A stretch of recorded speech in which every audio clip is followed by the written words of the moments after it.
All right, hello everyone, and peace of Christ to all of you. And this is a Christian Prince with you again. Just a few hours ago, we have live broadcast, and it was very successful as usual. And today is going to be the same. And as you see, I'm adding the name of Allah and Shamsi and Hijab. Uh, Yesterday, I saw a video of a brother Jacob. Actually, I do not know this brother. I never met him, but he called me once or twice, maybe in Skype, live on air. And again, he challenged before, I think, hijab, and hijab ran away. I saw the video. And he challenged Samsi, some she, yeah, some, what's his name? Shams, she, Shams. I don't know. I don't speak Arabic very well, so excuse me. So some she or Shamsi, she, he said he is the lion. He is literally a lion in the speaking corner. And because he's a lion, he's afraid to leave that corner because look like after that corner or out of that corner, he will be a cat. So, I mean, the guy is a lion. What you can say about it? He decided that he is a lion. I mean, who knows the lion more than the lion himself? And if he decide that he is a lion, I mean, we have to accept and respect his I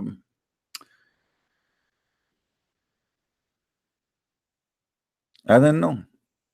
He's a lion. I don't know how many of you guys saw the video, but the guy, he is insisting that he is a lion. All right. Okay. Well, I don't know what is going to hurt you, Mr. Lion, as long you are a lion, to eat me. I mean, like a Christian, you know, it's going to take, what is going to take a lion to crush someone like me? I mean, you are a lion. Anyway, peace of the Lord to all of you. Please invite your friends and let us have some fun for today. Before we start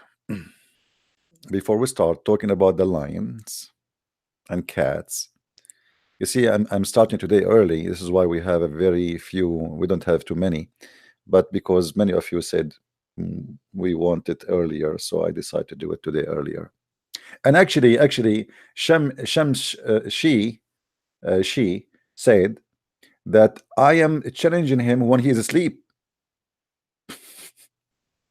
My friend, 3:30 p.m. my time is 8:30 p.m. UK time. Do you sleep at 8:30? Are you a cat? Are you a cat? Are you a chicken? So I don't know why I have difficulty with his name. I have difficulty with two names. You see, my English is not good, and all of you know that. I have no problem to say Muhammad Hijab and his nurse. I forgot the name of the nurse. Ali Dudu. Ali Dudu. Okay, his nurse Ali Dawa. Not Dudu. I mean, like, unbelievable. I remember everything about Islam, but not about Muslims. So Muhammad Hijab and his nurse, they don't dare to debate me because they are lions. Because they are lions. I'm telling you, they are lions. You know. You see, they are fighting over debating David Wood because they knew that David Wood, he don't speak Arabic. They knew that David Wood cannot do really serious harm, and they knew what David Wood will say. Oh, what we need to do, we watch a previous debate, and we can get away with it. And David Wood is not a debater. You know, you can't tell. He is not. It's a person, maybe he can give you some ideas, share with you some information he learned, but he is not a debater. And this is why they are fighting over him. And now even there's a kid, his name Akil, you know, kid, he's a kid. This guy don't even know how to say his prophet name correctly. And by the way, this guy, he made a video saying Christian Prince do not know the difference between Adha and Fitr. When the coward, he called me, I asked him why you don't talk about it. He said, no, we don't want to talk about it. They make videos for me, they debate themselves, and they win the debate. Anyway, one of you asked me about the birth of Muhammad. He said that I saw in the news that Muslim, they celebrating the birth of Muhammad. Let me show you how stupid celebrating the birth of Muhammad. You see, the Muslim, they say to us, you are celebrating the birth of Jesus in December 25th, which is a pagan day. My friend, we don't celebrate the pagan day, we celebrate Jesus. For us, it's a victory that the whole of the West switch from celebrating what is pagan to celebrate what is Jesus. For us, is not, we are not celebrating a date of a birth, because nobody can celebrate a date of a birth of anyone, for a very simple reason. Your date of birth will never repeat again. Even those who celebrate the same date again, it's silly. As an example, if you are born in January 1st 40 years ago, and you celebrate today January 1st, your birthday, my friend, you are mistaken. This is not your birth date anyway, because the year is not perfect, which means you are celebrating the wrong day. Every 4 years we have to add. We have something. It's called the lab day, right? 3 days, 3 years, and then in the year after we have a new day. So we have something. It's called the lab year, which is to fix. We have a problem with the calendar. It's not perfect. So nobody can celebrate the perfect day. But let me show you how Muslims they celebrate the birth of Muhammad, and show you how silly what they do. If you type in Google when Muhammad was born, this is what I found. April 22nd, 571. April 22nd, 571. So why you are celebrating this month the birthday of Muhammad? Any Muslim can tell me how somebody is born in April, you are celebrating his birth this year in November 20 or November 19?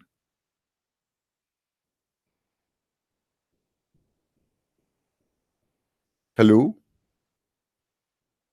Hello? No, not because of the lunar calendar. No, no, no.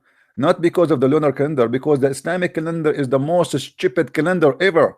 They are not going by the lunar. Yes, they are using the lunar to count. Yes, but the Islamic calendar is moving like a gambling rolling machine. The gambler, those gambling thing they rule.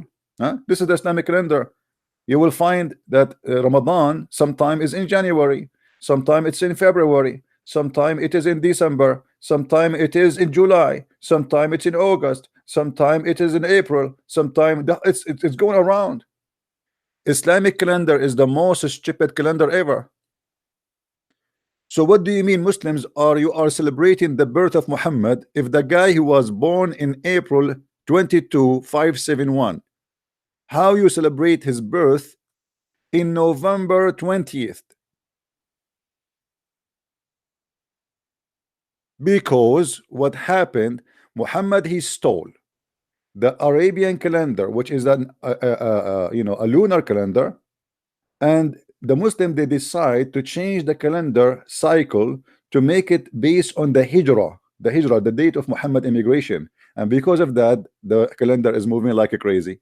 And this is why I made Islamic calendar is not fit for anything, because which month is the month for winter in the Islamic calendar?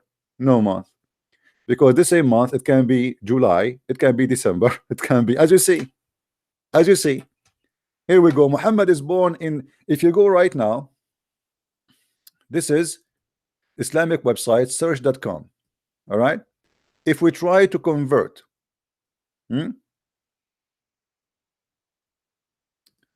let us say this is the Rabi' al-Awwal.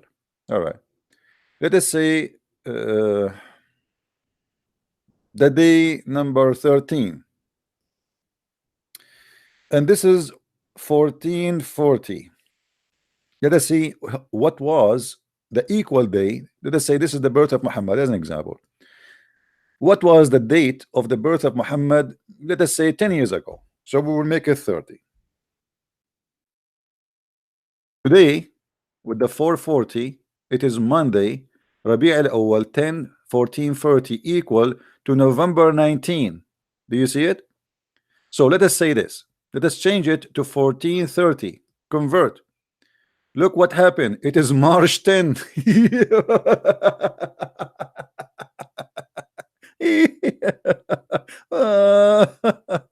What was November became March.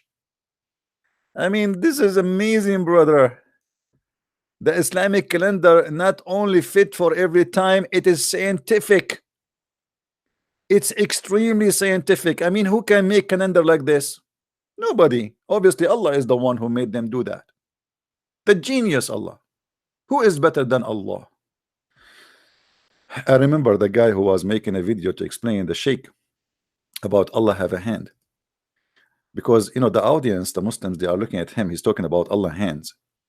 So he said, well, Allah have hands. What I can say? Who knows Allah better than Allah? Allah has hands. Question, what he would do with his hands?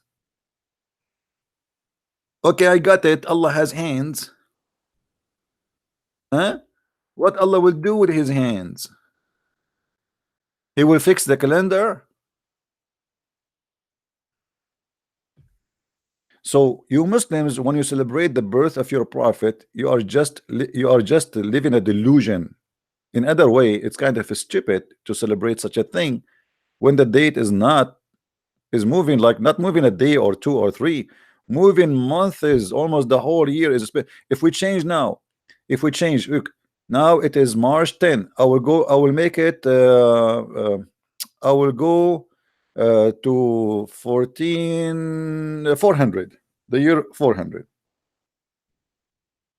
which means 40 years ago. Convert.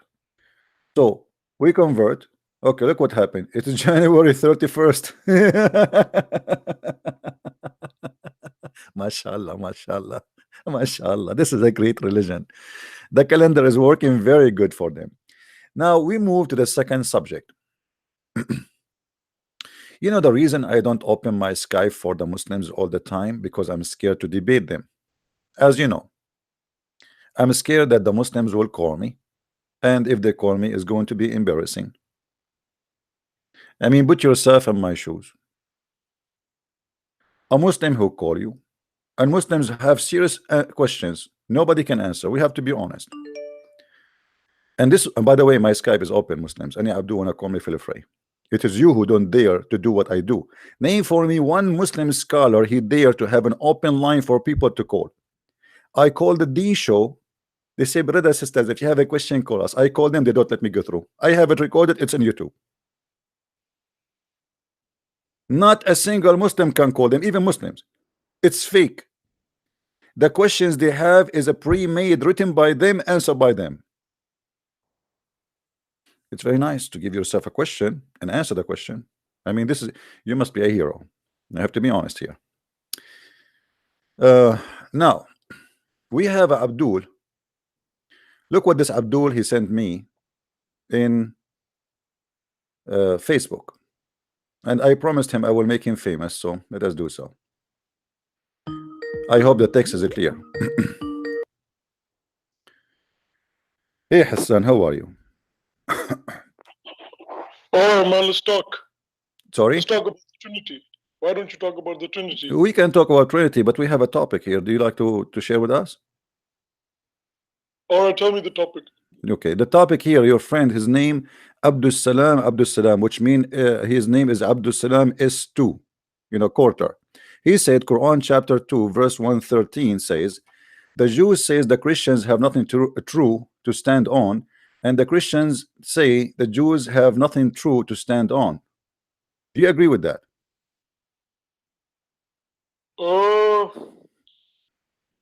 They have their scriptures. They have their own scriptures. That's what I believe.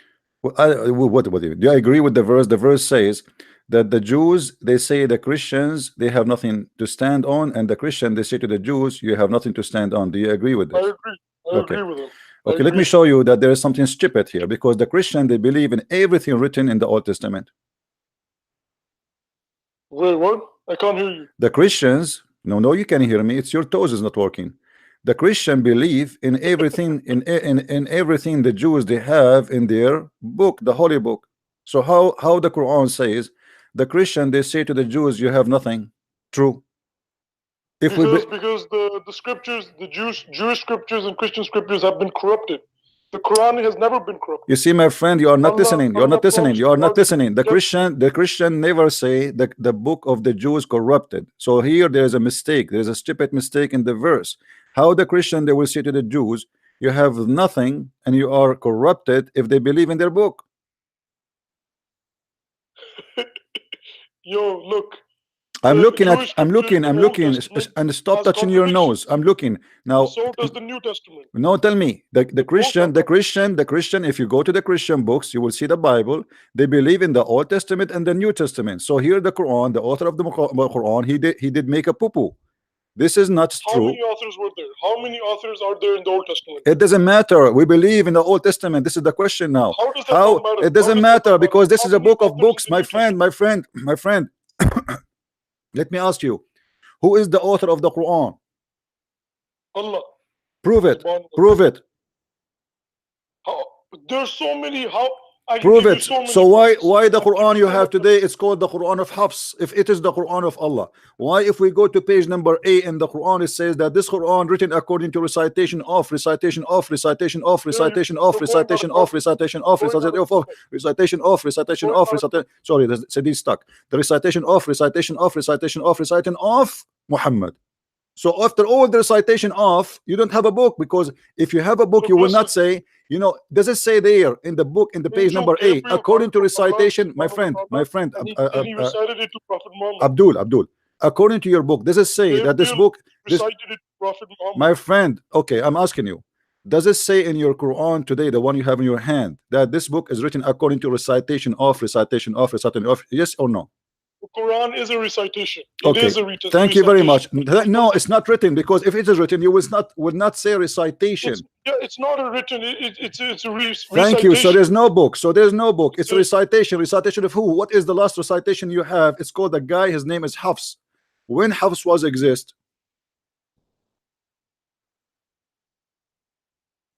Wait, what? I can't hear you. What did you say? You hear me, man? It's come on. You hear me very well. The Quran you are reciting to me today is recitation according to Hafs. Is that correct? I don't know about that. I don't know. I don't How know. come you do not know? Okay, go expert on ask your mom and call me. Ask your mom and call You're me. Arab. You know the Quran. My friend, go, speak my Arabic, friend, but you don't know the Bible. go ask your mom, or ask. You grew up with the I Quran, want you grew up to with go Arab now, family, so you know and the ask the nurse of Arabic. hijab. You can ask the nurse of hijab, Ali Dawa. How come you do not know? See, man, there you go with the mockery. I Why don't do you believe. mock I don't believe you do not know. You are making a mockery of yourself. You are calling Now you're me. making a You are mockery calling of me us, to bro. debate me, and you do not know the Quran you are reading now is I'm according to telling who? you about the Trinity. To prove the Trinity, and you're talking We are about we, the we are husband going to and the talk about the Trinity, no problem. You recitation. see, we will talk about the Trinity, no problem. But why you don't answer me? Where don't you see the mistake here? The Christian, they believe in everything in the book of the Jews, word by word. So how the Quran says the Why do Jews they they have nothing to stand Why? on? They believe, yet they know there's contradictions in it. Why do they believe it? Nobody believe in contradiction. We don't believe in the contradiction. You believe in the contradiction. This is the contradiction There's in front of you. Genesis, This is there's a a huge contradiction. This is a contradiction in front of your eyes, because the Christians they accept the book of the Jews. Okay, answer me one thing. No, why How you don't many want to prophets- answer me? Why you don't want to answer me? Why when you did want me to Prophet Muhammad answer you, but you in return, like, you see, if you want to do business with people, like you do exchange, and you just want me to answer you, but you don't want to answer me. Look, we both have questions, and I answered your question. No, you did you're not giving answer me. questions You did that not answer me. You're not You did answering not my answer me. question. How the Christian they say to the Jews, we don't believe in your scriptures. They do believe in their scriptures. They do, but why? Why do they believe? Because we believe. Why do they believe? When they have a New Testament, why do they believe in the Old Testament? My friend, because this is what it should be. Because if it is, if you are, do you know why Muhammad, all you Muslims, you say we don't believe in the Old Testament, New Testament? Because you could not find Muhammad there. It says in the Old Because you could Testament, not don't find eat pork and Muhammad eat there. pork. You could not find. friend, they You say could in the not Old Testament, find. don't You drink could wine as not. a You drink could wine. not find a prophet there. His name is Muhammad. So you decide to deny it. Okay, where is my name there? Your Muhammad, he said in the Quran that Jesus said, Isa, that there is a person, he will come after me. His name is Ahmad. Correct? Correct. Okay. What is your prophet name? Is Ahmad or Muhammad? Muhammad is like Muhammad. It's a different name for Muhammad. Thank you. It's different name, many guys. words It's in different Arabic. name. So how a person have many names? Is that his real name or this is a nickname?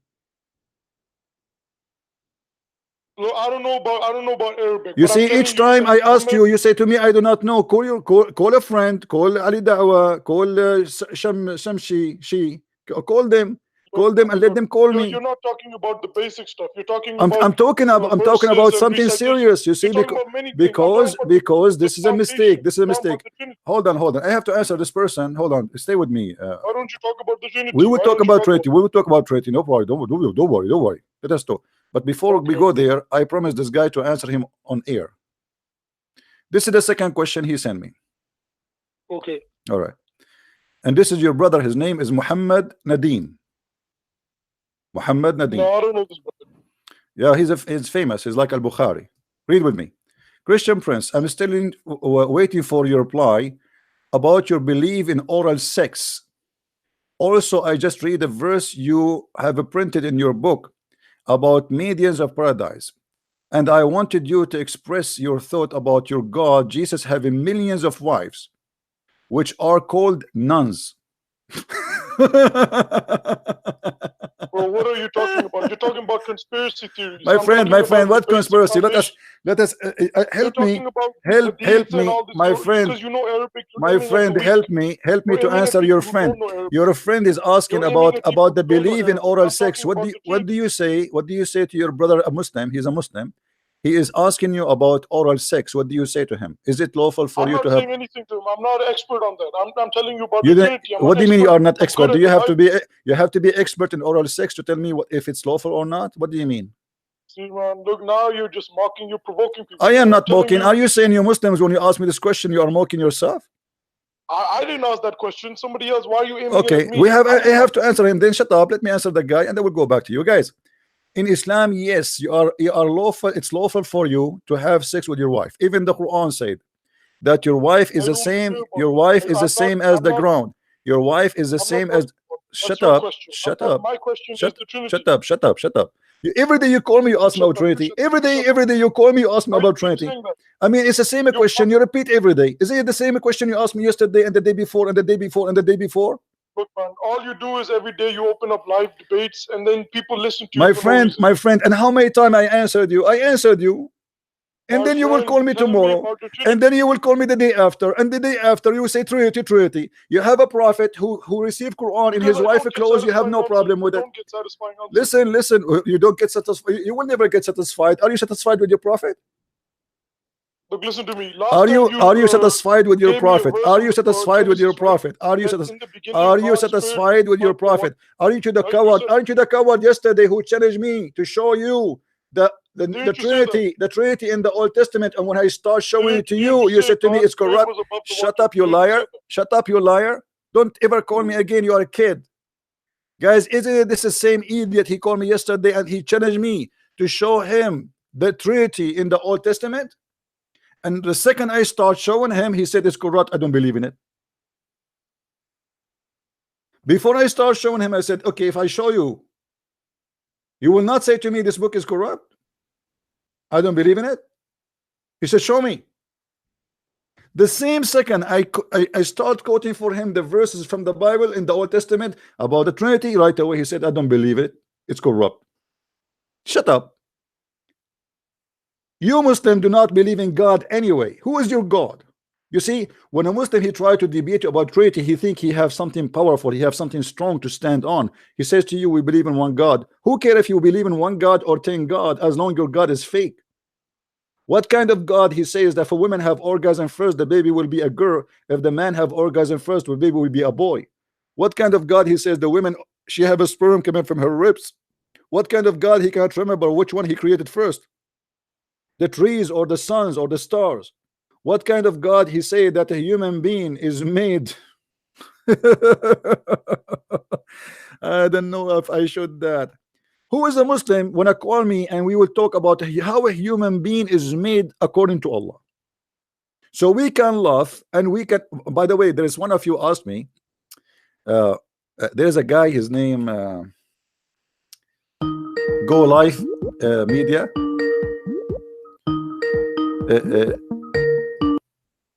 Hello. Hello, Christian Prince. I have a very bad day today, so I want you to make me a little bit glad. So, can you please talk about Harut and Marut so I can laugh a little bit? All right, my friend, let's take Muslim calls first, and then at the end, if we have time, we take Christian calls. Thank you. All right, thank you, my friend. Uh, Yeah, please, only Muslims call me. We have a guy, his name is Go Media. You remember this guy, Go Life Media something? This guy, he got humiliated, and then he said a Christian Prince is not expert in the word of genie. If I want to talk about the expert of word of genie, you will die laughing. If I go right now, you see the question here, the Muslim answer asking. First of all, my friend, let us finish this one. When we Christian, we say when a woman, she says, I give my life to God, doesn't mean that she is the wife of God. That's stupid, and you are not being honest. Those women, they don't have sex and they don't sleep with anyone. They devote their life to God.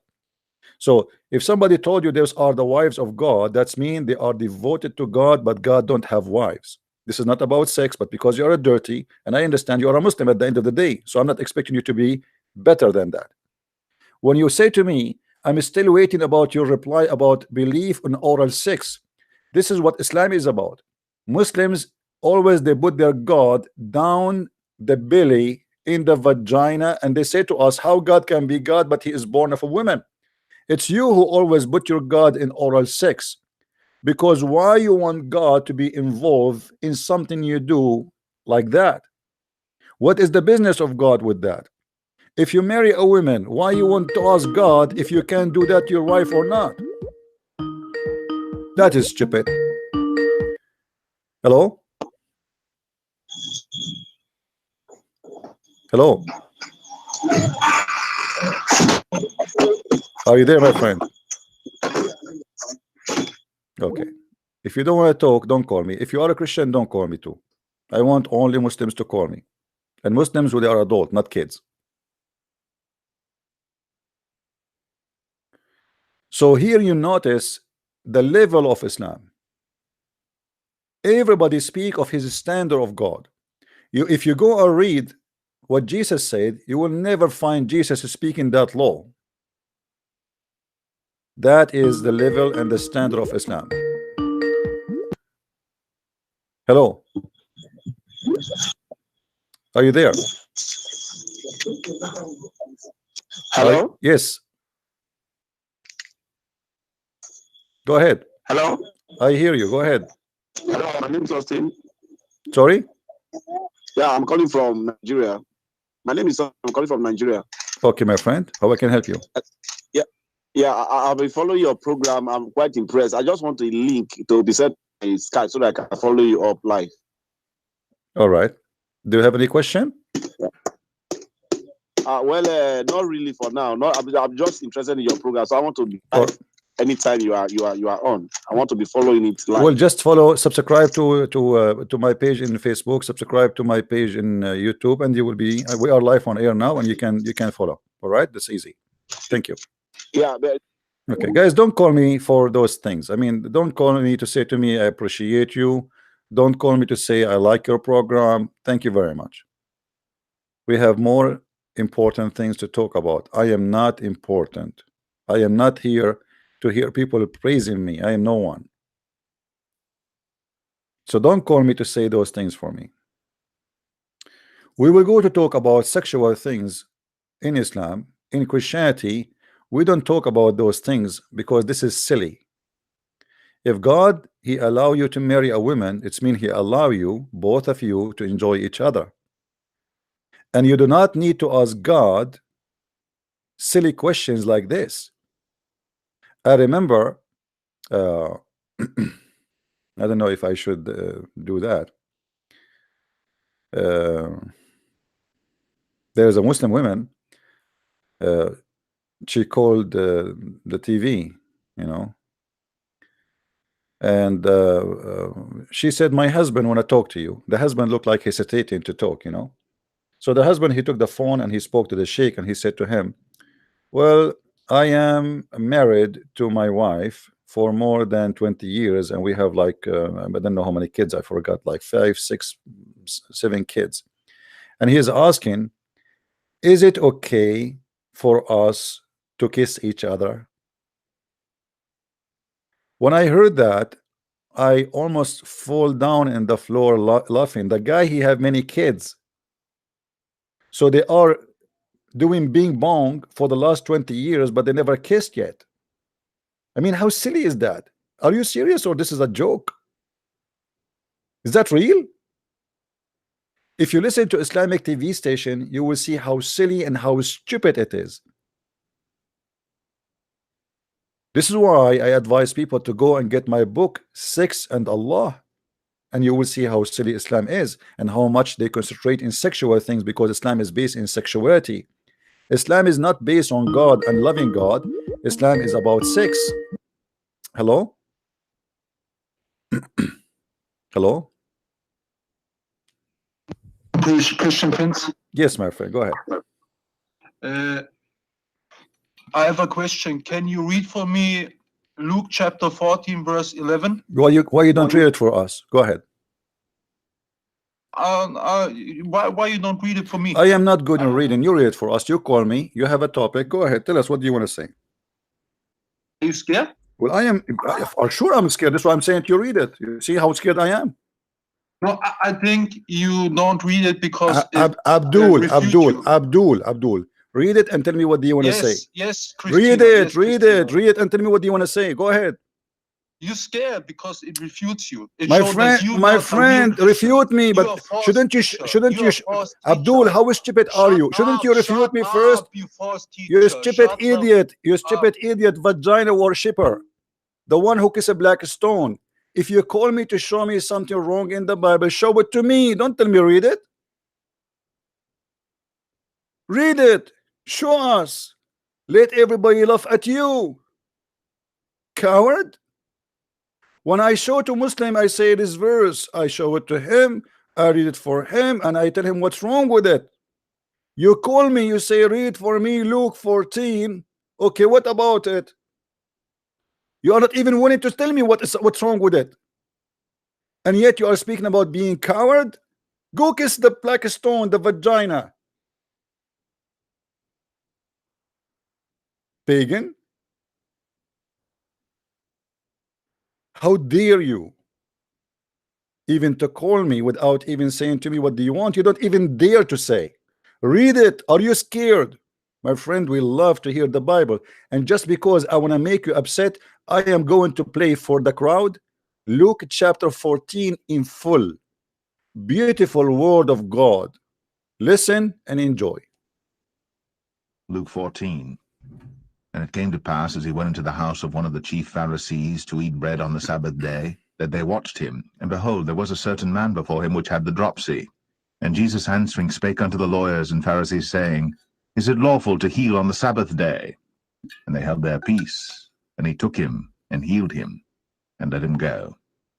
And answered them, saying, Which of you shall have an ass, or an ox fallen into a pit, and will not straightway pull him out on the Sabbath day? And they could not answer him again to these things. And he put forth a parable to those which were bidden, when he marked how they chose out the chief rooms, saying unto them, When thou art bidden of any man to a wedding, sit not down in the highest room, lest a more honorable man than thou be bidden of him. And he that bade thee and him come and say to thee, Give this man place, and thou begin with shame to take the lowest room. But when thou art bidden, go and sit down in the lowest room, that when he bade thee cometh, he may say unto thee, Friend, go up higher. Then shalt thou have worship in the presence of them that sit at meat with thee. For whosoever exalteth himself shall be abased, and he that humbleth himself shall be exalted. Hold on. Let me wait with this. Then said he, Amazing. You see, the Muslims, Muhammad, he ordered the Muslims to exalted him, to praise him. Even he changed his name and he called himself the praised one. Look what the Bible says. Look what the Bible says.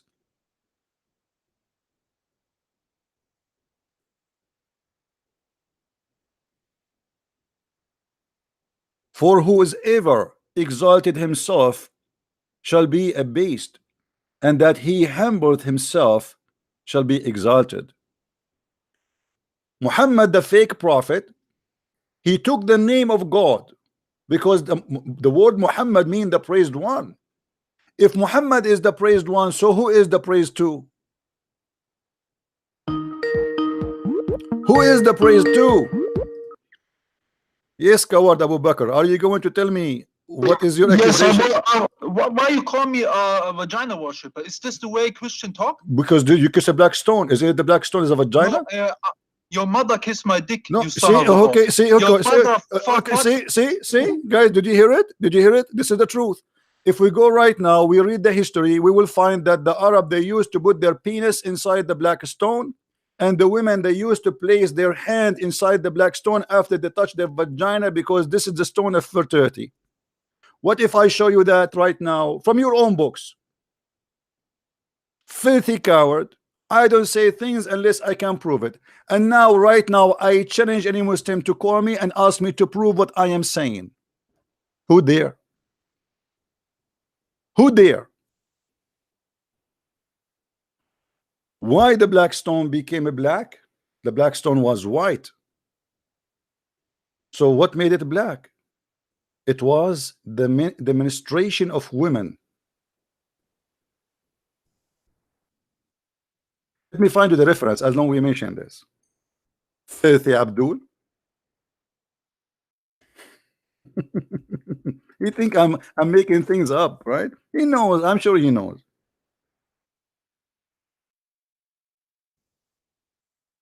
Let us pull up the reference, and I will show you how we will love together.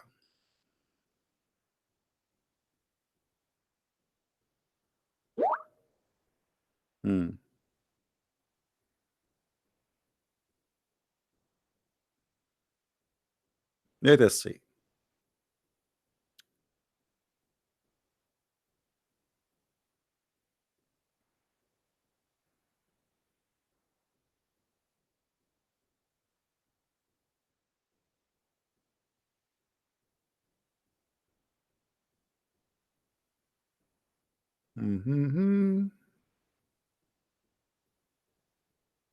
You see, the problem, Muslims, they have no idea what we are talking about. They are the Muslims, but they are the last one to know.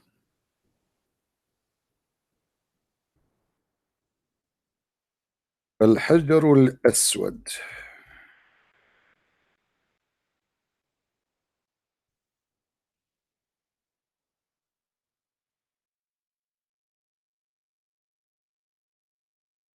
All right.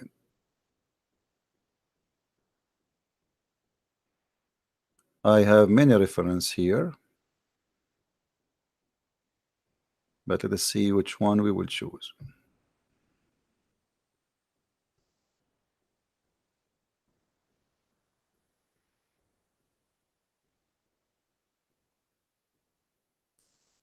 Any Muslim would like to call?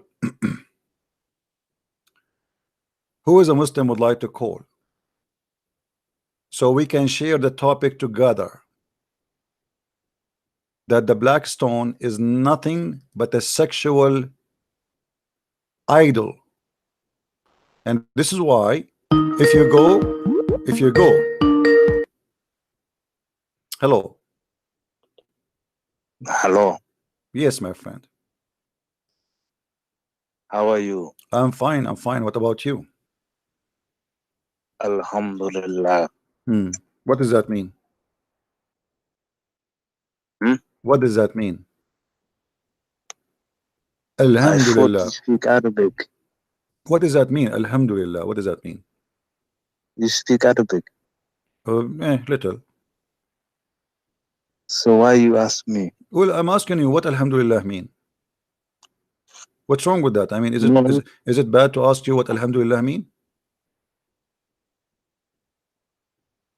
It mean praise all to Allah. Okay, so who is the one who said first time Alhamdulillah? What do you mean first time? Who is the first one who did say that? Me. Who? Me. What do you mean me? Who are you? I say first to you. No. Who is the first time person who spoke and say Alhamdulillah? Is that your God Allah?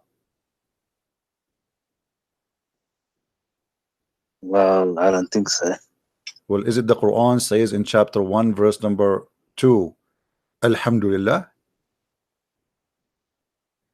Does it? I don't know, you are a Muslim, not me. Yeah, but I'm not Hafiz. Okay, but so how Allah, he is Allah and he say Alhamdulillah? Explain to me how Allah is Allah but yet he say Alhamdulillah. Well, it means he is praising himself. So Okay, what's the problem? but if he is Allah, how he say praise be to Allah? He's speaking third person. So is he more than one person or he is this like one person? No, he's one person but speaking third person. Okay, he's one person but he always talk about himself as third person. Don't you think find this is kind of strange? Why he is saying Alhamdulillah if he is Allah? Sometimes God work in mysterious way. Well, your God is always mysterious. This to the point you cannot explain to me anything about himself. Anything I will say to you from now on, you will say it's mysterious, right? Well, you say same for Trinity, so you know. No, we don't say like, no. We explain it. It's very easy. The Trinity is very easy. Even the Quran explain it. The Trinity, No. everything around you, Mysterious. everything around you is explained by the Trinity. Even there is something. It's called the golden ratio. The golden ratio. It's a simple mathematic calculation. Prove to you that every beauty exists in this earth is based on golden ratio, which is 2 to 3, which means 2 to 1. The number is 3. The golden ratio. Even water, it's H. Even water, the source of life for us is H2O, which means 3. Even you is a body, is even you is a body and a soul, and you used to be dust in the same time.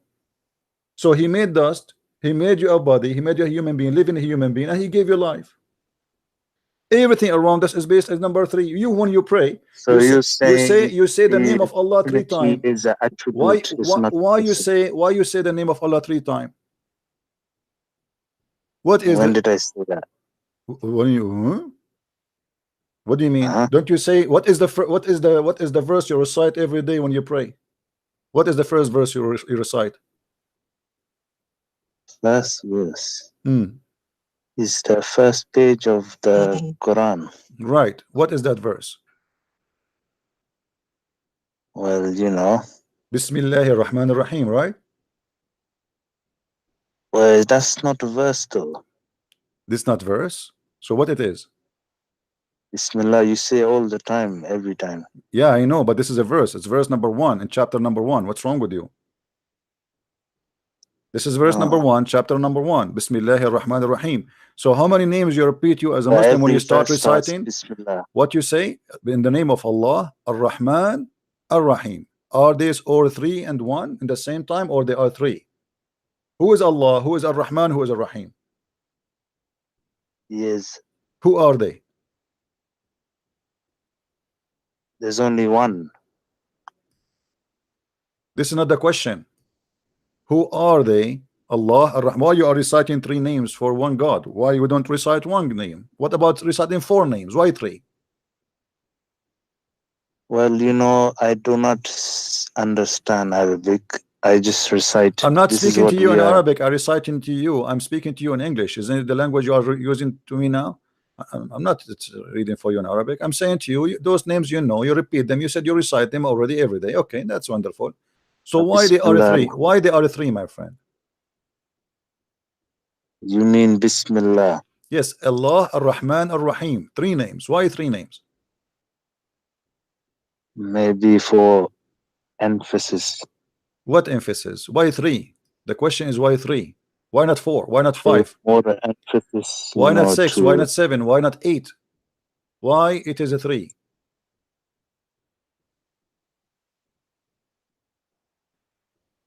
Well, it's not. It's just a random number, you know. It doesn't have to have meaning. What? What? Are you saying your God Allah, he say things without meaning? I say meaning. It's emphasis. So you saying it more than once, it is special. But this is not the But question. the number 3 doesn't matter. If it can be No, number it matter. 5. Are you saying to me? Are you saying to me that your God he say things for no reason? He just say stupid things. He don't Oh, mean that's anything. the reason. Okay, so what is the reason to mention 3 names? He Allah, even Allah, he To have how many emphasize- names your God have? How many names? I think I have little book. It says 99 names. Thank you very much. Thank you. So 99 names is multiply of what? Multiply of number 3.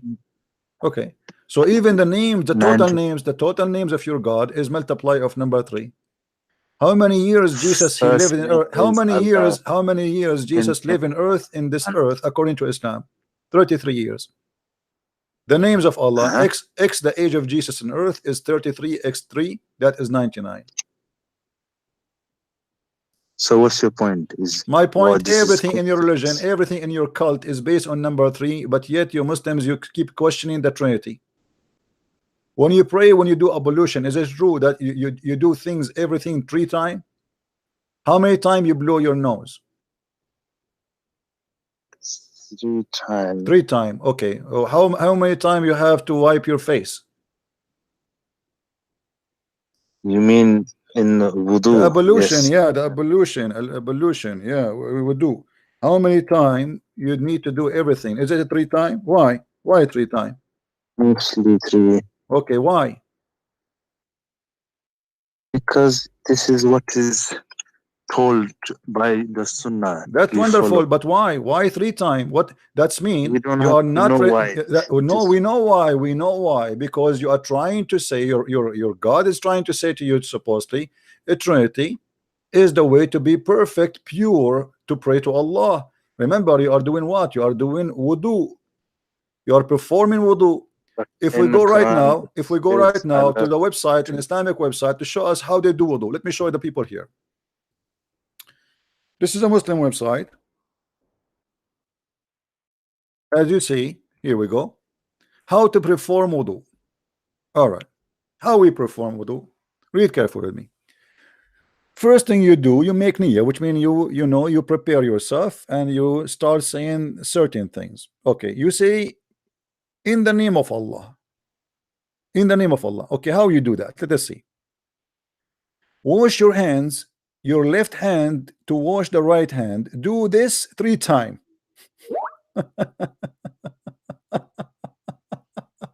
You know why? This is why 3 times? Coincidence. What? It's just a number, man. No, it's not a number. Are you saying to me that you Muslims, you follow silly numbers that don't mean anything to you? Somebody says to me in Skype, why you curse Allah, but Allah is what? Hold on, let me see what this guy said. Why you curse Allah, but Allah is the name in the Arabic version of Genesis. This is a false translation, my friend. In the book of Genesis, there is no Allah. That is a stupid translation. Did I answer you? Yeah. Means God in English. No, Allah is not a word mean God. Allah is a name. No, it means God, you know. Okay, my friend, you're wasting my time. So do you know why you have to do things 3 times? Because the Sunnah told us. Why? But why? Take water into your mouth. Use and point your hand cup water into your mouth 3 times. Why 3 times? Why? What is the secret behind 3 times? 3 times will make you perfectly clean, supposedly. Is that correct? If you do it 2 times, it's not accepted. If you do it 4 times, not accepted. You have to do it 3 times. In the name of who? The Father, the Son, the Holy Spirit?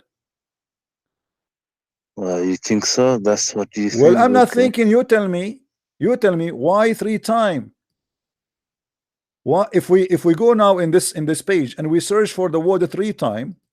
This is no one ever thinks of this. Every Muslim, when they because you Muslims don't use your brain. Have you ever seen a Muslim use his brain? You don't use your brain. You use your hands. You use your bum. You don't use your brain. No. Here we go. 3 times. Look how many times. How many times you repeat 3 times? Your hands 3 times. Your left hand 3 times. Your lower arm 3 times. Your mouth and your feet 3 times. Look at this. I mean, everything is 3 times. 3 times. All religion is based on 3 times. Even your prophet, when he enter a place, he say assalamu alaikum 3 times. Why? Okay, but that doesn't make Trinity. No, you need to Any you need to better. answer me. You need to tell me, if you don't believe in the Trinity, why everything is a Trinity? You reject the Trinity of the Christians, but you practice the Trinity. Everything in your life is about Trinity. You say the name of Allah 3 times. You wash your hands 3 times. You do the face 3 times, the hands, the feet. Everything is 3 okay. times. Now let me ask you. Number 3 is okay. Let me ask you, if you divorce your can't wife, explain what is the how- final divorce? What is the final divorce in Islam? Is it true that if you divorce your wife 3 times, she cannot get back to you? Is that correct? You mean talaq? Yes. Yeah. Why 3 times? I don't know. It's just. Here we go. You do not know. Okay, forget about 3 times. Is it true that even you want to fast, you fast 3 times? Like Zechariah and Mary, etc. They fast 3 times in Islam. Why 3 times? 3 days. Why 3 days? What about 4? What about 1 week? It's just an order. It's better. What is to the have point of a 3 order. times? It's not an, yeah, but you need to know why the order 3 times. Why 3 times? Why 3 days? Okay, so do you have example of this in the Old Testament? 3 number. My friend, you see, you are the one who's talking about that, why we believe in 3 when you believe in the 3. Don't tell me, do you have an example in the Old Testament? You don't. What the Old Testament have with our topic now? Why you switch? We Christians believe in the Old Testament and the New Testament. And in the Old Testament, right away, in the book of Genesis, verse number 1, verse number 2, it says that God, he created the whole world and his spirit was above. His spirit. So we have Father, we have the Spirit, and then we know that in the Old Testament that God came to Abraham in the form of a man. This is the Old Testament, not the New Testament. So in the Old Testament and the New Testament prove to us that God exists, and he can be, and he is more than one person, which means he present himself as a spirit, he present himself as a man if he want, because this is how he is. This is he is capable, he is God, he is almighty. The second you say God cannot be, it means he cannot be God. What can make God God? Because he can do everything. Can I fly now without but airplane? I cannot. Man is My friend, let me ask you. If somebody became a man, can he still God and a man in the same time? What is your opinion? No, you can't be. You cannot. Okay, I want to ask you a question. Remember, guys, we asked Mr. What's your name? Khan, whatever your name. What's your name? Khan Saba. Khan, Mr. Khan. Yes, Mr. Khan. All right. As long you said that God cannot be a man and be God in the same time, correct? Well, that makes sense. Okay, you agree with that. Okay, no problem. Now, Allah, he sent, according to you Muslims, he sent his spirit, which is the angel Jibreel, and he became a man. Is that correct?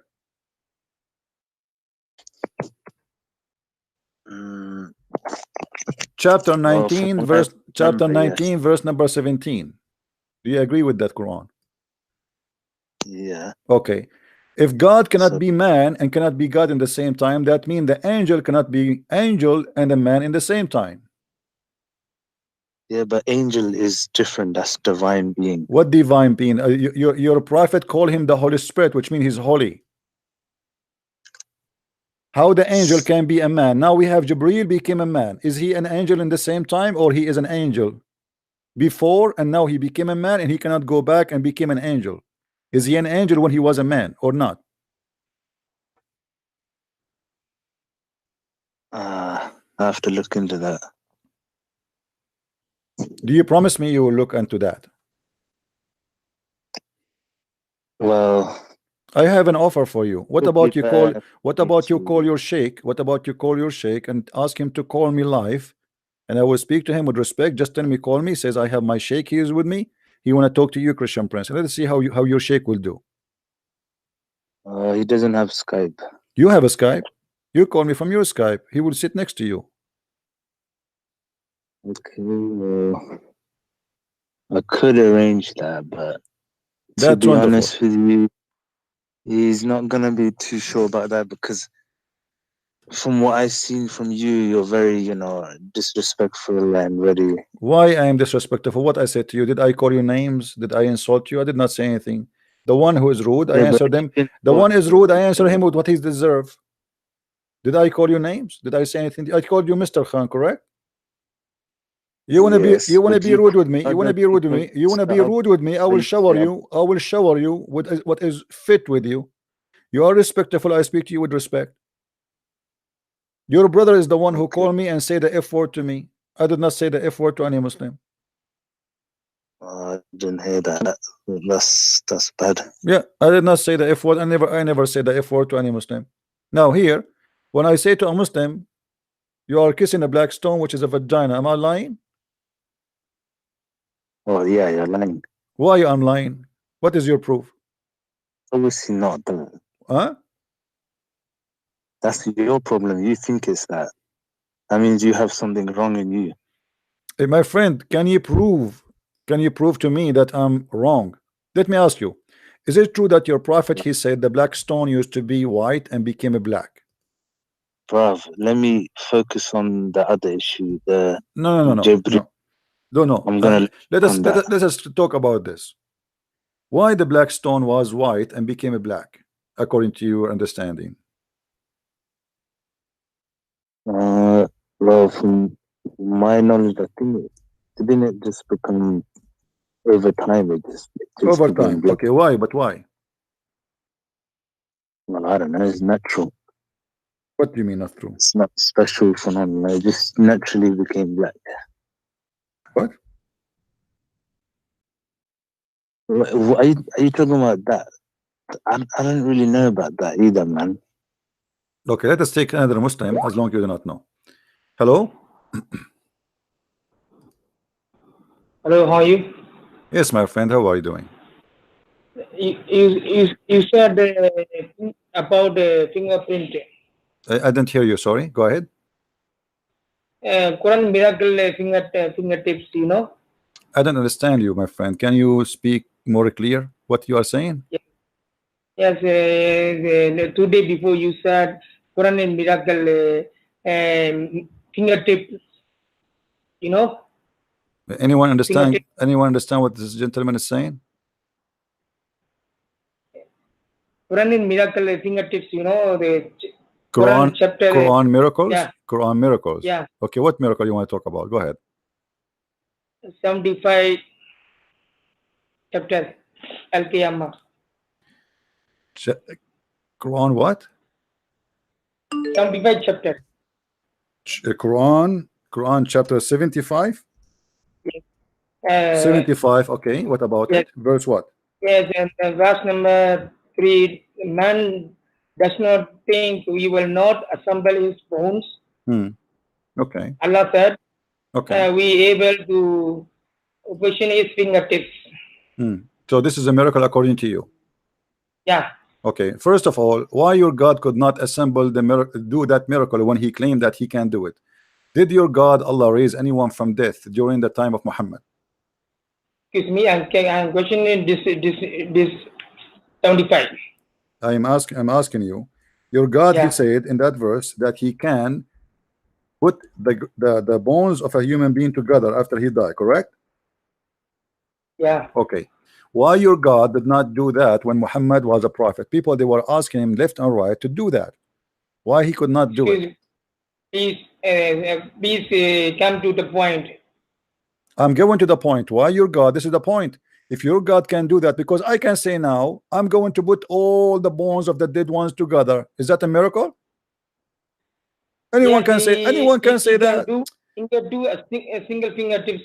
My friend, what your fingers center tips and center tips? What is that? What is the miracle there?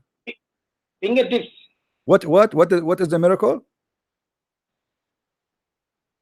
I'm repeat. I'm weak English. Yeah. Okay, let me explain. Let me explain to you. Are you saying that this is the Muslim they say? Man think Allah cannot do assemble his bones. Okay. Allah said, I can do his fingertips. Okay, and what about it? And what? So what? He can Uh-huh. do fingertips. Okay, and so Yes, so he miracle, he can do everything. this is miracle now. I can say, Yeah, I can say now, I can make every nose, my friend, I can say now, I can put your toes and your nose together. I can say I can make your nose in the back of your head. But did he do it? Show us. This is he say. Somebody say he can do that. Can he? Show us where Muhammad, where his God gave him a miracle and he resurrected a human being from the grave and put all the toes and the bones and the fingertips together. Did he? What? I don't understand. Did your prophet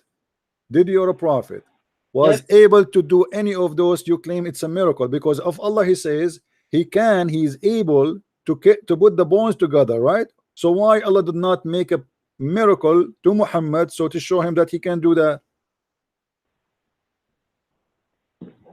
I do not understand. No, you understand. You understand. Okay, I will speak slowly. Listen carefully. If this is a miracle done by Allah, why Allah did not do it until now? The Christians, they have a person, his name is Jesus the Christ. He did that already. Jesus not his own will. What? Jesus not his own will, he do. I don't know what you mean. What you are saying? Say again. Jesus says in Bible, I cannot do my own self, do nothing. Thank you very much. Jesus saying, I have nothing of my own. It's my Father. But he said that everything, all the power in the heaven and the earth is given to me in my hand, which means that I am the man. I can do nothing of my own. You don't worship the man. You worship God on me. Thank you very much. So Jesus, he is a man, but yet he can do what nobody can do. Even your God cannot do.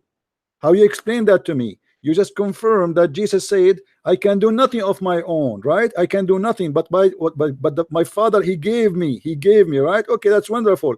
So the man himself, he can do nothing. We don't worship the man. We worship the word of God who became a man. So he's saying to us, it is not the man doing that. This is the power of God. I am God. The God on me and the Father is one. When they said to him, okay, why you don't show us the Father and that's it? He said, I am with you all this time and you did not know me. Whoever saw me, he saw the Father. So whoever saw Jesus, he saw God. My friend, answer now. Answer why your God cannot put the fingertips of a human being as he claimed. You are the one who mentioned that. You are the one who. Fingertips is today founding of science. Sorry, say again. Fingerprints today found science. My friend, they lie to you. The fingertips, Abdul, don't be stupid. The fingertips is not the fingerprint. The fingertips is the bones. According to Cambridge dictionary, fingertips is fingerprint. My friend, the Cambridge dictionary. Let me show you. Let me get you busted. Do you want to see? Do you want me to get you busted? No. Do you want me to get you busted? Do you want me to get you busted? Let me get you busted. Let us see if this is about fingerprint. Chapter 75, verse number 4. Abdul, everybody will laugh at you in a second. Shut up. Shut up. Listen carefully. Let me show you what your scholars says about this verse. Whatever your scholar says, we will take it. Let us see. This is the chapter you chose for me, right? Yes. Okay, chapter 75, verse number 3 and 4. Let us go there. What is saying? Hold on. Everybody will laugh at you in a second. All right.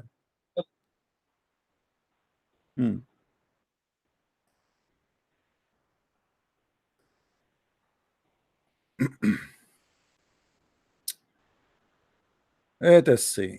Hold on. 75. Okay, hold on. Sorry. My friend, don't make them fool you. What fingertips? There's no fingertips here. Do you see my screen? Do you see my screen? Can you see it? No, I'm only okay, I want you, after we finish, you look at the screen. This is Tafsir Ibn Kathir, you're a scholar. Look what he said. Does the man think that we shall not be able to assemble his bones? which mean in the day of Yes. resurrection. Okay, this is so what about what? This is about putting the bones together. Okay, then he Yes. says, yes, we are able to put together in perfect order the tips of his finger, meaning, Yes. does man think that we will not gather his bones surely? Where is the Yes. finger? Where is the fingerprint here? Fingertips mean fingerprints also. My friend, What are you banana talking who have nothing to do with fingerprint. The banana is the finger, the bones of the finger. Are you stupid or what? Where is the word it says that? Show me. Here we go. It's in front of you. Fingertips. My friend, fingertips. This is a Go to translation. the Abdul, Quran. are you stupid or what? This is a translation. This is a translation. This is a translation. And fingertips. Fingertips. It does not mean the fingerprints. You twist this, sir. You go to Google. I go to the Google. Here we go. This is Google in front of me. Is Ibn Kathir? Let me ask you. Do Ibn Kathir, brother? Everybody Do Ibn can Kathir, see. brother? Do Ibn Kathir? Everybody can see it. Look like you don't understand me when I speak to you in my No, accent. Let you- me speak to you in like Zakanak. Brother sister. Show me, brother, where it says the word fingertips mean fingerprint. This is Ibn Kathir. In Cambridge Dictionary. My friend, Cambridge Cambridge Dictionary Dictionary. is not explaining the Quran, my brother. The Cambridge Dictionary, this is the translating, my brother. This is the translating. This is the translating. Fingertips is the Quran translating, is not the Quran. In Arabic, this is the meaning. Do you see it, my friend? Brother sister. Fingertips. Okay, brother, which interpretation you like, brother? I don't know. I'm not sure.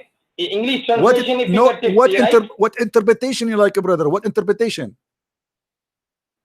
No, sir. What interpretation? The What word is interpretation you fingertips, right? you as a Muslim, if you want to explain to me something, brother, which interpretation, brother, you like me to read for you, brother?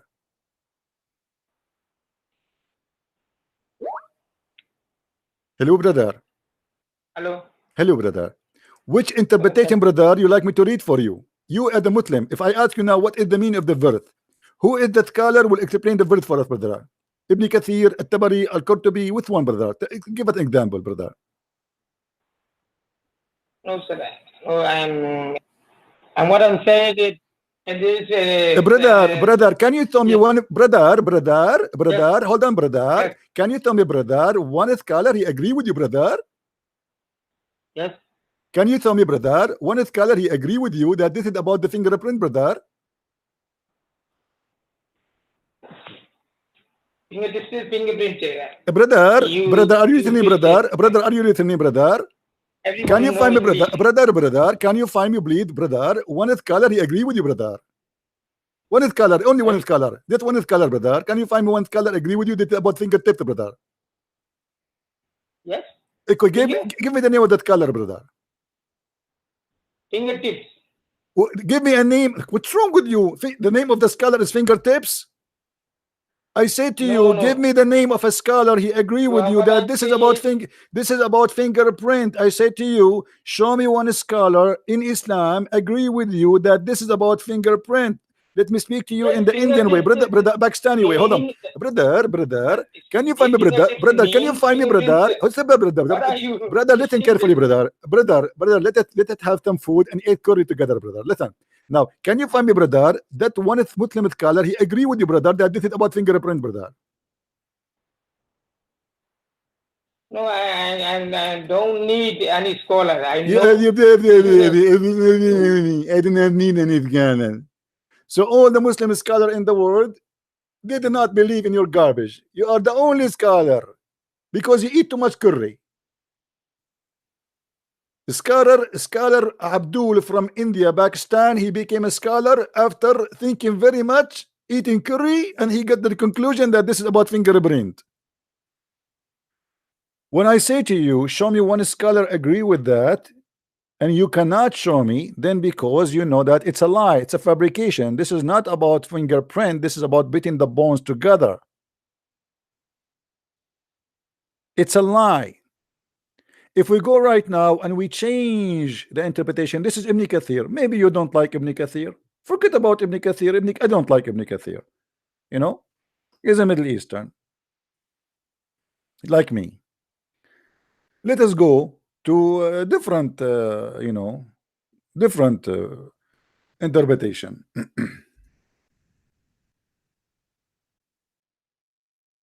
All right. Chapter 75.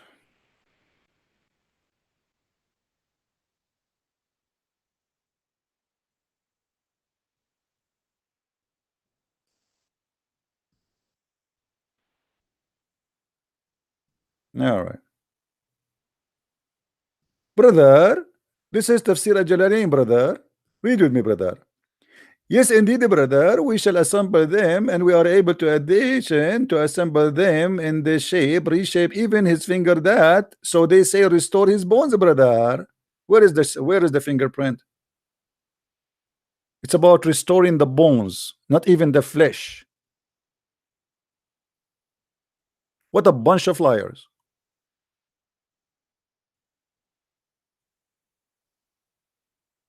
I love curry too, by the way. I'm not making fun of Indian people. I just 2 weeks ago I was in a Pakistani church. Wonderful people.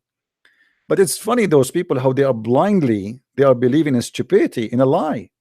Where it says that? Show me. Like yesterday, we have a guy, he want to prove to me that the 5 prayer in the Quran, and what he came with, it says sabbih. Sabbih in Arabic. If we go right now and we type the word sabbih, that's mean we will find the Muslim, they have to pray hundreds of times a day, because the Quran have tons of times say the word sabbih. Sabbih. What does have to do with the praying, the way it is to pray? Sabbih.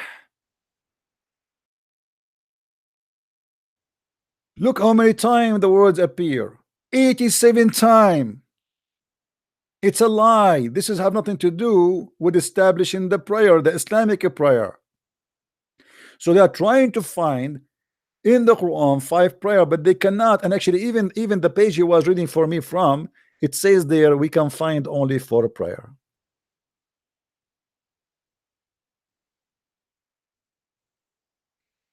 وَذِكُرْ رَبُّكَ كَثِيرًا وَسَبِّحْ بِالْعَشِيِّ وَالْأَبْكَارِ. Where is the establish of the prayer? This is chapter 3 verse number 41, and this is not about Muhammad himself. They cannot find. They are desperately looking for.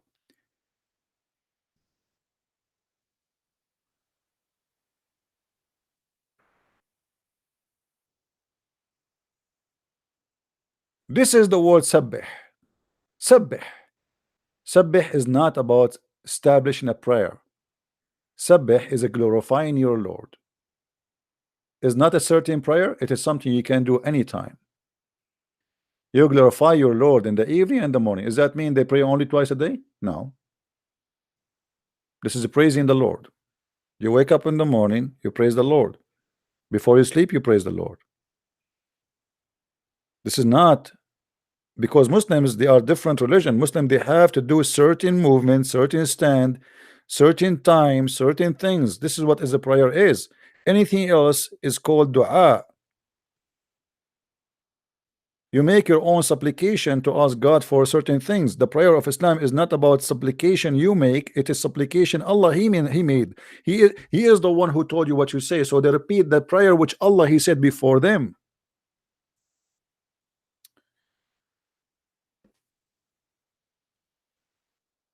All the miracles the Muslims they claim it is in the Quran is a lie and it's a fiction, and I challenge any Muslim to prove me wrong.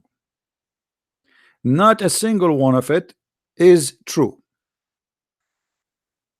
Challenge. Let me show you one of the silly miracles the Muslims they say. Actually, we can go. I don't want to change the topic, but if we go right now and we search in Google for, let us say, Quran miracles. Quran miracles. We will find tons of Muslim website. All of it is full of lies, and I can debunk one by one, easy and fast. Who is the Muslim right now would dare to call me and choose for me a miracle to debunk from all those miracles in this website? Is that fair, guys? Is that a good challenge?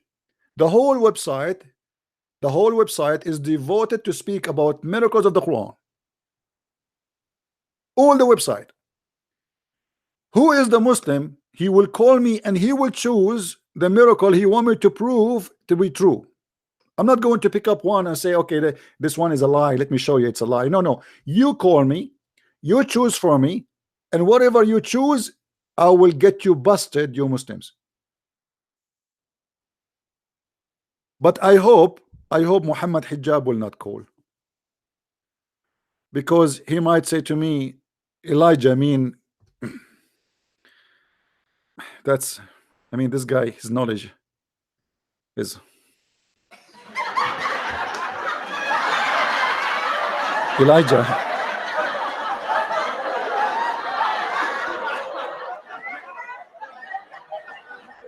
I cannot even say the word Elijah anymore. We have to change the meaning of Elijah in the Bible now because of my Muhammad Hijab. Hello? Good afternoon. How are you, Christian Prince? I'm fine, my friend. Good. Okay. I know you issued a challenge about Quran miracle, but I actually have a Bible question, if that's okay. Your moderator said we can ask. Your moderator said on the right that but we have a challenge for the Muslims. We don't want to jump it. So do you have anything? Are you a Muslim? Well, I wouldn't call myself. Well, I left Christianity, and I would say out of all the religions, if there is a true one, it probably is Islam. Oh, okay. So you're a Muslim now. I wouldn't label myself a Muslim, but okay. I would say that it's probably the most logical religion out of all of them. All right. Let me ask you a question. You said you left Christianity, right? Yes, sir. Okay. Do you know the Father out of heaven? Can you say it to me? Are you asking me about the Lord's Prayer? Yeah. Our Father who art in heaven, hallowed be thy name. Thy kingdom come, thy will be done on earth as it is in heaven. Give us this day our daily bread, and forgive us our trespasses, as we forgive those who trespass against us. And lead us not into temptation, but deliver us from evil. If you want the Protestant version. No, thank you, my friend. You just became a Christian again. Thank you very much for you pray to Jesus. That's wonderful. Now let me ask you a question. You said Islam is the most logical religion, correct? Yeah, but I kind of wanted to ask you a question. Why? Okay. No, let us talk about what you are claiming to be true. Why Islam is a logical religion? What is logical about it? I would say that going back to Abraham and the message of monotheism that Abraham preached is pretty much consistent with the Islamic. Okay. Did Abraham kiss stones? I mean, I wasn't there. Were you there? No, I'm asking you. Because you are the one who said. You are the one who said. You are the one who said. Hold on. You are the one who says it's consistent with the message of Abraham. Where do you learn the message of Abraham? From the Torah. But you are not a Jew, not a Christian. So how you believe in the Torah? The Muslims don't believe in the Torah. Well, I think Muslims believe in the Torah. No, they don't believe. No, they don't. They don't. Can I answer your question? No, I'm asking you where you get the message of Abraham. Okay, I will be happy to answer it. If okay, go ahead. Go ahead. All right. So I think what Muslims believe is they do believe in the Torah, but they just don't believe the Torah we have is 100% accurate. Doesn't matter. The second you say it's not 100% accurate, but that's mean any word there can be false, and even the story about Abraham can be false too. Either we accept it or we don't. We cannot say I'm going to be selective and say this book there's garbage and there's good. Either you say it's fabricated. That's mean fabrication can be touching anything. The definition of fabricated is that someone completely took the whole document and just corrupted it. I don't think that's what they're arguing. Okay, why we cannot find the message of Abraham in the Quran? Well, what's the message of Abraham? The Quran says that Abraham he worshipped stars. Abraham worship. Where does the Quran say Abraham worshipped stars? Okay, you see, you are saying to me Islam makes sense. I don't see how you get that. Obviously, you are a victim if you are being truthful with me, and I am assuming you are. You are being victim of the lies of Muslims. Muhammad he claimed that Allah told him the story of Abraham as the following. Let us read together. You can see my screen, my friend? Yes, I can. But I do have a question, so I would like. You can ask me the question, no problem. But let us finish this. Okay. You see, there's something about me I cannot let go. If somebody said something to me, I hold in it because I cannot let somebody say something and get away with it. And I don't mean to insult you, but this is how I am. All right. Chapter 6, verse number 78. If we go and read the verses before and the verses after, we will find the following. Read with me carefully, please. All right. Verse number 74, for sure speaking about Abraham. Lu Abraham said to his father Azar. What is the name of the father of Abraham in the Torah? I think it's Terah. Terah. The name of the father of Abraham in the Quran is Azar. Okay. Which one you think the story is accurate? Because you said to me, I mean, why the Jews even they will change the name? I don't know the answer to that question. I will answer you. I will tell you why. Because you Muhammad is a said- liar. Muhammad is a liar. Muhammad is copying from a book, the story of about Abraham. Abraham, he said to his father Azar, which means this is foolish. Azar is an Aramaic word, mean foolish or fool. Muhammad, he do not know Aramaic, so he thought Azar is a word. It's a name of the father of Abraham. This is number one, got busted. Then we continue. So we also did we show Abraham the power of the laws of the heaven and the earth. How this happened? No conclusion and no story and nothing. How we can show him what? Nobody knows. And then he says, how he show him the power of the heaven and the earth? Read with me and love. When the night covered him over, he saw a star. He said, this is my Lord. He saw what? A star. He said, this is my Lord. But when it set, he said, I love not those that it set. Do you agree with that? Don't you think this is very silly? You know, I think I read this story before, and I think what I've read from Muslims, what they say is that when Abraham was traveling, he met people who worship stars, right? And this is what Abraham said to get them to convert to monotheism. My friend, how he get them to convert to monotheism, but he is the one who convert to it. Don't you see? He said, this is my Lord. Right, yeah. So okay. he was basically like showing them how silly it is to worship stars. So he worships stars with them just to lie to them. You are saying that. You are saying Abraham is a fake man. He is willing to worship fake gods just to prove to you that those gods cannot be true. Are you saying deception is always wrong? So now you are saying to me. So now you are saying to me, this is not about deception. This is about worshiping your own God. This is not only about deception. This is about being evil, because you are lying to yourself first and lying to others and saying to them, I believe in your God, but you don't mean it. And let me ask you, where do you get this explanation from? That's just what I've watched from like Yusuf Estes or my friend, this is false. This is false. Okay, that's your opinion. That's your opinion. No, this is not my opinion. This is not my opinion. We can go and read the interpretation right now. This is what he said. This is what he believed. This is what he worshiped. He worshiped it. He said, this is my Lord. And then and look what happened. It's not only one time. After that, when he saw the moon rising in splendor, he said, this is my Lord. So if he met people who they are worshiping a star, now what? He is meeting with people who worship the moon. So now he changed his religion to a new cult, and now he is worshiping the moon, which means Lah, or the god of the moon. But the moon should not be worshipped. The moon of the god of the moon should be worshipped, which is Allah. But look what happened. But when the moon set, he said, unless my Lord guide me, I shall surely be among those who go astray. And look what happened. Now Allah guide him, so he worshiped what? He moved to worship the star. When he saw the sun rising in splendor, he said, this is my Lord. Actually, it doesn't say that in the Arabic. It says, this is my God. This is Akbar. Akbar. And that is Akbar. Akbar is the sun. Allahu Akbar is the moon god and the sun god. Akbar is the moon god. Akbar is the sun god, and Allah is the moon god. Christian Prince, you do know that the Muslims, they say that when Abraham was 8 years old, he basically had a conflict with his father, because his father was, a pagan worshiper and he was a monotheist at 8 years old. My friend, this is a stupid story, because where the Muslims they get the story. No. You see, Muslims they have tons of stories. To show me a story, you have to show it to me where we can find this story about Abraham being 8 years old. Christian Prince, I'm sure you've heard this story before. I'm not going to sit here and like Google, No. You see, I'm asking you. You are a person. Islam, I'm sure you know. No. You see, you say to me, Islam is logical, and you never heard that Abraham he worshipped stars and idols. No, I did hear that. I'm just trying to give you the interpretation. So let us say, are you saying to me? Listen, are you saying to me the one who was talking here? It was an 8 years old kid.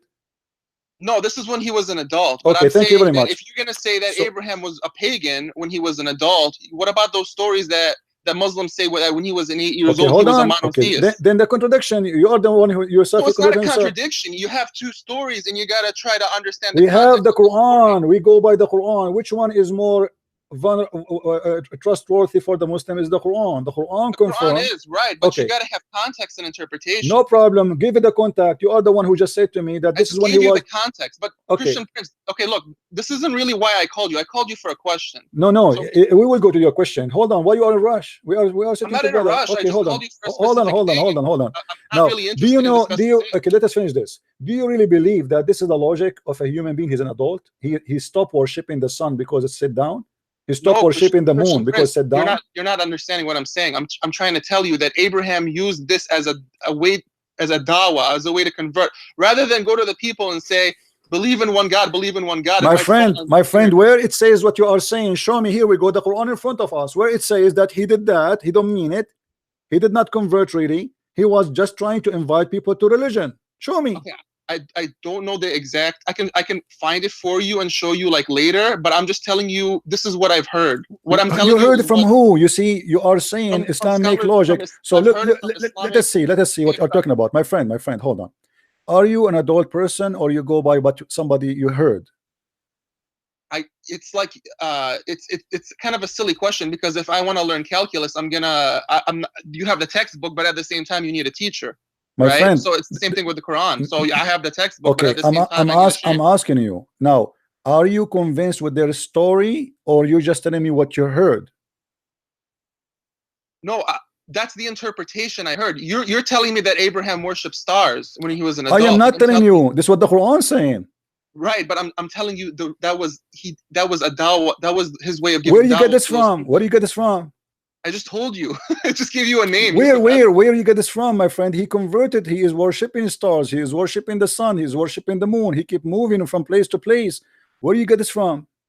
Okay, Christian Prince, I can come back another day with the source. I'm not gonna right now Google the source. I'm just telling you I've read what you said. And I'm telling you the interpretation. My friend, this is Ibn Kathir. Do you see it? This is the interpretation, not my interpretation. So where the Muslim got that story that he was just trying to deceive them and make them believe in the true God? I will find. If you really, really, really, truly care, I will find it for you. But this isn't really the reason why I called you. Okay, no problem. Okay, but so as you see, the reason here is very silly, because if Abraham is worshiping the moon and then he noticed that the moon, as the Quran says to us, because it said he will not worship it, that means that a very silly argument, because Abraham already he knew that the moon set. Unless he never saw the moon before in his lifetime, and suddenly the moon appeared. Abraham, he worshipped the sun, and then he said when the sun set, oh, I'm not going to worship the sun because the sun set. That's mean Abraham, he never saw the sunset before. He was surprised that the sun set, which means that Abraham, he was a person living in a time where the sun never set, and one day suddenly something happened and the sun starts setting. So this is obviously a fake, stupid story Muhammad fabricating. Same time, that's your opinion. This is not my opinion, my friend. It's what it says, and this is what the Quran is saying. This is not my opinion. You keep saying it's opinion. The Quran in front of you. I'm not showing you my verses. I'm showing you their verses, not my translation. Their translation, not my interpretation. Their interpretation. And you keep saying to me, "This is your opinion." Where is my opinion? Where is my opinion in the story? Can you show me? This is Ibn Kathir. Is that my opinion? This is their interpretation. Is that my opinion? I'm just sharing with you what they say. No, I didn't mean that's your. I meant when you said that this is a. Okay, so don't you see here? Don't you see here? There is something stupid and something fishy. That he is, because he saw the sun set, he decided not to believe that the sun is God. Same time, how he believe in Allah if Allah never rise and never set anyway? How he believe? Because the reason for him, he don't believe in the sun, guys. The sun set. He said, I worship not those who disappear. Correct? So in order to be worshipped, you have to be there always. But he never saw Allah anyway. Christian Prince, who is he saying this to? The Quran reporting that he is saying that to himself, supposedly. No, he is not. Christian Prince, that's ridiculous. Why would Abraham be saying that to himself? He's in with an audience. Okay, Abdul, listen. As long he is saying that to an audience, my friend, you are Abdul or not, I don't care. Listen, Why? Where is the proof? Where is the proof that he is saying that to others? Where is in the conversation here? You said he is saying to somebody. Read with me carefully. When he saw the moon rising in splendor, he said, "This is my Lord." Why would Abraham be talking to himself? What he is talking to himself. Okay, let us say. Why would Abraham be talking to himself? Because he is thinking, he's wondering. Christian Prince, he's talking to an audience. My friend, prove it to me. Prove it to me. If you truly want me to prove it to you, go ahead. Because I don't have my sources in front of me. My friend, I just gave you the sources. What do you want? Well, that's okay. That's you. You do this every day. You know, the Quran and the Hadith are in your head. Okay, you know, my friend. Your excuse is the sources. Just name for me any book, and I will put it for you on the screen. I don't have. I'm just telling you what I've heard. Now okay. I can go find who is the one? Who is the one who told you the story? Do you have his phone number? Can you call him? Yes. Oh, I don't know his number. Okay, where you heard this from? It's a person, or you read it in a book? I heard it from. I was watching it on a YouTube video. Okay, so a sheikh, he's saying that to you, and you believe the sheikh, but just because he's saying that in YouTube. Well, I am in YouTube too, and I know more than the sheikh. Yes. Okay, so as you see here, the holy chapter in front of us never mentioned that the only time Abraham is talking to somebody, he spoke to his father. He said to his father Azar, and Muhammad, he got it wrong. He thought that Azar is the name of the father of Abraham, but the fact Azar is a word means foolish. But as you see here, Abraham, he worship and he follow. This is Tafsir al-Jalalain in front of me. When night descended, when it darkened upon him, he saw a star. He said to have been Venus. It's Venus. He was worshiping Venus. And he said to his people who were astrogator, "This is my Lord." As you want. Hold on a second. Okay. So a second ago you told me he was talking to himself. Now you're saying he said it to people. So now you agree with me that he had an audience. Well, this is okay. Okay. He said to his people now, but he said "This is my Lord." He said, "This is my Lord," right? Okay. And then you see here they are giving you a summary of a story. This person, he lived with people, right? Christian Prince, you're going 45 miles an hour. Go back to zero for a second. My friend, do he live? Now you agree? Do he live? No, he said that to himself first. "This is my Lord." When you say that, you convert yourself first. Christian Prince, now you agree that he's talking to an audience. Always you talk to an audience. You live with people. Okay. A second ago you said he was talking to himself. He's talking to himself for sure because he's converting. You see? Which one is it? You see, no. You see, when you convert, you believe in the religion. First, you talk to yourself. You think inside your head. You say, "This is my Lord." And now read with me carefully. He said, "I love not those who sit." He loved what? And then he moved to worship what? He worship different star. Yes. He go to worship the moon. From the moon to Venus, from Venus to the sun. Yes. What is the purpose of this worship according to you? The purpose of this worship, good question. The purpose of this worship is to show his audience how stupid they are for worshiping idols. But by him saying, "This is my Lord," is it smart? Yes, that's the purpose. It's like, how can I give you an analogy? It's like you're with your mother and you're a kid, you want to cross the street. Instead of your mother telling you, "Don't cross the street, the cars are coming," she tells you, "Go ahead, cross the street." You're not gonna, and you say, "Oh man, my mom doesn't care." All right. And you just don't do it because it's not forbidden anymore. You just don't do it because you see the stupidity so of. in order to teach you that adultery is bad, I would do adultery. I did not say that. Now you're just this is what it is, because you see let me show you a contradiction in the Quran, because the Quran says Allah forgive not those who associate with him, which means this is a sin. There's no forgiveness for it. The second you associate with Allah, other God, Allah will never forgive you. So you are saying now that Abraham, he commits shirk, which Allah will never forgive, in order to. He didn't commit shirk in the sense that Abraham literally believed that the stars were gods. He does. He said, "This is my Lord." Right. Let me ask you, are you saying to me that Abraham, when he said that, he was just a liar? No. Okay, so he mean it, right? He means what? He mean when he said that, "I believe in you, the moon. I believe in you, the sun, as my Lord." He mean it or he don't mean it? No. That's the wrong question to ask. Abraham said that as a strategy to get the people to become monotheists. So a strategy in Islam is, I lie to you, I say I believe in Christianity in order to make you to leave Christianity. Well, you are saying that. If you believe deception is always wrong. If you believe deception is always wrong, you're going to find something wrong with the story. But if you believe that there are times in your life where deception is actually so you good, are saying that Abraham was a scammer, he scammed people, he no, is I didn't say that, okay, sir. this is No, what you I are don't- saying. I You are don't saying believe Abraham, what he you said to them, I believe in the Lord, but I don't mean it.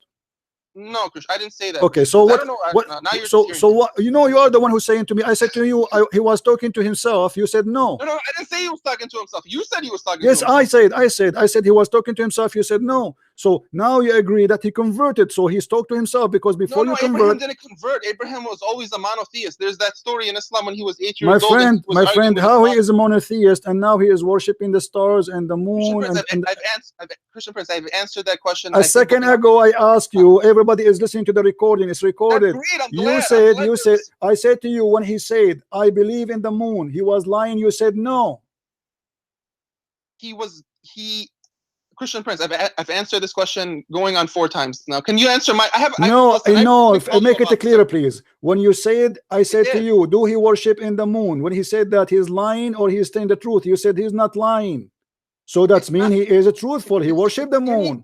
It's getting his audience to see the foolishness of this. Is another worship. question. I will repeat the question again. When he was saying, I believe in the moon, this is my Lord, he was lying or he was telling the truth? You're trying to corner me, and I'm trying to tell you that it's a strategy he used. My friend, the question is very simple. The strategy to use or not, this is not the question. When he said the moon is my God, the sun is my God, the star Venus is my God, was he a believer or he was just a scammer lying? He was not a scammer. So what he was? He was a believer then. Okay, let me ask you this. Do you believe deception is always wrong? This is another question. I'm not talking about this. This is not the question. Please answer. When he said, when he said the sun, to the sun, you are my Lord, he was saying that to the crowd or only to himself? Okay, I say he was saying that to himself first because he converted. I ask you, when he said that, he was honest or he is just lying? He is just a liar. Christian Prince, the heart of this whole story depends on the notion if you believe deception is always wrong. Why you don't want to answer? Either you say to me he was lying when he said he worshipped the stars, or you say to me he was not lying when he worshiping the stars. Christian Prince, is deception always you wrong? See, you will not answer because you are in the corner. You are the one who said to me, you are trying to corner me. You are trying to corner me. Yes, I am cornering you because you are lying to us. You said to us, you said to us he was trying to convince people to worship something, not the star. He converted to the religion in order to take them out of the religion. So I want to let me repeat again. The question is very simple. The question is very simple. When he said the Lord to the moon, you are my Lord. Yes. Do he tell the truth or he was lying?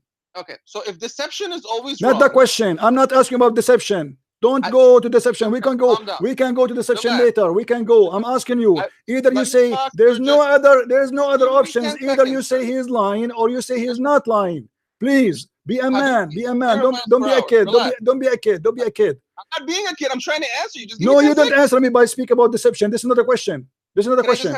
I did not mention the word deception in my question. I'm asking you when he said to the sun.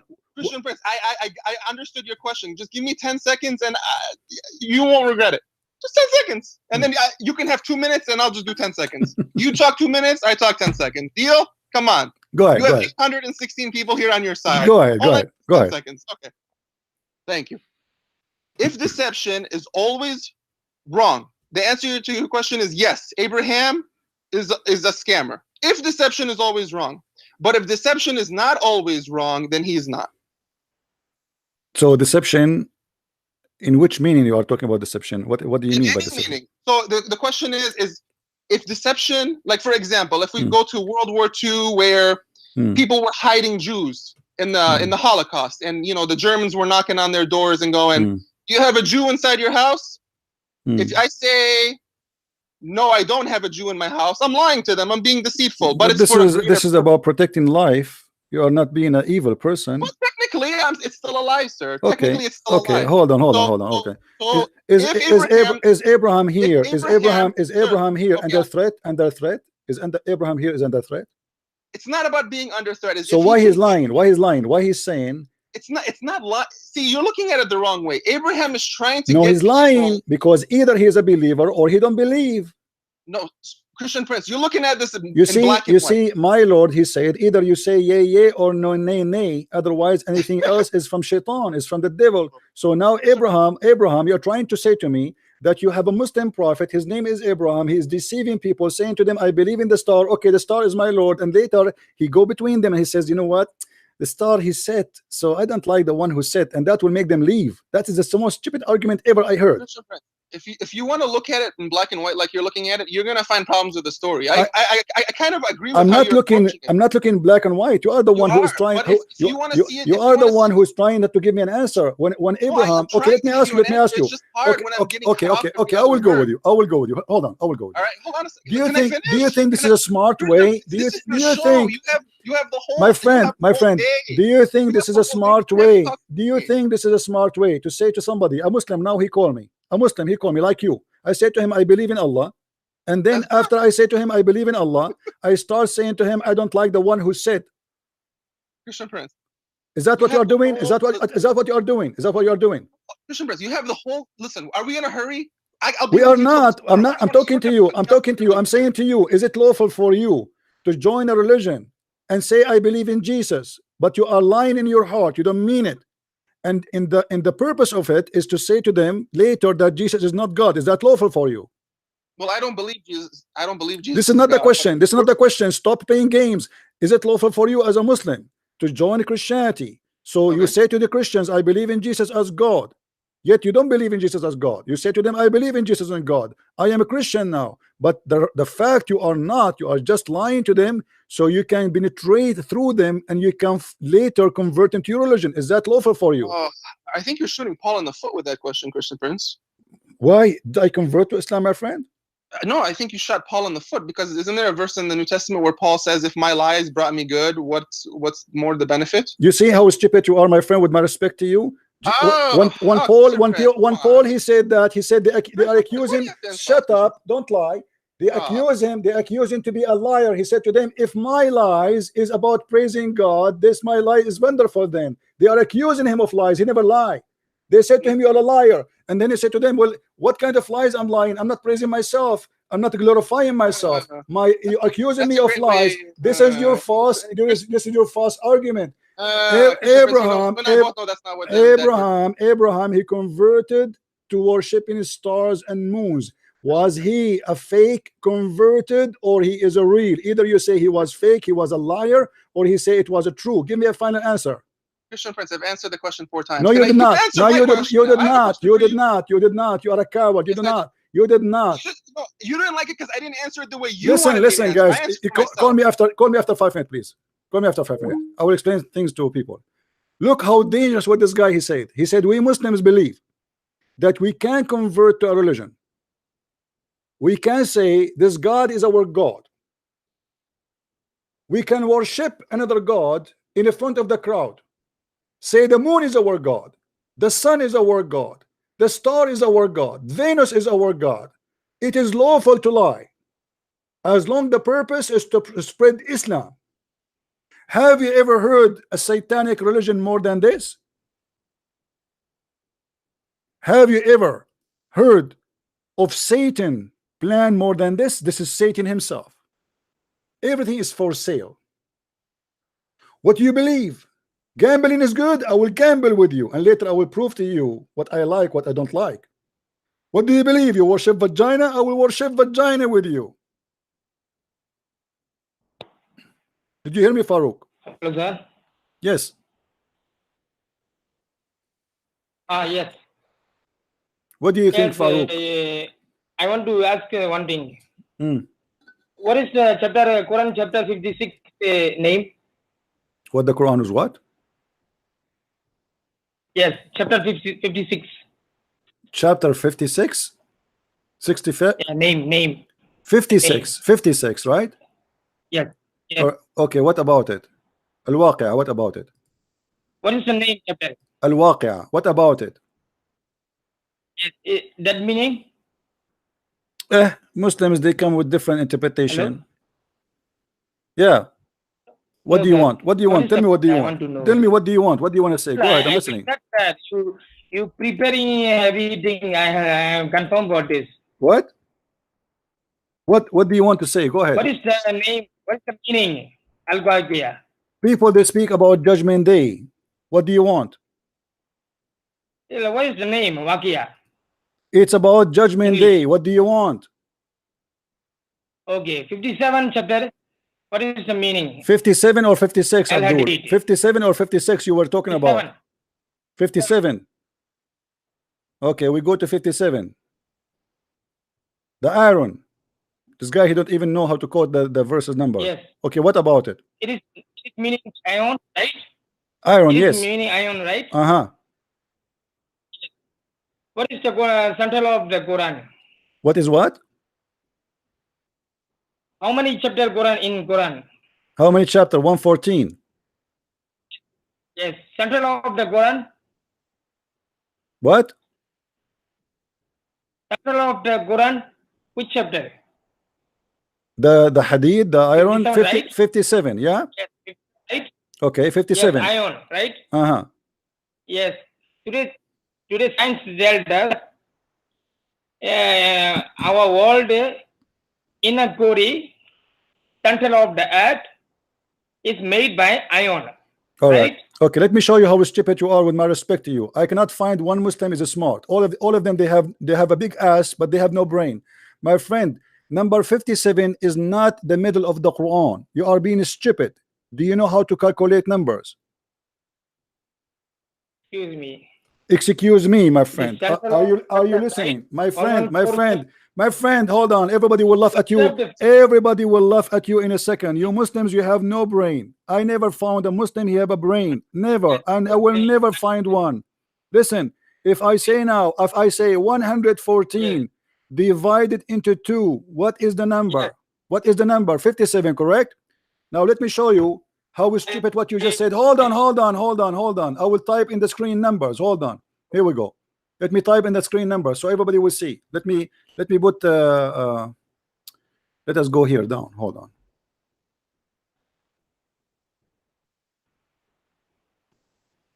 Number 57 is not in the middle of the Quran. You are ignorant in mathematics. Here we go. Read with me carefully. I will type for you the numbers. So we will say we have 50. Hold on. 54, 55, 56, 57, 58, 59, 50. Oh, hold on. 60. We do not need to count the whole numbers, but just to show you. Hold on. Everybody will laugh at you in a second. You Muslims, look with me in the screen. No. Guys, what is the middle of those numbers? The 114. It is not the 57, is not the 56. It is between. It cannot be, because why you choose the 57 to be the middle? Why you do not choose the 56? Listen, Abdul. When you say the middle, when you say the middle, my friend, when you say the middle, that is the middle. I'm saying about 50 central of the chapter. It is not the center. It's not the center, because it is not in the center. In order to be the center, you have to have and add one more number. It is 114, and 114 is divided to 2 perfectly, so it cannot be the center. Let me explain to you, Abdul. What does that mean? If we have 8 here, 8 trees or 4 trees, total of 8. Okay, those are the trees. What is the middle between them? It is here. It is this. It's not this 4, because if we take this 4, what we will do with this 4? What we will do with this 4? Hello. What we will do with the other 4? Which 4 we would choose to be the middle? Which 4 you would choose to be the middle? Hello. Abdul. Hello, simple. Yeah, simple. Just let the guy who was calling me. That guy is a smarter. Call me back. Let us laugh again at Abraham story. Call me back, my friend. The one who called me before this guy. Call me. Let us laugh. Look how evil the cult of Islam is. We are allowed. And this guy, he said, Islam make logic, makes sense, to the point they believe that Abraham was a big scammer. He is like a snake. He go between people. He said to them, I believe in the moon. But he don't believe in the moon. But this is not what the Quran is saying. This is a fabricating story, according to them, trying to defend the honor of Abraham. But they cannot do that. I will join your religion just to deceive you. Hello? Hello, Yes. Christian Prince. Yes, my friend. We really love you. We don't mean to glorify you, but all the works through Christ for sure. Keep up the good work and thank you so much. Thank you, my friend. Take care. Thank you. God bless. Take care. All right. Again, we want Muslims to call, please. The guy who was talking to me before, the Farouk, the Pakistani guy, call me back so we can laugh more at this. This is priceless. I want you people to copy what this guy he said, including my talk, the whole thing, so we can laugh together. Farouk, why you are calling me? I'm asking your friend to call. Hello? Yeah, why you are calling me? Let me see that guy. Hold on. Where is that guy? Here we go.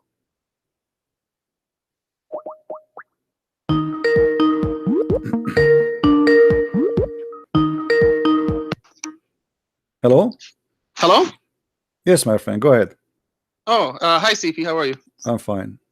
You are the one who I was talking to about Abraham, right? Yes. Okay, Yes, we were. okay. I told you to call me after 5 minutes to explain to them something. Okay. Yeah, So you had a caller, so I No I problem. kind of left the room and then I didn't know. all right. Okay. So now you confirm to me the story that Abraham was deceiving them, correct? I think Christian Prince, is it okay if we talk about the question I wanted to ask you? I think we kind of like. Okay, we don't finish this one. I mean, people they I are think we could- people I've they are answered- interested in your logic, my friend. Your logic is really good. It's a good logic. I like it. You know, Abraham, the Muslim Abraham is a deceiver, is a liar. That's your opinion, Christian Prince. No, this is your opinion. You are the one who said to I me. didn't say, no, you're You putting are words the in one. my- You are the one who used the word deceive when you spoke about Abraham, not me. No, Christian Prince, I did not. You asked me, is Abraham a deceiver? I did not ask you about him being deceiver. Don't lie. I said to you, do you think he's a liar? When he said, I believe in the moon, or he was saying the truth? I did not even use the word deceive. It's you. Christian Prince, Islamic sources say that Abraham was a monotheist when he was 8 years old. My friend, I don't care what you say. You have to prove it to me. Same time. How he was 8 years old already, believing in Allah, yet he is going around worshiping stars and moons and suns. Explain to me. I've answered that from what I've read. Is this was Abraham's way of performing dawah, and the reason he did this is to get the people to see how foolish it was to worship idols. Okay, he was successful to prove to them that this is foolish. Are you asking me, did his audience embrace monotheism? Yeah. Yeah. Okay, hold on. Just by saying to them, I love not those who said. I'm sorry, what did you say? How he converted them, how he made them believe that they are wrong by saying to them, I love not those that said, correct? Christian Prince, let me how can I give you this in an analogy? Okay, if you've got like a 3-year-old kid and he just wants to touch the fire, okay, he just can't help it, and you're the parent and you're like, don't touch the fire, you keep grabbing his hand, eventually the best way for this kid not to touch the fire is to experience fire, and he gets burned and he says, oh my gosh, this was stupid, fire is bad, I'm not gonna do this again. You understand? My friend, the parent being abusive? My friend, are you saying to me that the bunch around him, they are a bunch of kids and he's the only one smart? Are you saying Abraham's audience were kids? You are the one saying that. You are giving me example of parents and kids. No, I'm giving no. Listen. What is the answer? analogy. What is the answer? What is the answer Abraham he gave to those people to convert them out of that religion? What is that? I love not those that they said, right? Is that a way to make anyone who believe in the sun not to believe the sun? Or this is a stupid answer? Christian Prince, sometimes you just have to play along with your audience to get your audience. My to friend, so my friend, what example, I play what with my audience? Is that a Christian game? Prince, Is that for a example, if is your that audience is that a worships the game, sun, my friend? Is that a game? Is that a game? Listen, Christian when I say there's I many- love not those who sit. This is a Christian proof. This is a proof nothing, because those people, they already knew the sunset. They Just give already me 10 knew. seconds. They already another knew. 10 Listen, seconds, you can listen. Just to show you how stupid what you just said and what the Muslim trying to fool you with. Because the people, they saw already the sunset hundreds of millions of times, and they saw the Right. moon set, and they saw the star Right. set, but they never. Christian But Prince, Christian Prince, in what you're not order understanding- to say to them you have to worship Allah, then I have to show them Allah, because He is saying if you don't see it, don't worship it. Christian Prince, what you're not understanding is this. You're right. The people did see the sunrise and the sunset. I understand. 100% you're correct. But what Abraham, I think, was trying to tell them is, Abraham's trying to say, oh my gosh, the sun is gone. What do I worship? It's to get the people to think, oh, you know what? He's right. What do we worship? We have to wait, 12 hours to worship. Abraham's trying to get them to see the idiocy of their idolatry. Let me ask you a question. Let me ask you a Can I question. ask you a question? No problem. No problem. Go ahead. Ask me the question you want. Go ahead. Thank you so much. It's a Bible question, because the reason, what I do is I actually play you in my home, and I just I'll be doing dishes, or I'll be vacuuming, whatever. All right. I just have you on in the background. Go ahead, my friend. Go ahead. And the other day I heard you talk. You played a Bible verse, an audio. You played about Judas hanging himself. Do you remember that? It was Matthew chapter 27. Okay. You remember? All right. Go ahead. Do you remember that? No problem. Go ahead. Okay. So, so I'm listening to what you were saying, and verse 9 of Matthew kind of struck me. It said, "Then what was spoken by Jeremiah the prophet was fulfilled. They took the 30 pieces of silver, the price set on him by the people of Israel, and they used them to buy the potter's field as the Lord commanded me." So you played that, and I'm wondering in my head, I was like, because I read the book of Jeremiah. Granted, I read it years ago, so my memory isn't that great with it. But where does the book of Jeremiah say that? So that's my question. Okay. So if this is not in the book of Jeremiah, that would be a false prophecy, right? No, I mean, is it? I mean, I now I've read it, but I've read Jeremiah maybe like 3 years ago, but I can remember that I've never read anything about 30 pieces of silver in the book of Jeremiah. Okay. You see, when somebody try to find something about something written in the Bible, how we connect the dots together? Do you know? Commentaries? I don't know. Maybe I'm not understanding your question. When somebody says to me, well, I did read the book of Jeremiah, yeah, and I did not find where it says that, which means you are saying to me, well, obviously it's not in the book of Jeremiah, right? No, I'm not saying that. I'm saying, can you show me where in the book of Jeremiah it says that? Because I don't recall ever reading 30 pieces of silver in the book of Jeremiah. Well, if we go to Jeremiah chapter 32 and read it from verse number 6 to 10, okay, we will find. Let me try to remember. Hold on.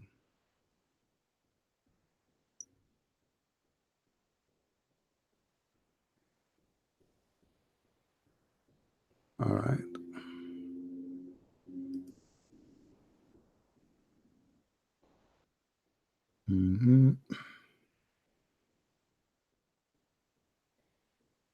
Thank you for taking my call today. I really appreciate it. No problem. No problem. Let me see.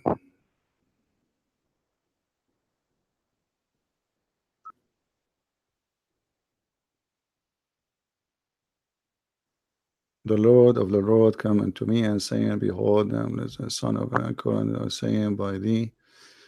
All right. Okay. And actually, we can find that in the book of Zechariah too. Let's see.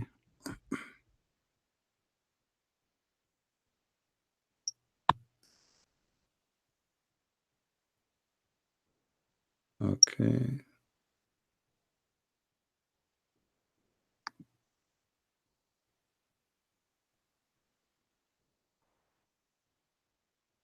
Well, in the book of Jeremiah, it's speaking about.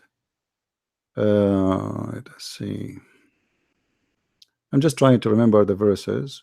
I'll take your time, Christian Prince. I'm here for the next 3 hours. Don't worry. The next how many hours? 3 hours if you want. Okay. I'm joking with you. Okay. Okay, hold on. And I appreciate you looking. Thank you so much. Oh, you're welcome.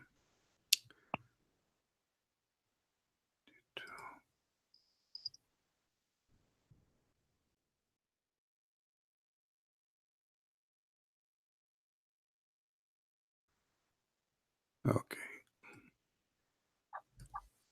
Can you read for me Jeremiah 32? You want me to read?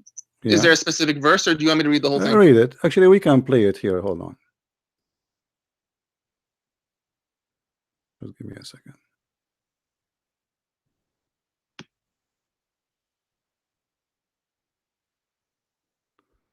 Let me just go to the English.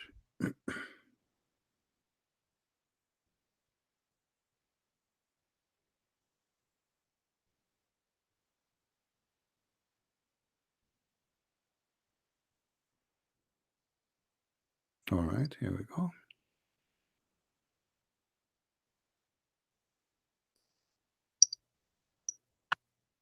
Jeremiah 32. The word that came to Jeremiah from the Lord in the 10th year of Zedekiah, king of Judah, which was the 18th year of Nebuchadrezzar. For then the king of Babylon's army besieged Jerusalem, and Jeremiah the prophet was shut up in the court of the prison, which was in the king of Judah's house.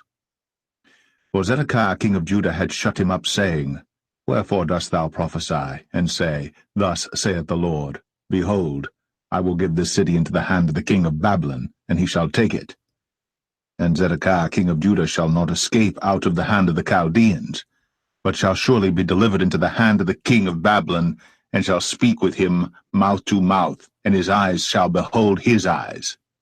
And he shall lead Zedekiah to Babylon, and there shall he be until I visit him, saith the Lord. Though ye fight with the Chaldeans, ye shall not prosper. And Jeremiah said, The word of the Lord came unto me, saying, Behold, Hanamiel the son of Shallum, thine uncle, shall come unto thee, saying, Buy thee my field, that is in Anathoth, for the right of redemption is thine to buy it. So Hanamiel mine uncle's son came to me in the court of the prison according to the word of the Lord, and said unto me, Buy my field, I pray thee, that is in Anathoth, which is in the country of Benjamin, for the right of inheritance is thine, and the redemption is thine. Buy it for thyself. Then I knew that this was the word of the Lord. And I bought the field from Hanamiel my uncle's son, that was in Anathoth, and weighed him the money, even 17 shekels of silver. And I subscribed the evidence, and sealed it, and took witnesses, and weighed him the money in the balances. So I took the evidence of the purchase, both that which was sealed according to the law and custom, and that which was open.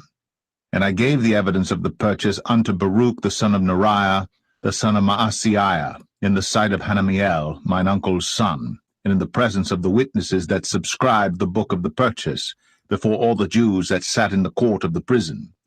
And I charged Baruch before them, saying, Thus saith the Lord of hosts, the God of Israel, Take these evidences, this evidence of the purchase, both which is sealed, and this evidence which is open, and put them in an earthen vessel, that they may continue many days.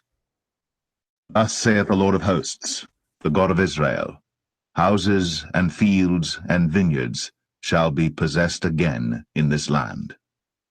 Now when I had delivered the evidence of the purchase unto Baruch the son of Neriah, I prayed unto the Lord, saying, Our Lord God, behold, thou hast made the heaven and the earth by thy great power and stretched out arm, and there is nothing too hard for thee. Thou showest loving kindness unto thousands, and recompensest the iniquity of the fathers into the bosom of their children after them. The great, Anyway, the mighty God, this the is Lord of enough for us. hosts, is his name. Oh, yeah, Great I in think you played, counsel All right. and mighty in work. You see, For thine eyes are open let upon me all see, the where is ways of this the sons of audio? men, to give every one according to his ways and according to the fruit of his doings, which hast. All right. So, my friend, when they speak about prophecy. As an example, there's many prophecy in the Bible. If you go and look on them, if you want to look in details word by word, you might say, okay, it doesn't say that, right? Right. Yes. So the book is a metaphorical meaning, and at the end of the day, it is what the metaphorical of it. So did they took the 30 piece of silver? Is it about the 30 piece of silver, the one you are saying where it says that, or it's about giving up somebody and betraying somebody? Well, Christian Prince, the thing is see, I don't read Greek. I know the New Testament is written in Greek, so I only read English. And the way the English has it is it's in quotations, right? So it's, if you look at Matthew chapter 27, verse 9, it says, then what was spoken by Jeremiah, the prophet, was fulfilled, and he puts it in quotes. And in English, when you quote something, but he is quoting Zechariah 11. You see, Jeremiah is talking about but the text doesn't say Zechariah, it says Jeremiah. So he's saying no. Jeremiah speaking about the person who is mentioned in Zechariah. Oh, wait, what? When Jeremiah he speak about the person who is mentioned in Zechariah.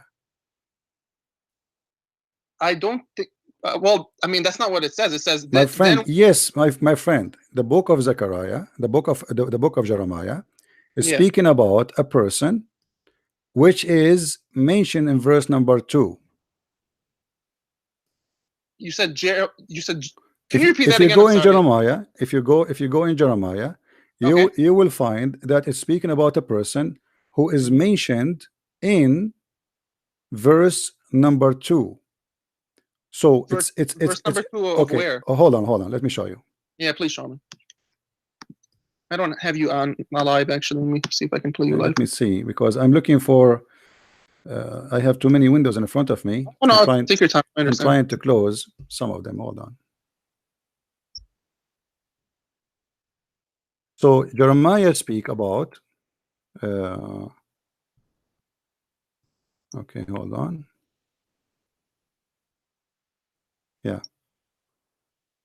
It says that the word which was the spoken word, or the talk, or the conversation, was in to Jeremiah from the Lord. If you go to verse number 2, it says Zechariah 18. Okay. If you go to Jeremiah 18, you will find he said that he went. Let me go to Jeremiah 18. Hold on. Okay. Are you showing this on your screen, CP? Because I don't see anything. I will show it. Hold on. I know, okay. Because I have many things in the screen. No, take your time. Okay. It's fine. No problem. All right. Okay. If we go.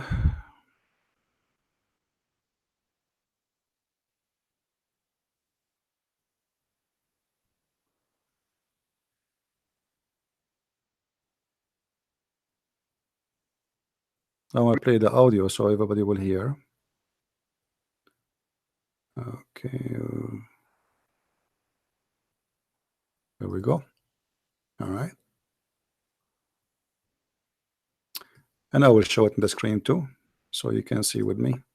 Okay. All right. If you go to Jeremiah 18, it says, the word which come to Jeremiah from the Lord, saying, arise and go down. Is it showing the screen, guys? Is my screen is on? No, hold on. It's okay. I have it open. Hold so on, I'm reading. hold on. Let me go.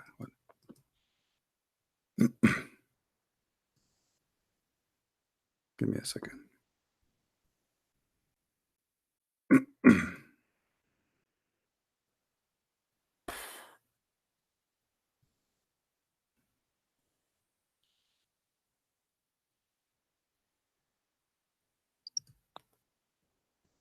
All right, now we will have it in the other screen. Hold on.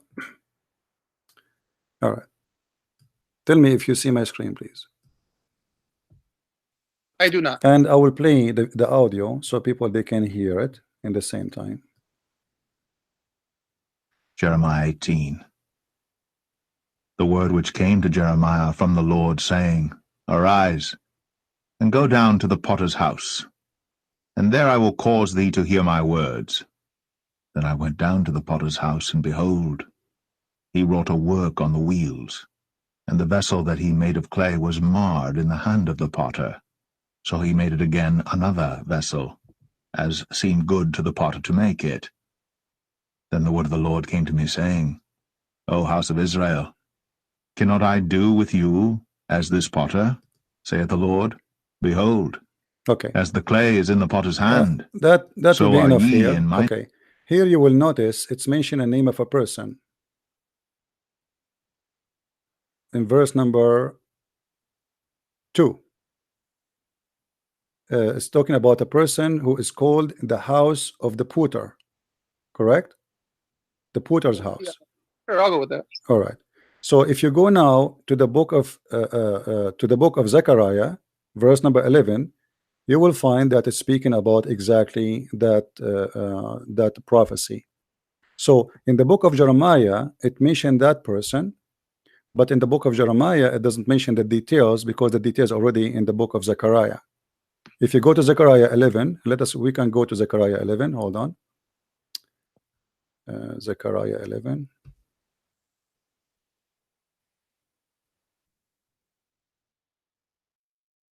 I think so. Like Zechariah chapter 11, let's say verse 13. Is that what you're saying? Where it says, like, and the Lord said to me, throw it to the potter. Is that what you're saying? Yeah. So it's mentioned. It's mentioned there. The prophecy. The book is like the Bible is like a complex building, and there is many windows. Like you go to a room, you say, okay, well, here we do this. If you want, because to avoid reporting the same information or repeating the same information. So because those who they are reading, they knew exactly what they are talking about, so we do not need to repeat. Not like the Quran. The Quran kept repeating the same verse over and over and over. That does not exist in the Bible. So the story is mentioned, so we do not need to mention it again. So what we do, we quote a story by mentioning a person or the house of the potter, and that then you can go, if you want to see the reference where it says that, you go to the book and then you will see what it's talking about. Okay. So okay, that's your answer and I accept it. The thing is, the thing I struggle with though with that answer is it's just the fact that it's written in quotation marks. And in English is, if you put something in quotation marks, that word for word quotation should be, you know, in the thing. You know what I mean? So like I can find you an example if you want where my friend, you see the one is talking there. Let us say they are not scholars, they are very high educated people in the words, right? Okay. They are not only scholars, they are the top. So when they speak, they are speaking about something is already known. So because it's known, I do not need to explain to you where you can find it, where you cannot. This is for maybe a person like you and me who want to do study and we search, okay, we can find this where it says that, right? Well, but Christian Prince, the problem is like, you know, these books were, I mean, so you believe that Jesus told the disciples to go out and preach this to the Gentiles. So the Gentiles aren't, you know, fluent in this type of, you know, Jewish, if you want to call it, interpretation. You know what I mean? So it's like, it should be very, very, very clear, because this religion is not just is going out to the non-Jew as well. You know what I'm saying? You are talking to me about being very, very, very clear, but you are following a book. The book itself says that the chapters, this book full of things nobody knows what it means, save Allah. You are saying to me it have to be very, very, very clear that, but you Muslims, you don't agree about one single verse in the Quran what it does mean, including the one we spoke about Abraham, because Muslims, they disagree and agree about many things. It's specifically the word we talk about Abraham. You are asking me to be very, very, very clear, but you are following a religion. Nothing about it is clear. Sir, I thank you for answering. I don't know why you're bringing up the Quran. This is just a question. No, because the logic, if you want to use a logic, my friend, use your logic in your religion too, not in mine only, right? The same logic you are using it for yourself. And here we go. You see, we are not left alone without witnesses. We are guided and we have the answer. It's not like we are left alone and we don't have the answer. So you ask for where is the prophecy? Is the prophecy is there and proven to be right? Christian Prince, I thank you for answering my question, and you answered my question, but the thing about your answer that is just not satisfying my heart is the fact that it's in quotation marks. That's the thing. What is it? What in quotation mark? I mean, what does that mean? Matthew chapter 27 verse 9. What in quotation? What do you mean by in quotation mark? What does that mean? It's in quotation. So in English, if you want to, like, for example, if I say, for example, like if you told me right now, I love pizza. Let's say you told me that. So if I want to quote you, I'm going to put in quotation marks, Christian Prince said, quotation, open quote, I love pizza, end quote. So that means that this is exactly what you said. You understand? So the thing that's not satifying me is it goes. My friend, first of all, I don't know how smart are you, but I will. I don't know how smart I am too, sir. Because you are smart. Because if you are smart, then you know that you are reading English, and the language is different from Arabic, different from Hebrew, different from everything. You know, every language. Hold on, everyone. Every language have its own way to describe things and to present things. So you are saying because it's in English, there's a quotation. That's mean there is something wrong here. I don't like, and I don't like it to be in quotation. No. So it's a quotation, yes, and this is why they put it between two brackets, because it's a quotation. But the quotation is for what is mentioned in Jeremiah about Zechariah. Right, Christian. So you are saying to me, what are you saying to me? Okay, why he did mention did not mention Zechariah right away? Jeremiah is more important to mention because Jeremiah is a big name for the Jews, and he is the one who is a higher prophet. So in the book of Jeremiah, speaking about that story. So now we go and we see what is the story in details. But where it's coming from? It's coming from Jeremiah first, because he mentioned the name of that person or the house of that person. Why he mentioned it? Why he did not give the details? Because simply it's already there, so you can go and read it. So the prophecy is complete, it's perfect, there's nothing wrong with it. All what you are saying to me, I am not satisfied, even if you give me the answer which is accurate, proving that this is not a false prophecy, even if it's true, but still you don't like it because, okay, why it's in a quotation? Well, this is your problem. If I ask you now the same question, as long as you ask me, the Muslim, they say that Muhammad, his name is a prophesy in the Bible. The Quran says that we can find the name of a prophet Ahmad in the New Testament. Where we can find it? You're asking me where I can find Muhammad's name in the you asked me a question about Jesus' prophecy, about what will happen to Jesus in the book of Jeremiah, and we found it for you. Where we can find the prophecy of Muhammad in the New Testament, as his name is Ahmad. Christian Prince, I really don't want to change the topic. I still kind of have a question on. I'm not changing the topic because sort you see, no. You see, I'm going with your logic because I'm wondering how come you question this prophecy, but you don't question a prophecy in a book you believe in. I'm not questioning the prophecy. So the part of the prophecy where it says, you know, they took the 30 pieces of silver. I agree with you. That is in the book of Zechariah, but that I'm not saying that this sentence is in the book of Zechariah. But the thing is it's attributed to Jeremiah, and now you're saying, well, Jeremiah used the word potter. No, he did not use the pot. No, he did not just use the word potter. He's talking about a specific story. So this is the specific story. It is mentioned in the book of Zechariah. My friend, you are just playing games. Why you don't want to answer me? I answered you. I gave you the chance to ask question. We spend the time to show you. I look for the verse and we find it. It took us some time and we get you the answer. Now, where we can find what you served me a meal and I'm trying to taste the meal. Can you serve me a meal too, please? Can you serve me a meal? Where we can find why you are not asking yourself as a Muslim the same question? Where we can find the prophecy about Muhammad in the Bible? Christian Prince, I don't want to change the topic. We are not changing the topic. We are not changing the topic. We are talking about where we can find the prophecy. Here we go. You ask me about the prophecy where it exists. We show it to you. Where we can find the prophecy in your book about Jesus saying that Muhammad in his book.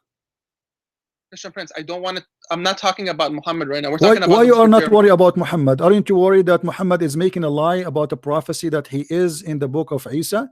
Christian Prince, what you are straw manning right now. I'm trying to really dig deep into this question I'm asking you. I answered you already, guys. Did I answer him? Did I answer this gentleman?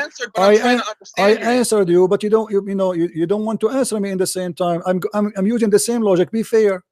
Why your logic work only for your benefit will not work for our benefit? I'm going to use your logic. My friend, I'm using your logic. Please. I answered you. You can continue. You can continue. You can taste the food you are talking about. I'm asking you a very simple question. Why, please? Why? You don't ask yourself as a smart person the same question about your prophet. Your prophet, he said that Isa said that his name as Ahmad is mentioned in the New Testament. Why we cannot find the name Ahmad in the New Testament? Christian Prince, if we talk about this, it's gonna just switch to a different topic. And I promise you, we will not go to any other topic. I promise you. Go ahead. Well, we kind of are when you're asking me this. No, we are not. We are not. We are talking about prophecy. Why the prophecy we cannot find? We found the prophecy about this, the 30 silver, 30 piece of silver. Not really, because what I'm trying to say to you. Okay, no, not really. You're being lying now. I show it to you in front of you on the screen. Sir, I'm trying to understand. Does it say word by word 30 pieces of silver, or I'm lying, my friend? Does it say word by word? Sir, in the book of Jeremiah, the verse you my quoted friend, me, in the book of Jeremiah, speaking about what? Speaking about this guy. This is story. Christian Prince. Who is this person? He is the one is mentioned in the book of Jeremiah. Christian Prince. Let me what you gave me on the radio, Jeremiah chapter 32. It doesn't say 30 pieces of silver. It says 17 pieces of silver.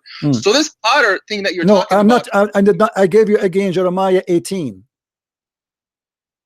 Right, but you first gave me Jeremiah. I gave you Jeremiah 32, and then I gave you Jeremiah 18. Okay, so Jeremiah 32 says 17 pieces of silver. No, they are speaking about, because if you want the exact number, here we go. This is the number. If you want the exact quotation, this is the quotation.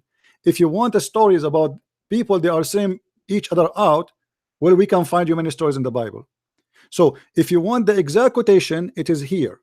If you want stories about someone he betrays someone, we can find you many stories.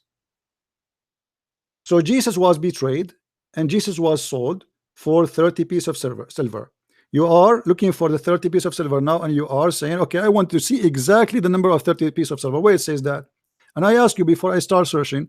So you are saying to me, if we could not find the 30 pieces of silver, that will be a problem, right? It's mean this is a false prophecy.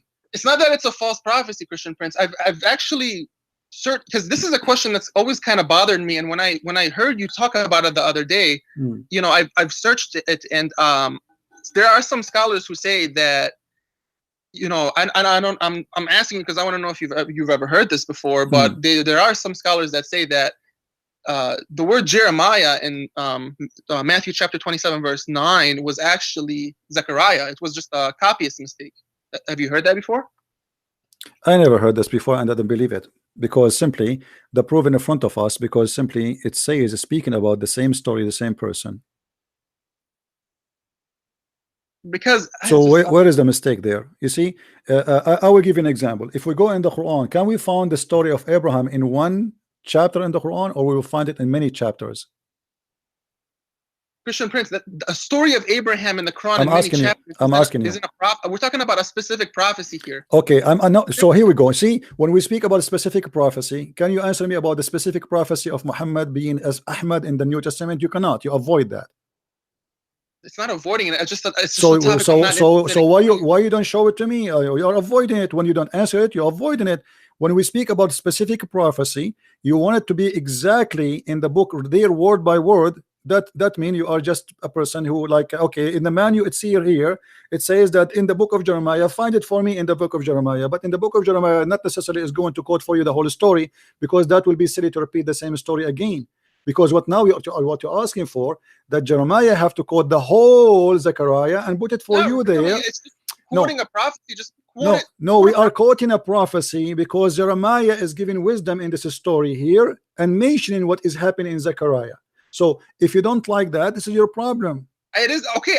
I do not like it. It makes no sense for me. And that's because you are being hypocrite, my friend. No, sir, we'll just agree to disagree, because I've read because if you don't like it, then you have to mention to me prophecy mentioned about Muhammad in exact place as Muhammad he mentioned. About Muhammad, I originally called you to ask you this question. My friend, I understand, but you are a person who believes in Islam. As long this is your logic, my friend, as long this is your logic, you have to be consistent with your logic.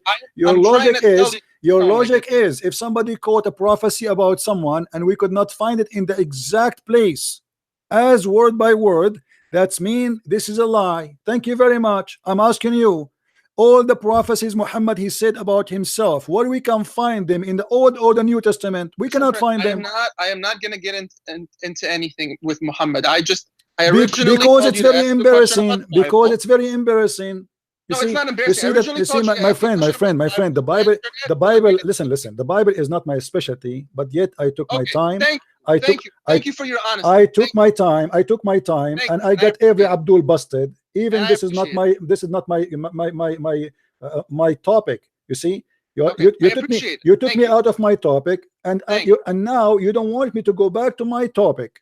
Go back to your topic. Okay, thank you for my answering topic. question. No, my topic to you. Why you want to leave? I'm asking Because you that- where because we you can answered my find. question Where and we that's can find. I want to go with you. I like your rules. We need to find the exact prophecy in the exact location. So Muhammad, he said in the Quran Christian that Prince. Isa, he prophesied about him that a guy, his name is Ahmad, is going to come after him. Where Christian we can Prince. find that prophecy in the New Testament. Christian Prince, you've answered my question. Thank you so much. Have a great day. So now you will leave? Yes, sir. Why? Because you've answered my question. I originally came here to ask you this And question. why you don't wanna do me a favor and I want to learn something from Can you? I answer the question? No, because simply you're trying to just hang up because you cannot handle your own logic. I called you for a question in the Bible, then we sidetracked to Abraham, then you answered my question, and that's it. That was the reason I called you, and you've answered it, and that's it. No, this is not the logic. The logic is you call me not to look really for where it is. You call me because simply you want to show the Christian that this is a false prophecy, does not exist. No, I just called you because I struggle with this verse, and I wanted. Okay, I am myself. I need your help. I am struggling with this verse, chapter 61, verse number 6. Can you help me, please? You should go ask a sheikh or an imam or a scholar. So how come? Let me ask. I Okay, before you go, as long as you want to go, no problem. Why this is not a concern for you? And you say to me, go and ask a sheikh. Why you are a Muslim, but you never ask yourself why we cannot find this prophecy about Muhammad or Ahmad in the New Testament? What happened? Christian Prince, I really have to go right now. There's something that I need to do. Thank you so much again for answering the question. No problem. I'm sure you'll have Muslim callers who you can ask this question to. All right. Take care. I waste my time with you. There's no honesty. Honesty is the problem. See, the Bible is not really my topic. I'm not a person who have degrees in the Bible. I never claimed to be. And I'm not a priest. I'm not, I'm a person who knows Islam very well. Yet, it's not really hard to answer questions about the Bible. You show them, still they want to play games. And they will not be honest. Hello? How are you? I'm fine, my friend. Go ahead. We hear you. Okay, concerning about the question that this guy was asking about Zechariah or Jeremiah.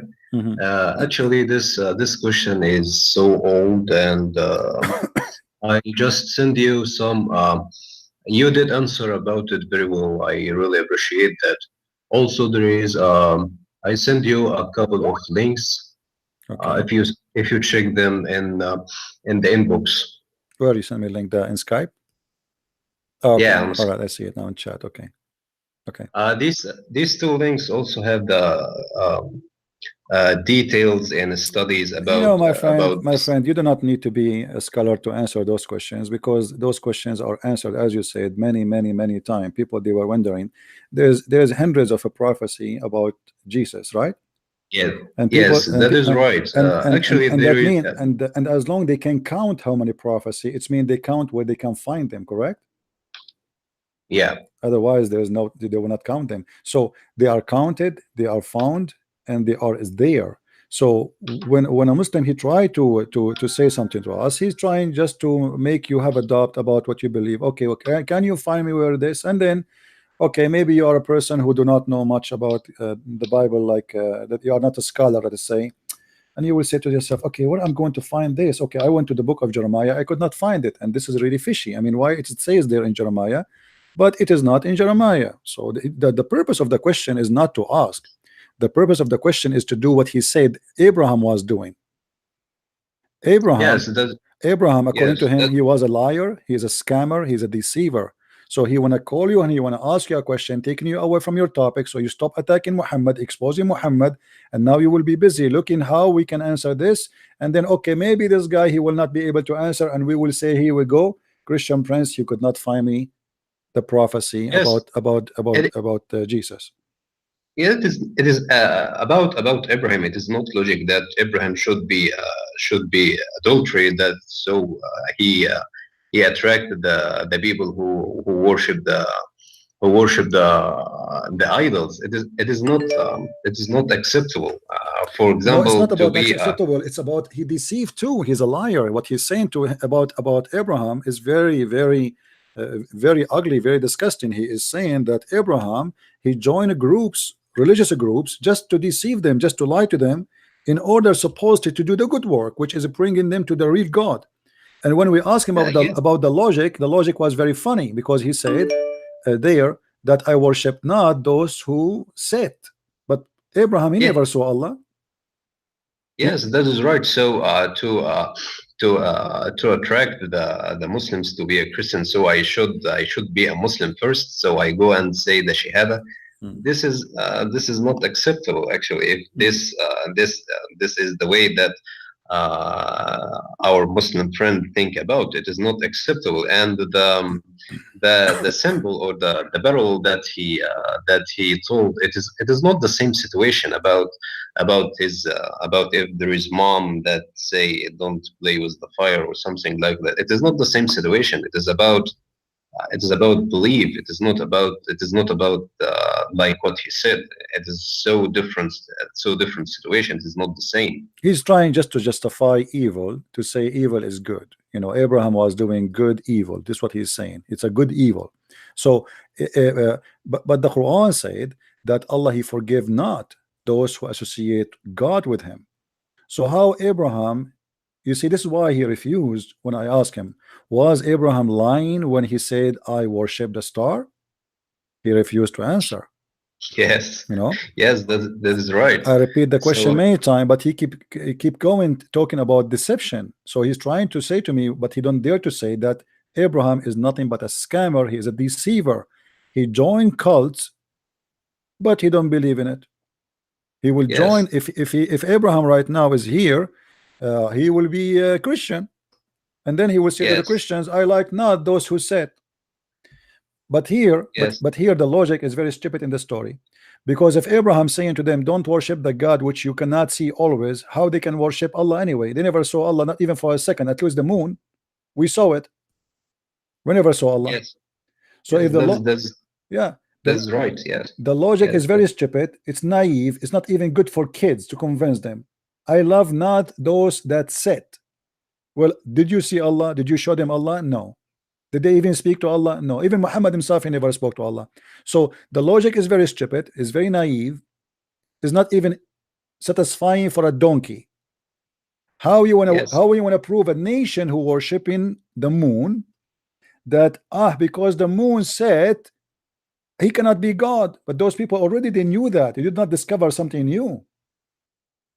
Yes, that is so right. Yeah, that can be valid if those people they never saw the moon disappear. Maybe like the moon was always there and suddenly the moon disappeared. You know. Yes, God bless you, and thank you for the answer. And if you read the two links, it is a study, and I will be so glad that you share me what you think about. Is it in Arabic? Oh, those are in Arabic. Okay. I just in Arabic. Yeah, actually, I click on it by mistake before. Yeah, I click at this one window. Okay. All right. Yeah, it is still there. So I would so happy that you share me what you think about this studies. No problem. Thank you so much. No problem, my friend. No problem. Okay. Thank you. Do we have any Muslim would like to call us? Any Muslim would like to call us? Always the Muslims, they try to have an argument, but the argument cannot stand for their own cult. They don't have, they don't have the courage to practice their questions on themselves. Why we cannot find the prophecies mentioned in the Quran about others in other books? Why we cannot find the prophecy about Muhammad? The Muslims, they try to make verses in the Bible about Muhammad, but the fact everybody knows that have nothing to do with Muhammad. I will give you an example. All of us, we knew a guy, his name is Didat. Didat was making fun of the Song of Songs. Right? Song of Songs. Song of Songs are bad. Song of Songs is porn. Songs of Songs is disgusting. Many years did that, speaking against the Song of Songs. One day, suddenly, somebody said to Muhammad, any Muslim would like to call, he can call me right now, no problem. Somebody told Muhammad, told the Didat, that the name of Muhammad is in the Song of Songs. And suddenly the Song of Songs is not the porn book. It was #1 porn book in every speech that he do, and you can see many videos in the internet. If I search right now, this is the hypocrisy of the Abduls. If you search right now in the internet for Muhammad in the Bible, you will find tons of articles written by Muslims about Muhammad in the Bible. But if you put those into test, you will find that this is absolutely false. This is Islamic City, Muhammad in the Bible. Look what happened. The Bible prophesy about the advent of Muhammad. Where is that? Let us see. In Genesis 12:2-3. If we go to Genesis, can we find that? Let us go to Genesis and laugh.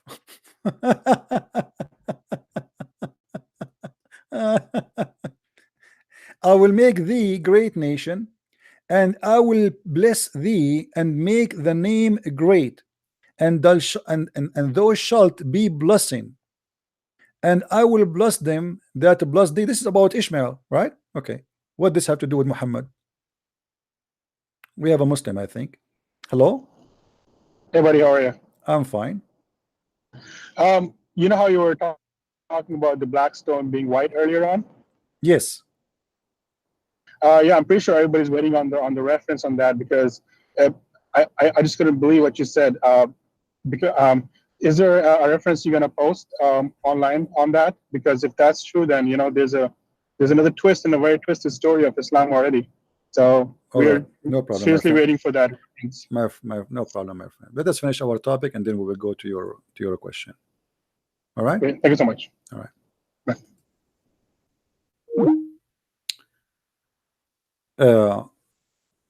This is about Ishmael, and Muhammad is not from Ishmael. Even in the Muslim books, it says that Ishmael, he learned Arabic at the age of 13, which means the Arab exist before Muhammad. Secondly,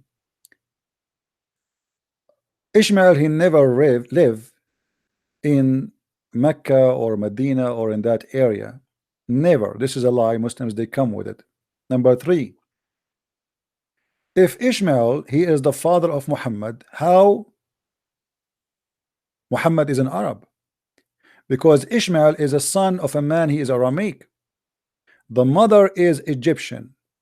The son is an Arab. That is the most stupid idea ever. So they try to make Muhammad out of Ishmael. Same time, that will be a total contradiction with the Quran, because the Quran says that Muhammad, that the prophethood of Abraham are from the seed of Isaac and Jacob.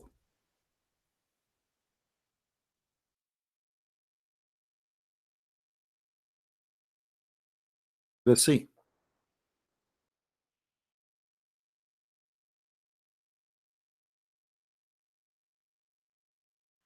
If we go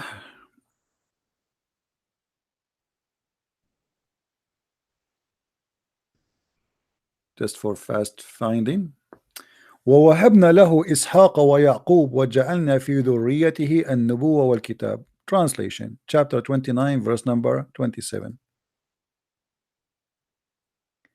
Do ye indeed approach men and cut off? Okay, what is that? Hold on. What is that? What cut off? This is a different verse. Hold on. No, here we go.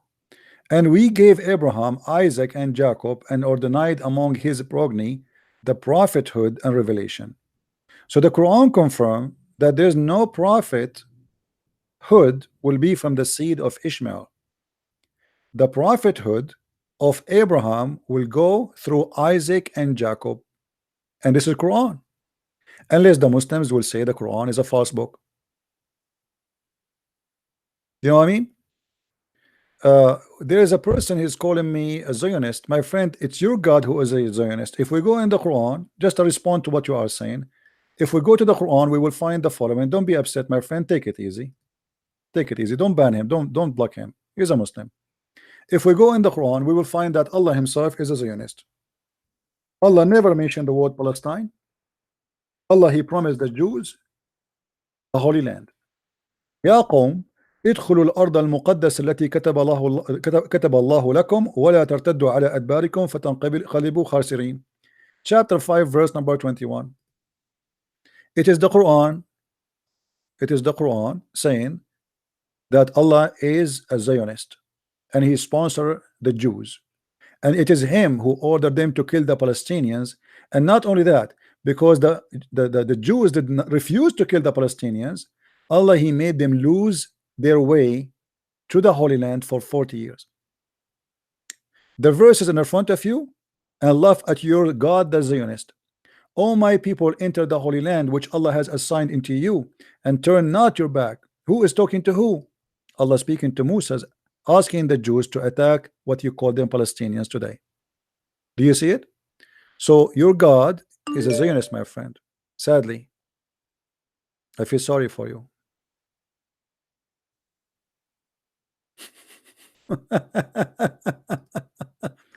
I really feel sorry for you. I mean, what I can do? You are talking about Zionist?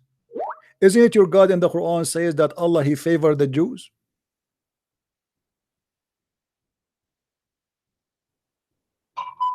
Hello?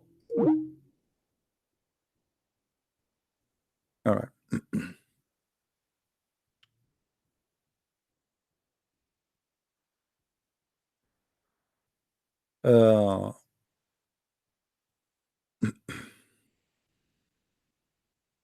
Hello.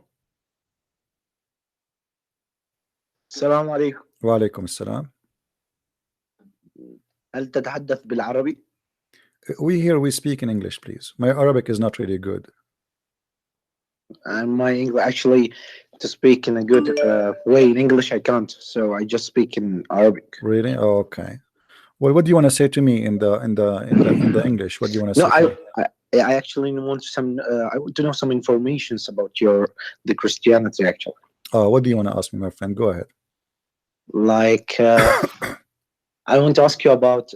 You said that I saw some informations in the Google that actually Maryam, the mother Maryam, she appeared in. She appeared in Egypt above some of the churches. So is this real actually? I don't know. I wasn't there. You was there? No. Okay, no, not about that. They said that's something famous. Okay, I don't know if it's famous or not. I don't care. This is not my problem. I do not need to see anyone to believe in Jesus. The Lord, he said, bless those who believe and did not see. No, they said, but the problem that, they say that this is in Christianity. So, my friend, this is not. This is the don't play games. You know, I can show you the Shia. They are saying that they saw Fatima in Iraq. I can show you the Sheikh saw that he saw the guy now he is in jail. Al-Uda, he is in jail because he claimed that he saw the Prophet Muhammad and he is a Saudi. What is? No, but this is not one man. He just my friend, the Lord, he can do miracle. He can appear to people. He can guide them. This is not in the news. This is not. It can be in the news. Then maybe it's true. I don't know. So it's in the news. You go and ask the news. Now, what is your problem?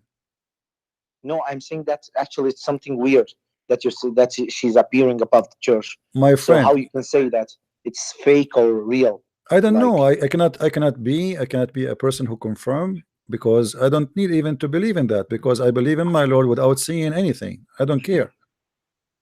Okay. Yeah. What about you? What about you? Why you believe in Muhammad?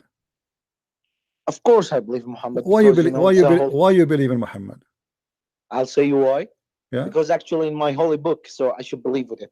This is my okay. What your holy book says about Muhammad? Can you help me, please?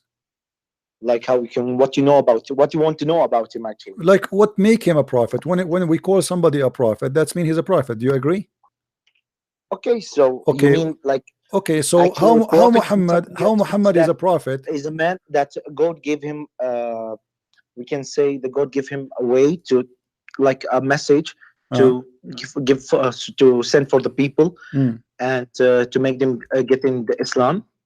So that's why we say a prophet. So he have a special thing than other people. That's why I'm saying to you. Okay, what is special about Muhammad? Like what?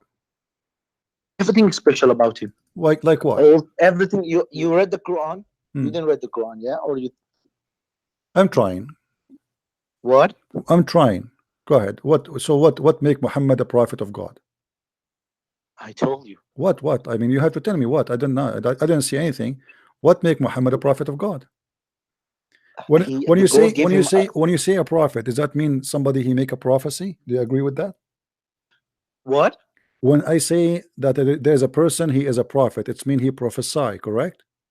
No, there's something we can say that in our holy book it says that the Prophet Muhammad he got a message for the people and he did it, and also there's a proof for that that most of the people are in Islam, not only one country. If Prophet Muhammad was not actually real, that means that not all the people not know Islam. Yes or no? That's wonderful. So all the people so if the atheists they believe in if there is a guy, there's a guy, his name is Darwin, he believed that God does not exist, and because people they believe in his message, that's mean he's a prophet. No, not like this, you know. Well, here we go. You told me. I have many friends. You told me people believe in him. Here we go. There's many people believe in Darwin. They believe that God does not exist. Actually, I have many Christian friends. Okay, my friend. And we also speak about most of the together. But we are still like. I want to ask you a very simple question. Yeah. Okay. Your prophet, he worship God or he worship idols? What? Your prophet, he worship God or he worship idols? What you say? Idols. You know, statues. Yeah, I know what you say. Like what you want. Do your prophet worship God or worship idols? Which one he worship? Of course, he worship gods. Okay, so why he kissed the black stone? What? Why he kissed the black stone? Okay, because black stone came from heaven. Okay, so because of stone, so that means if something came from heaven. Okay, he's not. That means he's just 1 minute. That means he's not he's not worshiping the stone. He's just giving a respect for the stone because it came from the heaven. That don't means that actually it is something that we should worship it. No, he's just giving and respect for the stone because it came from heaven. I'll give you some example. Okay. I'll give you some example. Give me an example. Go ahead. Okay, like means if you got a teacher in school, okay, and you're the teacher, like the teacher's she's teaching you, okay.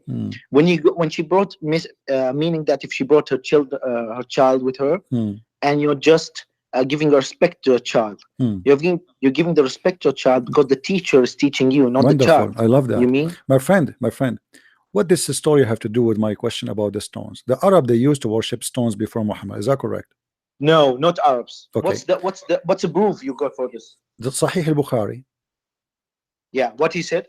It says, we used to worship stones, and when we found a better stone, then the first this one is before Islam.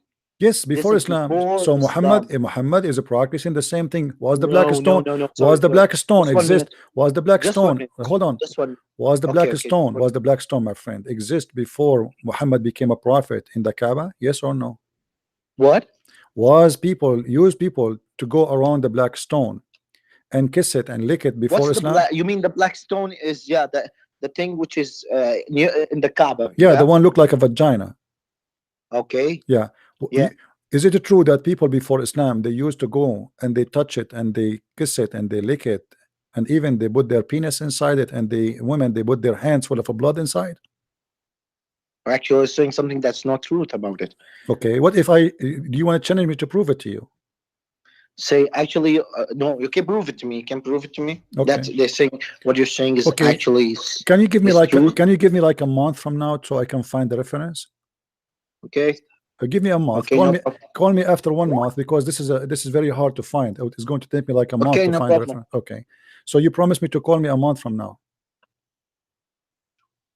No, you can show it to me now, But I cannot find it now. It's very hard.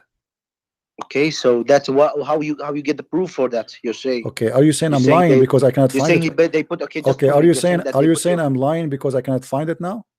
No, not like this, because you're saying something that's not actually. Okay. Why you saying that? What's the meaning that if you're putting your penis or something Well, like that inside, what's the meaning of that? because the No, black just tell stone, me what's the the meaning of that. Arab, Just 1 my minute. friend, the Arab, they used to Just 1 believe. minute. Okay, You know, I will tell you. Hold just on. Let me tell you. Just hear me, please. Hear me. Uh-huh. I'm respecting you as a Christian, so you should respect me as a Muslim. Okay. Go ahead. I didn't told any something bad about it, so you don't just say something that's not truth about it.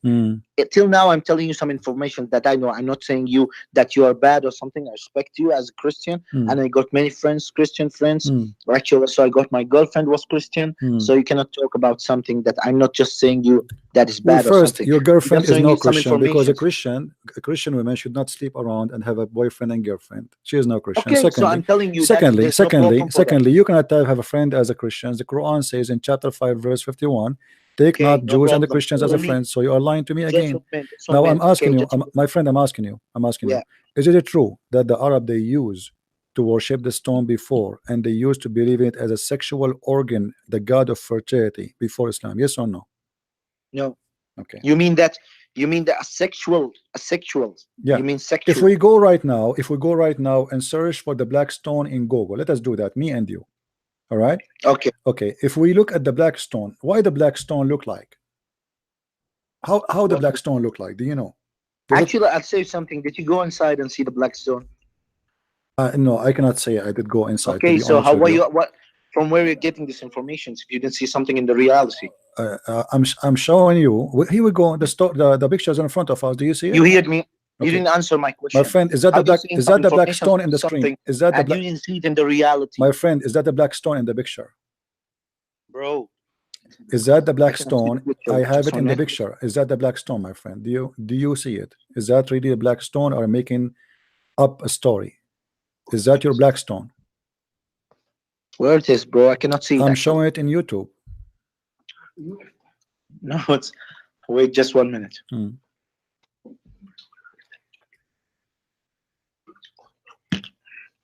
Is that the shape of a vagina? 1 minute. Just 1 minute, okay.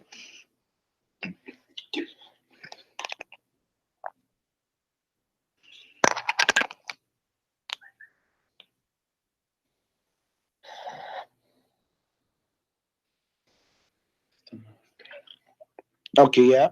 Now I can Is that the shape of a vagina? Why the black stone look like that? I told you that, you're saying something that actually not real. I told you if you didn't see something in the reality, don't talk about it. Okay? So are you saying in reality it look with hair? No, this is a reality of it, but this is actually So something to say. here it does not have hair. Just 1 minute, in reality, it does have hair. What do you mean it is in reality? This is a picture. Reality, okay. This is the reality picture, but you didn't go and see it in the. Oh, of course, the picture like it's different in the reality. But I'm saying actually, you know what's this? This metal is just giving a protection to the stone. That means it's not a part of the stone. Okay. So I told you don't know any information about the stone. So my friend. Yeah. We go back to zero. Is it true that the Arab they used to go around the Kaaba naked, and they used to do sexual practice around the black stone, and even women they touch their vagina? From where you got this information? Can you tell me? So if I show you the information, are you going to read it for me? You said you speak Arabic, right? Yeah, I speak Arabic. Okay. Do you see my screen? No. Just 1 minute.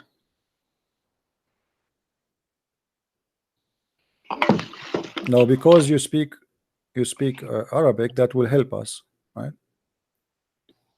You translate for me. I don't know what's going on there. Let us see what it says there, and you translate for us. Okay, no problem. Okay.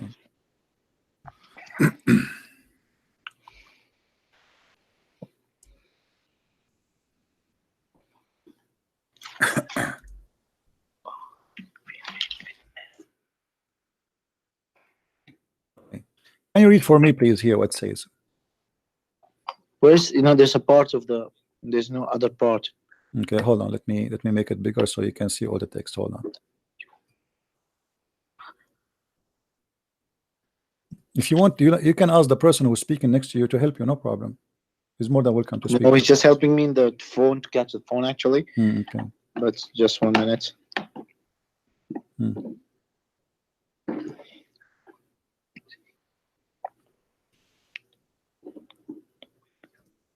You mean this part, the small part? Yeah, read. Yeah. I'm highlighting for you. Read for us, please. Yeah. Okay. وجاء جبريل بالحجر الأسود من السماء. Mm. Okay. Actually, the meaning of that, there's a Gabriel is a malak. You know, malak, angel. Yeah, he's an angel. Okay. Okay. That came from, we can say, how can I say it, from the heaven with the stone. Wonderful. Okay, you understand me? Okay. Actually, this stone was in a white color.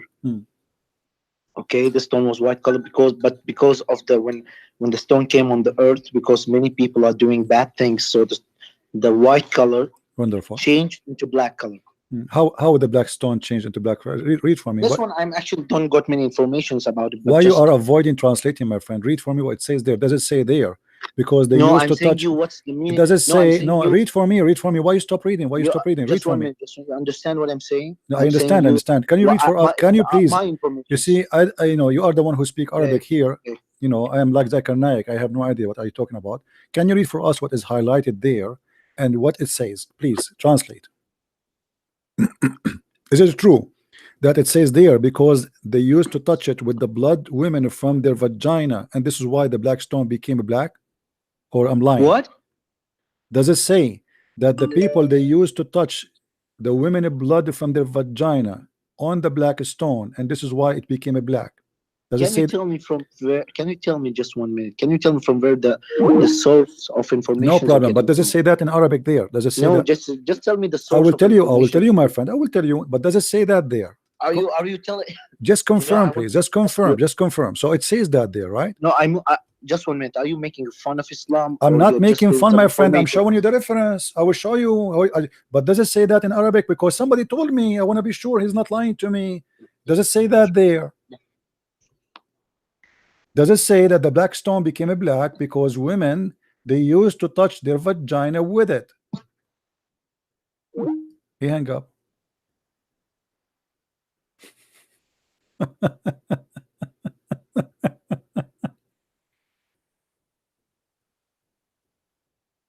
He hang up.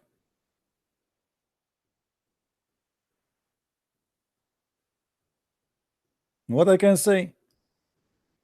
Am I making things up? Absolutely not. This is Islamic website 100%. This is Kitab al-Hawi fi Tafsir al-Quran. Kitab al-Hawi fi Tafsir al-Quran. Chapter of Al-Baqarah. Sorry guys, my voice is gone. Ayah 126, interpretation. We go down. Ayah 127, 129. Until we arrive here. It says that Gabriel, he came with the black stone from the sky. And it said that Abu Qubays, which is a mountain next to Mecca, next to the Kaaba actually, in Mecca, what the Muslim believe that during the flood of Noah, Allah he hid the black stone, which was white at that time, inside the belly of that mountain. And when the flood of Noah stopped, that mountain he gave the livery of the black stone back. And then it was hiding there during the Noah, and he was like a pearl, white pearl from the heaven. But because the women of blood from period touching it during the time of Jahiliyyah, which means before Islam, he became black. Who is the Muslim want to say to me I'm lying? If there's any Muslim is willing to say to me I'm lying. I have Abdul was calling me actually, and I could not take his call. Isa was calling me. Let us see Isa want to say about that.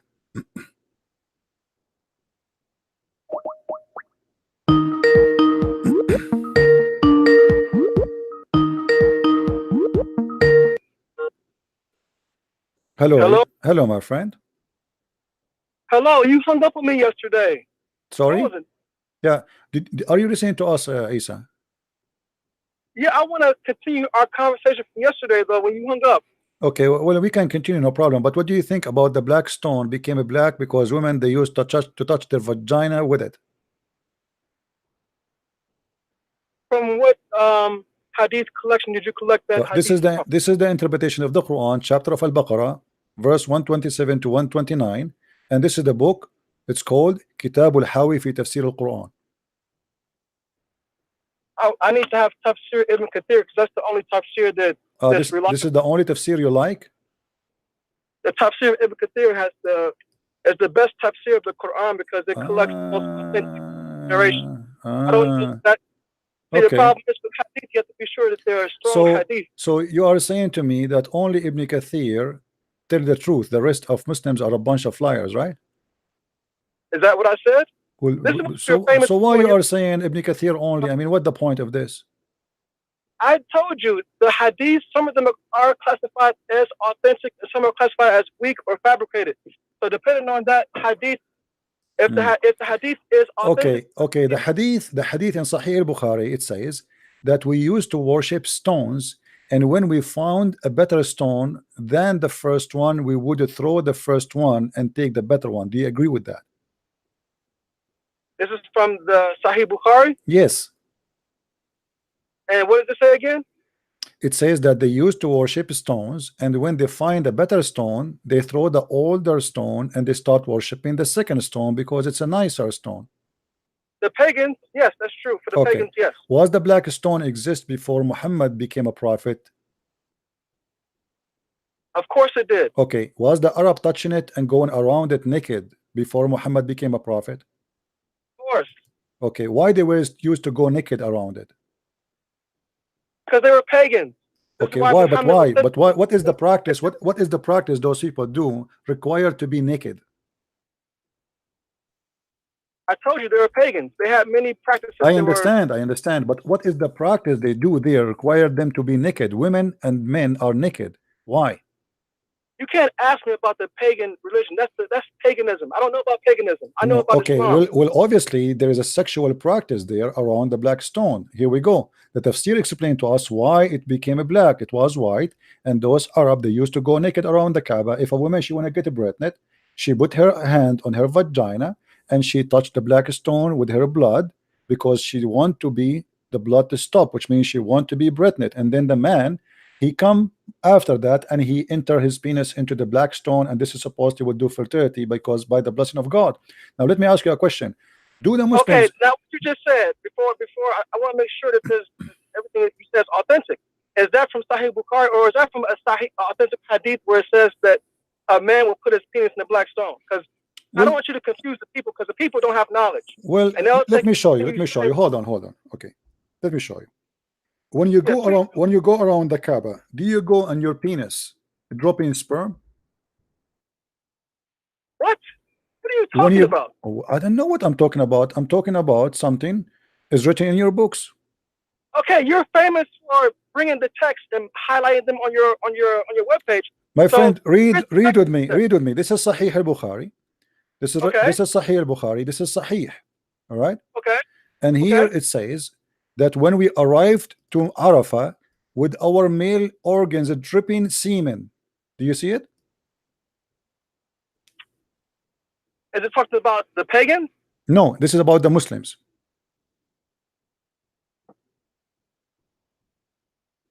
Hold on. Okay.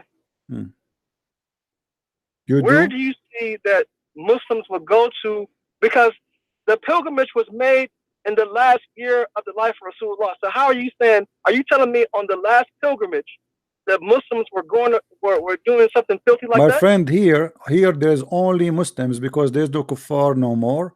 The Prophet and the Muslims are doing that. It says we arrived to Arafat and our male organs dripping with semen. The Prophet did why their penis is dripping with semen? I mean, if you are having sex at home, your penis will not be dripping. Excuse my language, guys. Where are you getting this? I don't see this. It's in the screen. It's in the screen. This is Sahih Bukhari. This is Sahih Bukhari. Sahih Bukhari, hadith number 737367. Where does it say Sahih Bukhari? It says in the front of you. It says Sahih Bukhari. Guys, don't you see it? Do you see the screen? It says Sahih Bukhari.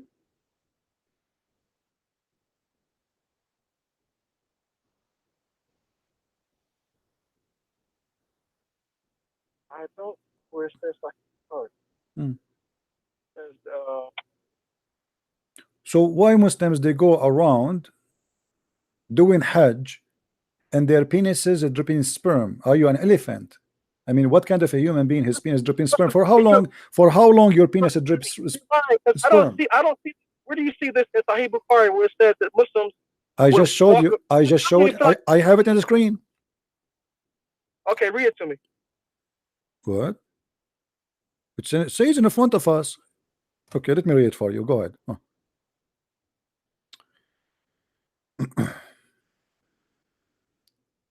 وأصيب من النساء قال عطاء قال جابر لم يعزم عليهم ولكن أحلهم لهم فبلغه أنه نقول لما يكن بيننا وبين عرفة إلا خمس أمرنا أن نحل نساءنا فنأتي عرفة تقطر مذاكيرنا المذى.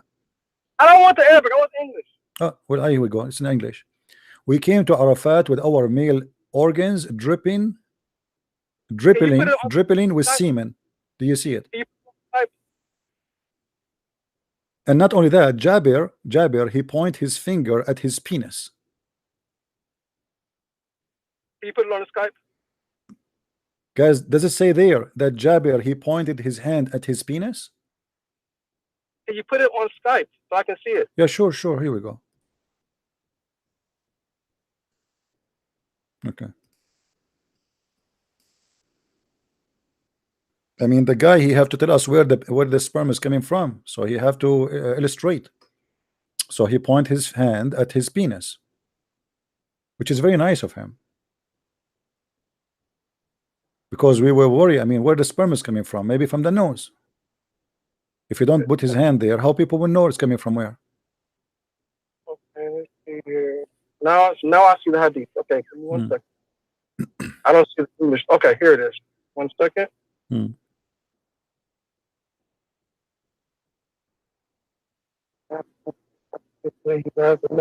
Prophet ordered us to finish your ihram and go to your wife.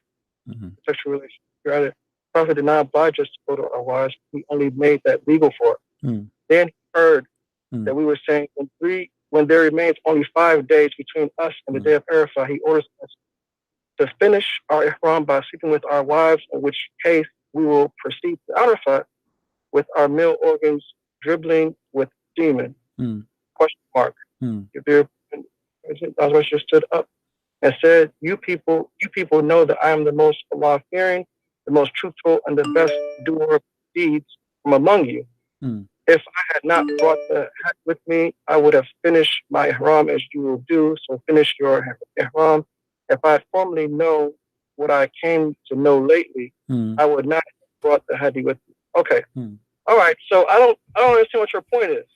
What the point? So you're saying Jabir saying that Rasulullah, the messenger, he had permitted them to have sexual relationship with their wives after they were done with these duties of the pilgrimage. Where exactly? It says right here. Where? In Arafat, right? In Arafat. In Arafat. When we arrived in Mecca, the Prophet ordered us. We proceed. Read with me. Hold on. We proceed into Arafat with our male organs dripping with semen. So the Hajj is not over yet. The Hajj is not over. They are doing Hajj, and they are going to Arafat, and their penis is dripping sperm. So what they are having sex? Because it says right here in the hadith, it says where they are having sex. If you have sex at home and you go and then you go and you walk half hour away or 1 hour away from where you were at home, your penis will be dripping sperm still, or your penis will be dripping sperm only if you just finish sex. Okay, it said right here, when we arrived in Mecca, the Prophet ordered us to finish the state of ihram, meaning that part of the Hajj was complete. He said, finish your ihram and go to your wives. He didn't say for sex, but that's what it meant. Go to your wife, meaning it's okay to have a sexual relationship with your wife at this time, because the Hajj pilgrimage, you are prohibited from having sex with your wife until you finish the obligatory duties of some of the obligatory duties of the Hajj, of the pilgrimage. That's what it says. So what is your point? Why their penises dripping sperm when because they just got done having a relationship with their wives? What's the problem with that? They have relationship where? Because your penis is dripping sperm. That's me. Okay, that's mean they are performing Hajj and their penis is dripping sperm. Is that correct? About where they're having sex at. What does that have to do with whether he was a prophet or not? That's my point. No, this is not about, you know how I'm asking you, is that a sexual practice? Is that okay for you? Who cares about where they had probably had sex in the tent where they were with their wives? But who cares where it was? What's your point? Let me ask you, if you have sex, if you have sex with your wife, is your Hajj legitimate?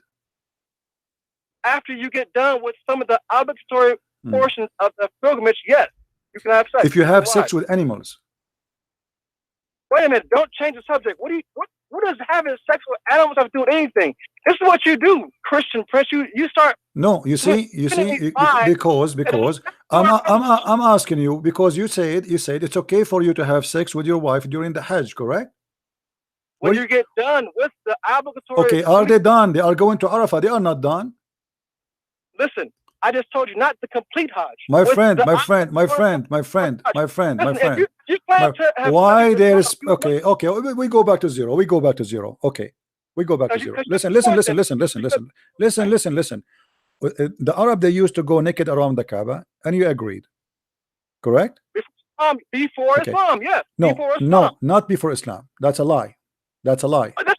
After Islam, okay, here we go. Do you want me to show you? Do you want me to show you, my friend? Do you want me to show you that this is after Islam? Yes. Now we agree. Okay. Now, if you don't find, we agree. Let's agree right now. If you do not find that the Muslims went around the Kaaba naked after Islam, you agree that you're a liar, right? Okay. No. Yes or no? Yes or no? Well, you just said I'm saying that people after Islam and after Muhammad controlled the Kaaba, still people go around the Kaaba naked. Quraysh, the tribe of your prophet, the tribe of your prophet, do they use after Islam, after Muhammad took over the Kaaba, do they go naked around the Kaaba? Yes or no? No. Now admit, if you do not find where the Muslims went around, I did not say if they are Muslim. Why you are putting words in my mouth? I'm saying. Hold on. After Islam, fine. After Islam took over the Kaaba, Muhammad is controlling Mecca now. Okay. Did Muhammad watch people having naked practice around the Kaaba? Yes or no? I want you to admit, if you don't find where after Islam that people went around the Kaaba naked, you admit you're a liar, right? Sure. Okay, now bring the proof. Here we go, guys. Did you hear him saying if you cannot find after Islam people go around the Kaaba naked, you admit you are a liar? That's mean if I approve it, that's mean you are the liar. Here we go. This is Sahih Muslim. Send it to me. Here we go.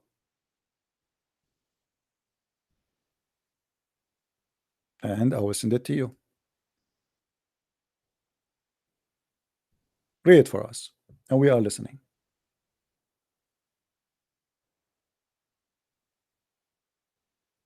Okay. I heard Allah's apostle while he was delivering a sermon on public saying, "You will meet Allah barefooted, naked, and uncircumcised." That's your proof? Well, read it. Here we go. Yeah, this is the proof. This is Muhammad is controlling. This is your proof. Okay, very good. This one right here where it says, narrated Ibn Abbas, I heard Allah's messenger, Allah's apostle, while he was delivering a sermon on a pulpit saying, "You will meet Allah barefooted, naked, and uncircumcised." Now you're saying this is the proof, right? What's wrong with you? Abdul, what are you reading? I'm reading it to you right now. The first hadith. Okay, let me show you. You see, hold on. You are reading the wrong one, my friend. You have to scroll down. You are just Abdul. You do not know how to find it. I asked you. You said yes. Here we go. Read it. Which one? This is one of the things I do. I make a Muslim get excited. Just make him feel that you are weak, like there is something missing, and he will get so excited. He will say, "Are you saying? Always you need to do that because that will make it more fun." Are you saying? Can you prove it? If you the second, hold on. The second he will notice that you are hesitating, it's mean he got you. He think he's got you. So are you saying? Can you find me? Before he was quiet, he was like, "Is maybe his voice?" Okay, now read for me. Read the hadith. Go ahead. Where is it? Which one is it? It's in front of you. There's many hadiths in front of me. Tell me which one. I just sent you a link. Go ahead, read it.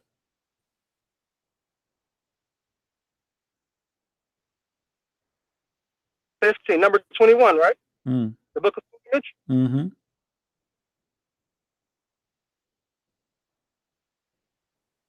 Hums, well, hold on. Who said, hums are those about whom Allah, the exalted and glorious, revealed this verse. Mm. Then hasten to where the people hasten. So she further said, the people hasten on from Arafat, whereas hums hastened from Muzdalifah, and said, we do not hasten but from Haram. But when this verse was revealed, hasten on from the place where the people hasten on. What are you? I don't see, what are you talking about? Abdul, read the top, read from the beginning. Hisham narrated on the authority of his father that the Arab, go ahead. Were Quraysh and their descendants circumambulated the house naked.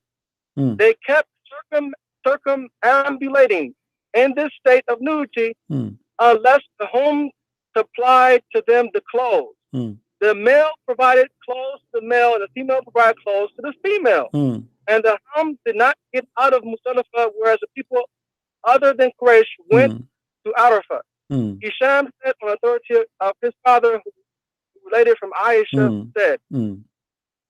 So, is it confirmed or not?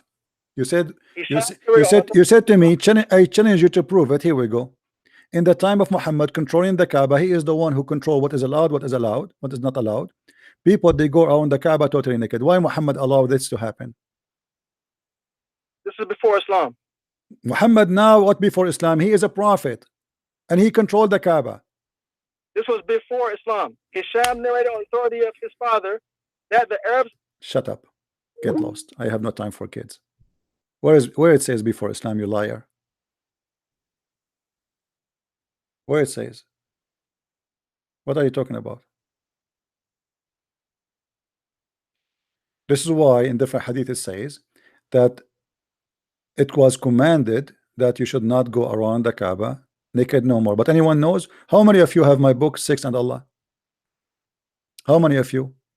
If you get my book 6 and Allah, you will find why. Muhammad, he saw a woman he liked going naked around the Kaaba. He liked her. And because he's a jealous man, he don't want anyone to look at her vagina and at her beautiful bum. So Muhammad, all this time, he have no problem people going around the Kaaba naked. Hello? Hello? Please mute your YouTube if you don't mind. Okay, just 1 minute. Okay. Okay. So sorry, because actually the connection of my Wi-Fi is lost. So no problem. Yeah, I want to actually talk about the thing that you showed me on the Sahih al-Bukhari. Can you show me, please, it again one more time? Showed you what? Which one? We spoke about many things. Sahih al-Bukhari, you know, they told that something like the penis or something like that. Can you show me, please? Okay, no problem. Sahih al-Bukhari.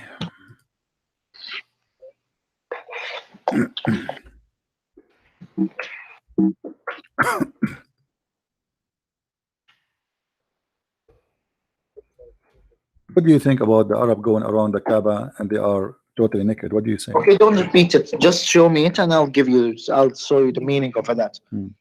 Okay.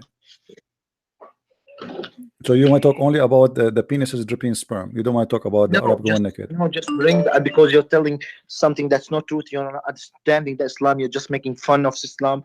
So I'm not. Okay. I don't want go to. Ahead. Actually, it's in the front of. Okay, it's in the front of us. Okay, go ahead. Go ahead. Go ahead. Go ahead. It's in the front of us. No, because you have all the information you got wrong. So that's why people don't want to speak with foolish people. That's why I'm talking. Right. You are the one who's smart, because you believe that. I'm not. I got my holy thing and everything. Actually, I'm respecting. Is it holy? Is it holy to believe that? Is it holy to believe that God will give you endless penis? Is that holy? Okay, just give me. Don't. Okay, that's. I'm telling you because you're telling foolish things. That's why. Let us see who is the foolish. Go ahead, read. Here we go. The hadith in front of you. Here we go. The hadith here requested. I'll tell you something. You know Arabic. You know Arabic. I'm learning. I will learn from you. Okay. I go to school sometime. You're reading Quran and you don't know Arabic. From where getting information? You don't know nothing. Don't speak from the about English it. translation. Isn't this isn't this your translation? Isn't this your translation? Correct. Isn't this? So are you saying? Are you saying because I do not know Arabic, I will not know the meaning? Are you saying that? You're just reading some things and you're giving it from your mind. So that's not, anyone can do that. Anyone can bring the okay. Quran, Now you are asking me if I know Arabic or not. Are you saying if I do not know Arabic? My friend, are you saying because if somebody do not know Arabic, he will not be able to understand Islam? Are you saying that? No, I don't mean that. Because you said to me, do you know Arabic? You said to me, do you know Arabic? So what if I don't know Arabic? Just 1 minute. Let's speak in a good way. I'm telling you that I know Arabic, okay? Okay. The Quran, it came with Arabic language, but people took the Quran and translated into different languages. Okay. The other thing I would say that actually the main language that came, the Quran came with it is Arabic language. Okay. I see. There is no any other proof or anything that makes a lie of that. Okay. And you, if you're making me a lie, you can just tell me a proof that the Quran came in another language. Okay. As long as you speak Arabic, can you read for us the hadith in Arabic then? Go ahead. Okay, just 1 minute. No, can you bring? No, this is actually English. Can you bring for me the Arabic? Yeah, I put it in front of you in Arabic.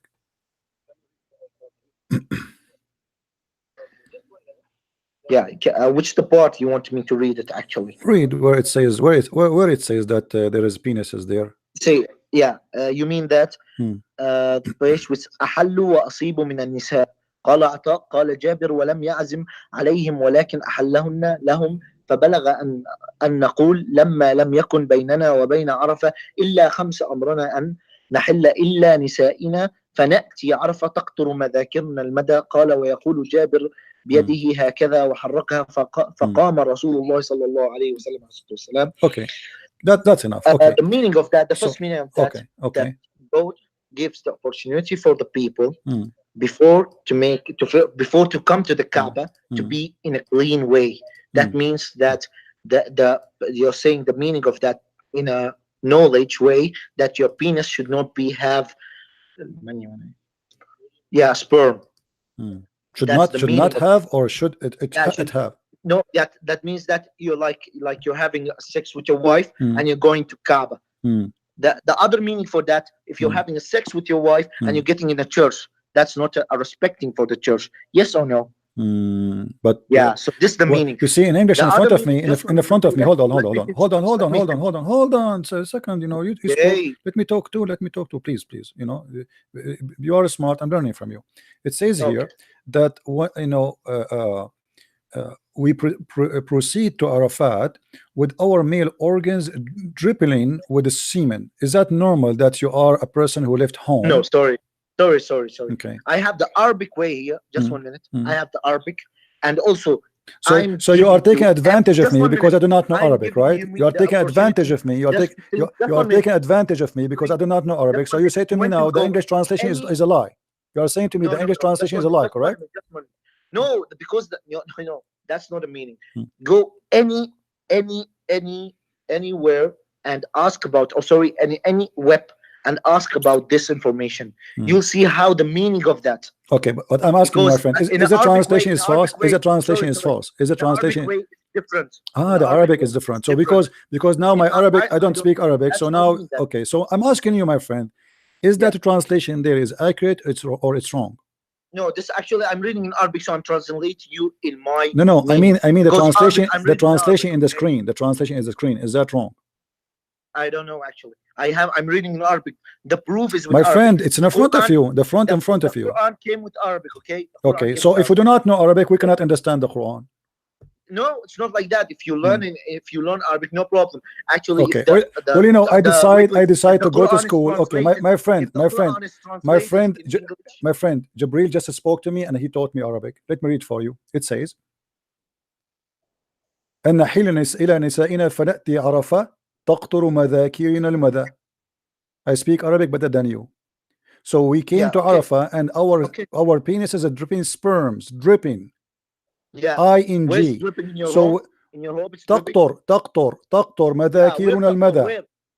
Where تقطر? Yeah, مذكرون تقطر it's now. تقطر is now. تقطر is now. You're speaking Arabic more than good, okay? Okay, give me the meaning of that, okay? Give me the meaning. I'm it's here. It's in front of you. This is your Muslim translation, and translation is coming give accurate. me the meaning, okay? I gave you the meaning. We go to Arafah. We go to Arafah. We are in Arafah. We are in Arafah. The meaning is so clear. Can you show me the meaning? The meaning is so clear. It says we come to Arafah and our penis is dropping.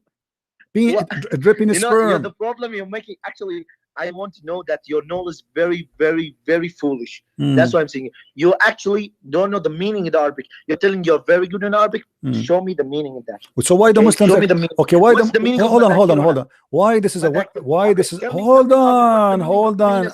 Muhammad. Tell anyone. Muhammad. It's a miracle. I learned Arabic today. It's a miracle. It's a miracle. My friend, why the translation of Muslims? Why the translation of the Muslims done by the Muslims agree with me? Why the translation made by Muslims? Why translation made by Muslims? My friend, I'm asking you. You need to explain to us. It says there, we came to Arafat and our male organ is dripping. English. You're saying that you speak Arabic very good. Okay, where's the meaning? What is? Let your dad call me. See, that's what they do with you. This is why they want to debate David Wood. You do not know Arabic and blah, blah, blah, blah, blah. You don't know Arabic. In Arabic, it doesn't say that. Blah, blah, blah, blah, blah.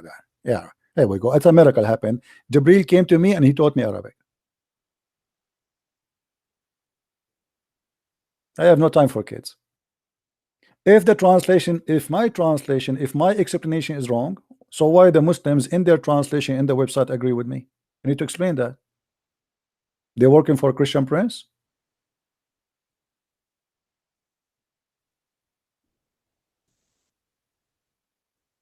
The other guy, he said to me, I challenge you, brother. I challenge you. You see, guys, do you remember? Hold on. Sheriff, I will let you talk to me. Hold on. Just give me a few minutes, please. Don't call me now. Guys, do you remember yesterday when a person, he called me? My friend, just wait. Let me tell you why. Wait. You know, when you beat them, they get so excited more. You remember yesterday when a person, he said to me, are you sure that Jacob is Israel? Do you remember? Let them get excited. Are you sure? Are you saying that it's wrong? Don't say, because he by saying that he will say, oh, so I'm right. He gets so excited. He asked like, yes, I got him. The same as this guy. He called us. He says, where we can find the prophecy about Jeremiah. You know, I got him. Look now. He is looking. It's taking him time. The same when they asked me about where we can find the women touch her blood in the black stone. Where? Okay, can you give me a month to look for it? So this is how you make them excited, and then they get themselves busted. If you right away just show it to them in the screen and you show it to them, okay, there's no excitement no more. Let the Abdul show his teeth. Suddenly he think that he is a lion. Did you see the video of Shamsi? His name Shamsi. He said, I am a lion in here in the corner. Yeah, you are a lion. You are a cat, my friend. In the speaking corner, you speak to 5 to 10 people. I'm speaking to 1,000 now. What lion? You are a cat. You don't dare even to call me. And look at you, all of you. You call me, I get you busted, and then you say, hey, this is that. Like the other guy, he says, show me what it says that this is in the time of Islam. They used to go naked around the Kaaba. I challenge you.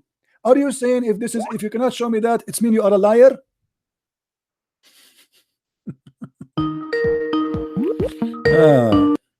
How are you, my friend? Why did you hang up on me again after I caught you in a lie? Where is the lie? Go ahead, show me. You said that the Muslims used to go around the Kaaba naked after Islam. You see, it's recorded, Abdul. I don't like liars. Everybody can go back, and you said, can you show me where people they use around the Kaaba? I did not say Muslims. You are a potato. Don't call me. Let your dad call me. Everybody can go back on time. You said to me, the last time you challenged me, you said, where the people they used to go around the Kaaba naked after Islam. Hello? Hi, this is CP. Yes, my friend. Can you mute YouTube, please? Yeah, I just shut it. All right. Yeah, hi. How are you? All right? I'm fine. Yeah, I just like to have a conversation with you. Sure. Look, I'm just a layman, so maybe take it easy on me. First time I'm calling on Skype. All right. My name is Abbas. Welcome, I've been Abbas. watching your videos for the last couple of weeks. I heard your name before. People mention about you, and to be honest, I find a bit of hypocrisy in you. Okay. And I find a bit of you lie time and again. Okay. Is hypocrisy against Islam, my friend? Is it hypocrisy against Islam? Yes. Hypocrisy is of course is not allowed in Islam. It It's not shouldn't be allowed. right thing. It's not a right thing. Okay. Well, I want you to read for me first here that your God Allah is teaching you that you should be a hypocrite in order to be a Muslim. This is a chapter 3, verse number 28, and this is the interpretation. Your name is Abbas, right? Abbas, yeah. Okay, so I'm going to show you the interpretation of Ibn Abbas because you are Abbas. That's wonderful. You know what, CP, I wanted to make a point first. My friend. Like okay, this is the point. No, you made a point already. You said I am a hypocrite. Look at this. Your God, your God saying you cannot take Christians and friends as Jews unless you lie to them, speak to them as if they are friends, but you don't mean so. But your heart hate them and dislike this. Does it say that in front of your eyes? Reading verse 28. You're reading verse 28. Chapter 3, verse number 28. Yes, the mic is yours, and this is Ibn Abbas, and you are his son. Your name is Abbas. Does it say there that every Muslim?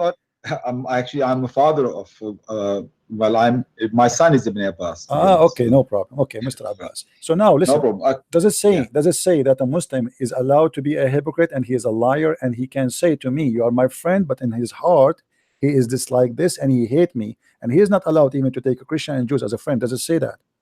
With respect, I can't just take your interpretation. I have to read the verse. Is that all right with you? No problem. Read the verse and read the interpretation. Okay. I'm reading a Maududi translation. Is that all right with you? Read whatever you want. Yeah, okay, because I'm not an Arabic speaking person. I'm from Pakistan. So, okay, the believers may not. I'm from India too. Go ahead. Are you? No, you're not. You're an Arab. Well, Zakir Naik is okay. Yeah, well, next door. The believers may not take the unbelievers for their allies in preference to those who believe. So it's talking about the preference. It's not period that you can't take them. Meaning preference. Meaning you take Muslims. Preference is the Muslims, not the unbelievers. So it's not talking about interpretation. Interpretation. Sorry? Interpretation. Sorry, it's not interpretation. It's talking about I'm reading the my translation. Friend, okay, what is the meaning of this? I don't understand. So give me interpretation. What interpretation we should? But interpretation is this: if you have a choice, Muslim on one side and non-Muslim on one side, you take Muslim as your friend first. Okay, but if you have no choice, of course, then of course you can take them as a friend as well. Because if you read Surah Mumtahana, chapter verse 8 and 9, shall I read it if you don't mind? Go ahead, no problem. Yeah, chapter I think 60, verse 8 and 9, which clearly tells you can be friend with them. It's only 3 kind of people you can't be friend with. If you I'll read it, verse 8 and verse 9. Doesn't say that, my friend. That verse, read it for me so we can love. Can I read it for you? Sure. Is it all right with you? This is Al-Mumtahina chapter what? Mumtahina. Yeah, chapter 60, verse 8 and 9. I'm going to read it. Okay. Allah does not forbid that you be kind and just to those who did not fight against you on account of religion, nor drove you out of your homes. Surely Allah loves those who are equitable. Now verse 9 says, Allah only forbids you to be friends with those who have fought against you on account of your religion and who have driven you out of your homes and have abated in your expulsion. Can I explain what it means? I'm sure you are much more clever than me. Let me give it a go. What it's saying is only 3 kind of people you can't be friends with. Those who hate you for your religion, actually fight you for your religion, and those who expel you out of your homes, and those who help people to expel you out of your homes. Apart from that, it's allowed to, they can be your friends. And this is according to what interpretation, my friend? No, I read to direct commentary. I read of Maududi's commentary. But you can take any commentary. The translation. You can take any translation out. That's not a problem. You can take Yusuf Ali. First of all, the Quran in chapter 5, verse number 51 says clearly that Muslims cannot take Christians and Jews as a friend. Is that correct? with respect, again, I'm going to go to the verse, but I think what it says, awliya. Awliya means your protectors. So that it's not friends, it's talking about protectors there. If I'm not wrong, awliya mean friends and protectors. Let me ask you, what about chapter 9, verse 23? Chapter 9, verse 23, we can go to that. Like you probably be half as the Quran, maybe I'm not here. So I'm just going to go read what it says. 9:23. You're a bit too fast for me, but here you are. Okay. 9:23. It says, believers, do not take your fathers and your brothers for your allies if they choose unbelief in preference to belief.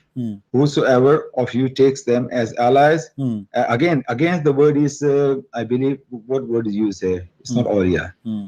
Okay, it's awliya again. It's okay, again awliya. My friend, you cannot take even your father as a friend. Protector. Okay. Awliya. What does that mean? Awliya, protector. If they choose unbelief instead of belief, what is that? Then you should not take them as your protectors. Of course not. we know in Islam that people fought okay. against their fathers. What it does mean? You cannot take them as a protectors. If somebody want to protect you, what does that mean? He's your enemy, correct? If somebody, if somebody want to protect you, what is the problem? What is the problem? Not necessarily. Don't tell me necessarily. Don't tell me. I'm asking you, please. What is the problem if I want to protect you? Are you against to be protected? Because if I know that you are not a Muslim and you have actually basically this verse telling you if your parents have changed their religion into unbelief, meaning they definitely have enmity towards Islam. So if they have enmity towards Islam, then why you want to go into their protection? You can't completely trust them. They might take you away from your faith. Why they cannot? Okay. Hold on. You see, first of all, you are choosing for me a false translation, because your prophet, he said in chapter 9, verse number 29, fight those who don't believe in Allah and the last days from the Christian and the Jews until you kill them or they pay the jizya. Is that correct? You make it so easy for me. Okay. I'm sorry to say that you make it so easy for me. This verse, that's wonderful. You know, they say there's a half truth is more dangerous than a lie. You agree?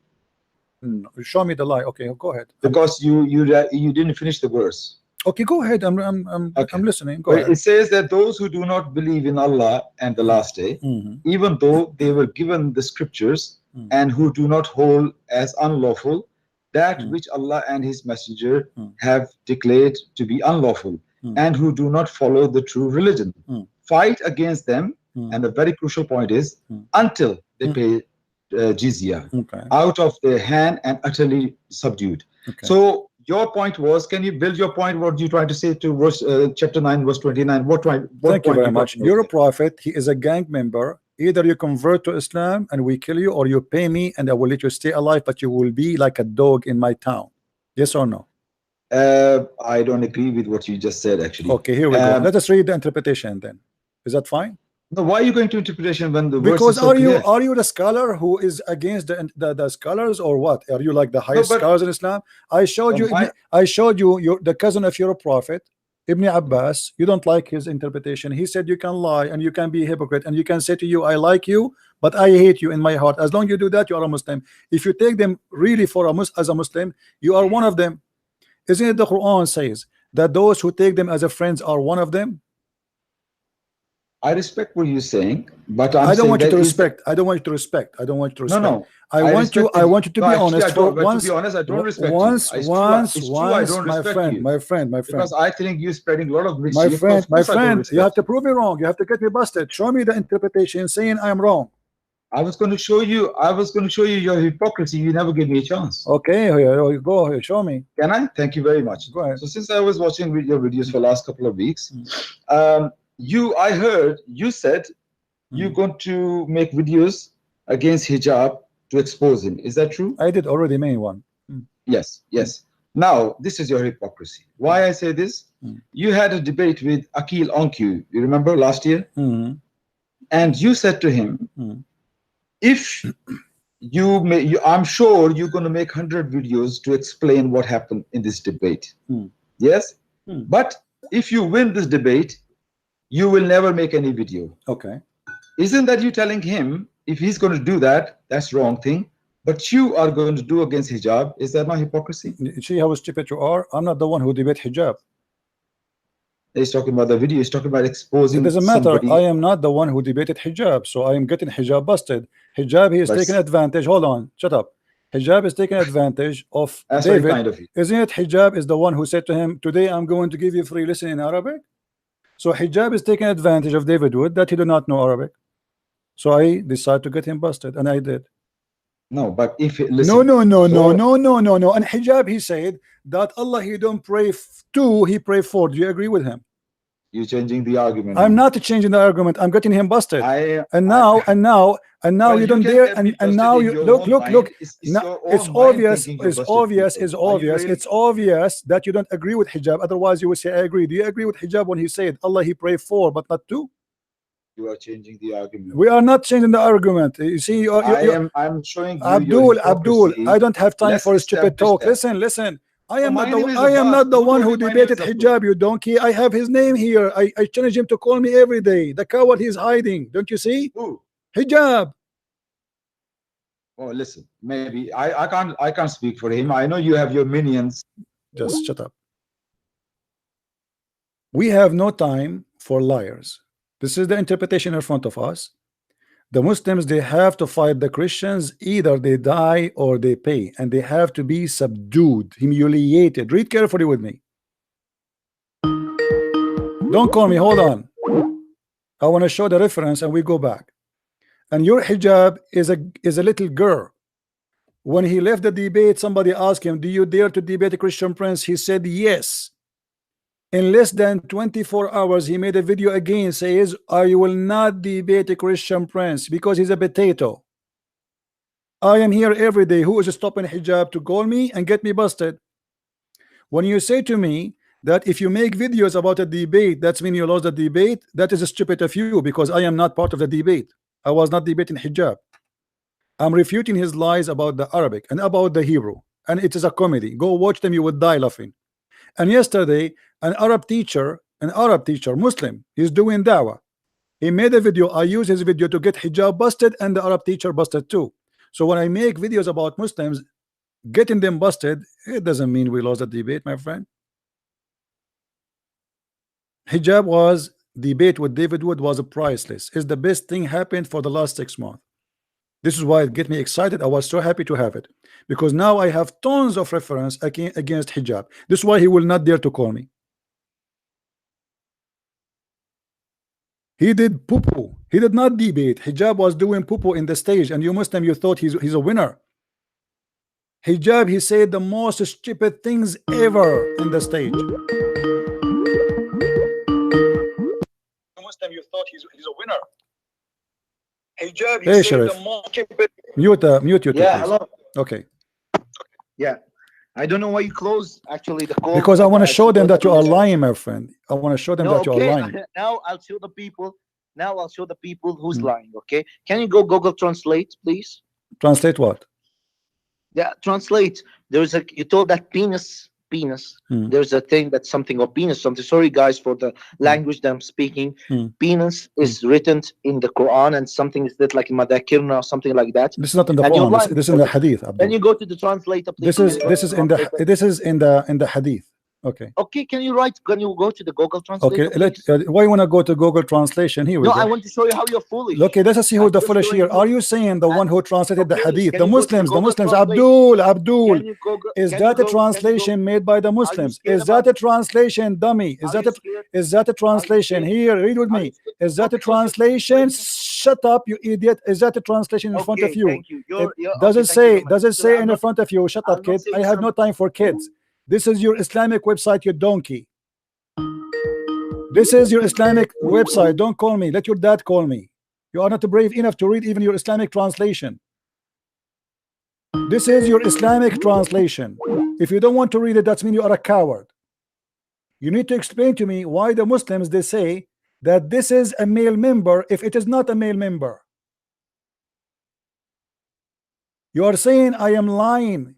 Even the stupid idiot who speak Arabic, he called before, he agree. Is that your website? Even the stupid idiot who speak Arabic, he called before, Abdul, he agree. Is that website is your website as a Muslim?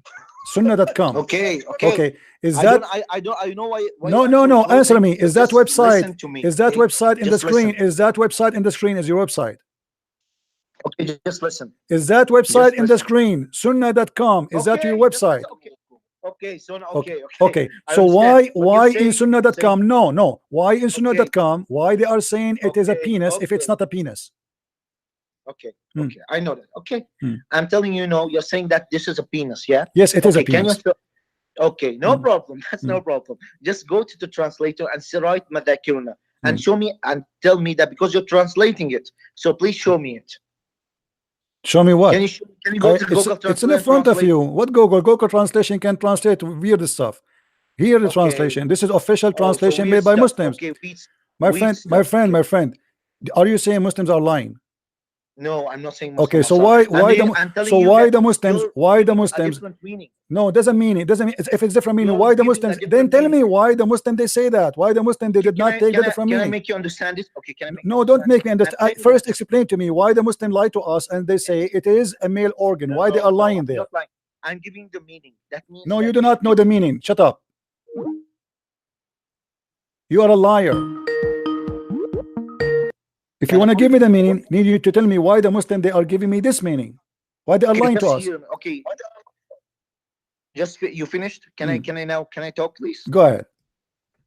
Okay.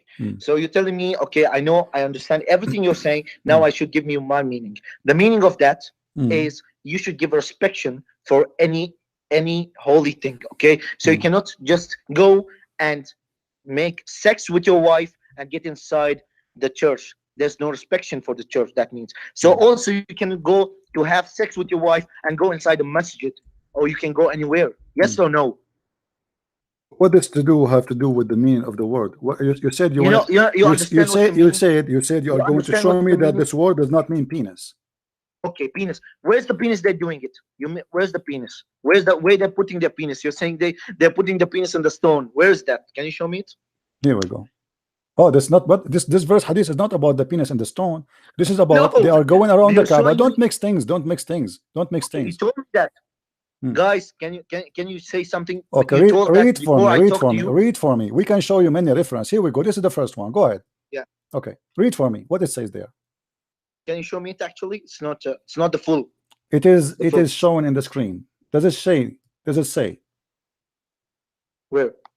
Does it say that the black stone get black because the women of blood? What? The women of blood from their vagina. Does it say that in Arabic? Go ahead. Just 1 minute. Okay, you're saying that you're good in Arabic and Jibril gave you Arabic. Can you read it for me, please? No, I do not know Arabic. You know Arabic. Go ahead. Read it for us. Now, see, I told you that I give the respect for all the people. Read it. Stop. Because I don't give respect for the foolish people. You are a donkey. You are a donkey. You do not know Arabic, and you are impressed because it's in front of you. You donkey. It says, وكان ياقوتة بيضاء من الجنة فلما لمسته الحيض في الجاهلية اسود. Shut up and don't ever call me again, you donkey. Do you know Arabic? You think you do not know Arabic? We are the Christians, the Arabic Christian who taught your prophet Arabic. It's in front of you, donkey. And everything you said to me about being a friend is a lie. And this is Ibn Kathir will get you busted. I use Muslims to spank Muslims. I do not need to spank you. You cannot be a friend to Christians and Jews. If we go right now, just to go one by one, all the verses you mentioned to me, everybody will laugh at you. Let us go. In chapter 5, verse number 51, let us see if we can really, if this is about being a friend or it's about being hateful to the Christians. So we cannot take them as a friends. Totally not. Look what the Quran says. وَمَنْ يَتَوَلَّهُمْ مِنْكُمْ فَإِنَّهُ مِنْهُمْ. And any of you be friend with them, then surely he is one of them, which means he's a kafir. The coward, the potato, he claimed that he speak Arabic and he is the one who can tell us what it does mean. It doesn't mean that we cannot take you as a friend. Actually, I have a friends, they are a Christian. You're right. If you take them as a friend, you are one of them, which means if you take me as a friend, as a Christian, you are not a Muslim no more. If we go in the top, it says the forbidden of taking the Jews and the Christians and the enemies of Islam as a friends. You donkey. You said to me it doesn't say that. Allah forbids his believing servants from having Jews and Christians as a friends because they are the enemies of Islam. Do you see it? So everything you said to me, it was nothing but a fabrication, and it is a pure lie. And I understand Islam teach you can lie, and you cannot be a Muslim unless you lie. Otherwise you are not practicing your right as a citizen in Islam. And not only that, when I showed you that you cannot be a friend even to your father, you coward, you said to me a protector only, right? Well, this is a protector, is about being a friend too, because somebody want to protect you. Obviously he is more than a friend. It is someone who loves you. Even your father, he is your enemy in Islam. Even your brother, if he is not a Muslim. What kind of a cult this cult is? Everybody is an enemy. For this is a religion of hate.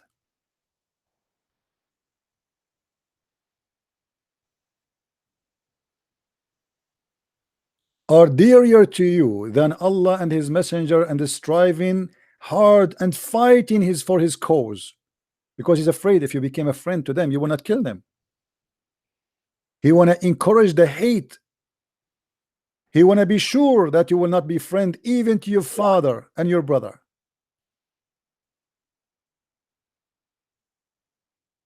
What? My screen is blank. My screen is showing. Guys, is the screen showing? Do you see my screen?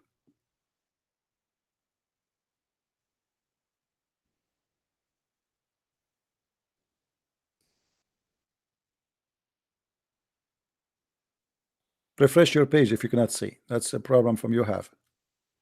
The screen is working very fine.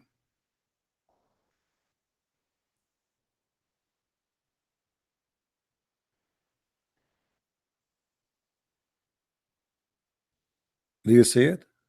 This is the cult of Islam. And not only that, Allah, he have a plan for the Christians. In chapter 5 verse number 14, Allah, he said he will spread hate and enmity between the Christians. And this liar, he says, you do not know Islam, you are lying. It doesn't say that. Read carefully with us.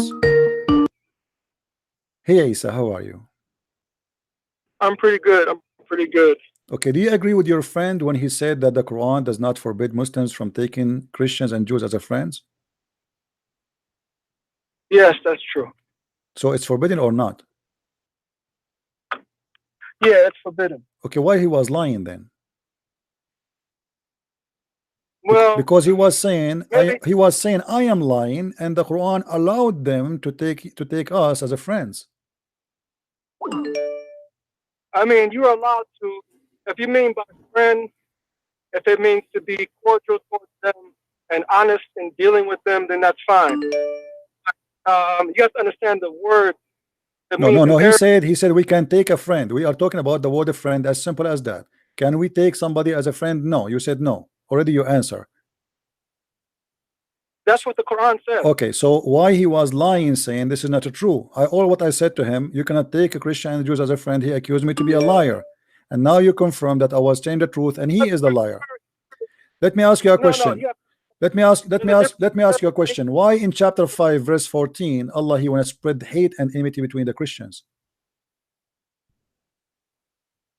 What does it say? It says that Allah will spread hate and enmity between the Christians. Why? I mean, what is the benefit that will do for mankind if I spread hate between you Muslims? I mean, what that will do? Huh? Okay, so what you have to understand is the Quran is the revelation from Allah. It can't be questioned. If you don't understand it, then this is the definition of disbelief, because the disbelievers, for example, if I bring an atheist, he won't agree with the Bible, New Testament. That doesn't make him right, but he doesn't agree with it. This is not the question. This is not the question. Why Allah, When I spread hate between the Christian, what is a benefit will do that to Allah? That's not what the ayat says. That's what the ayah says in front of me. Read it. I'm driving right now. Read it for me. Okay, my friend, why you are driving and calling me? Calling me when you are not driving. This is not an excuse. We have another Muslim trying to call. Let us see this one.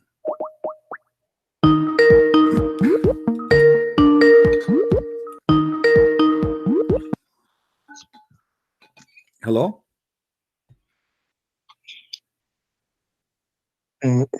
Yes, Yeah, Mr. it's not about the Muslim, it's the same guy, but I don't know why you're scared about it. Okay, does it say in chapter 5 verse 14 that Allah will spread hate and enmity? No, just when you remember what I said that time? You saw I'm talking about the thing that you're telling penis or something like that. I'm trying giving you the actual Okay, does it meaning say about it, penis or not? but you're not believing me, so that's why. I don't believe you because even the Muslims agree with me. Well, can you give me the proof about that, please? Here we I'm go. telling you. Okay, here we go. Okay. I give you the proof in front of you. This is your Muslim website. I mean, what the proof you want me more than me? This is your Muslim translation. Is that Muslim translation or this is Hindu translation? I'm telling you the meaning of the sentence. My friend, the meaning of they are translating the meaning of the sentence, not only the meaning of the word. Are they saying there, we came to Arafat and our male organs dripping with semen? Does it say that or no? means that it means just actually understand the meaning here of the Arafat, that it's a holy place, okay, the place that you should get respecting in it. So Arafat is a holy place, and people, they are coming to Arafat, and the guy, he point his finger at his penis. Did he point his finger at his penis there? Just please, can you just listen to me? It says there, it says there that the guy, he even point his finger at his penis. Does it say that? What? In the hadith, it says that the guy, he pointed his hand at his penis. He mentioned that we go to Arafat and our penis is dripping sperm, and not only that, he confirmed where it is talking about. He point his hand at his penis. No, I'm telling you, just listen to me. Yeah, just go. Why I want to listen to you? It says in front of me. This is your Muslim website. Listen to me. Listen to me. Brother, listen to me. Brother, listen to me. Why I want to listen to you? You're a liar. Everything you said to me is a lie. Don't call me. Don't force me to block you. That's it. I'm done with you. I will block you if you continue just calling, just being a kid. I have no place. I have no place for kids. No place for kids. Sorry. We have a standard. I can take you as a kid for first time, second time, the same I take Aqil.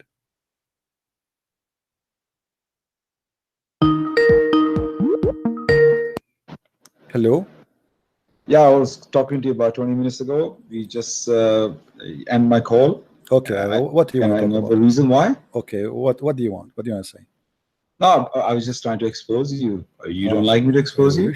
That's very tough, man. Go ahead.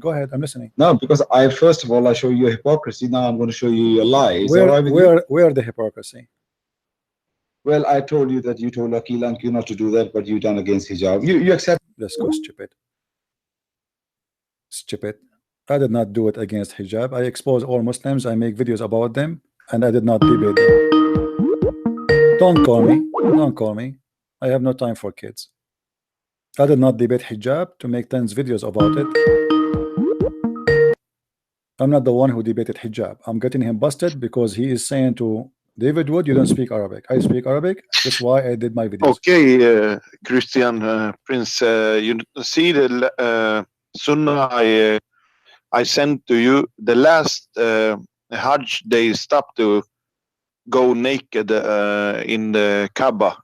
In the last, it says, not before. The last. Yeah, I know, my friend. You do not need to send me anything. I mean, like, I want just a Muslim to get excited and challenge me more, and then we can show them more.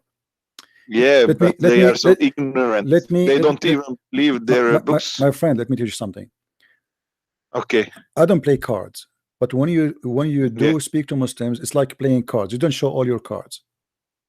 Yeah. You know what I mean?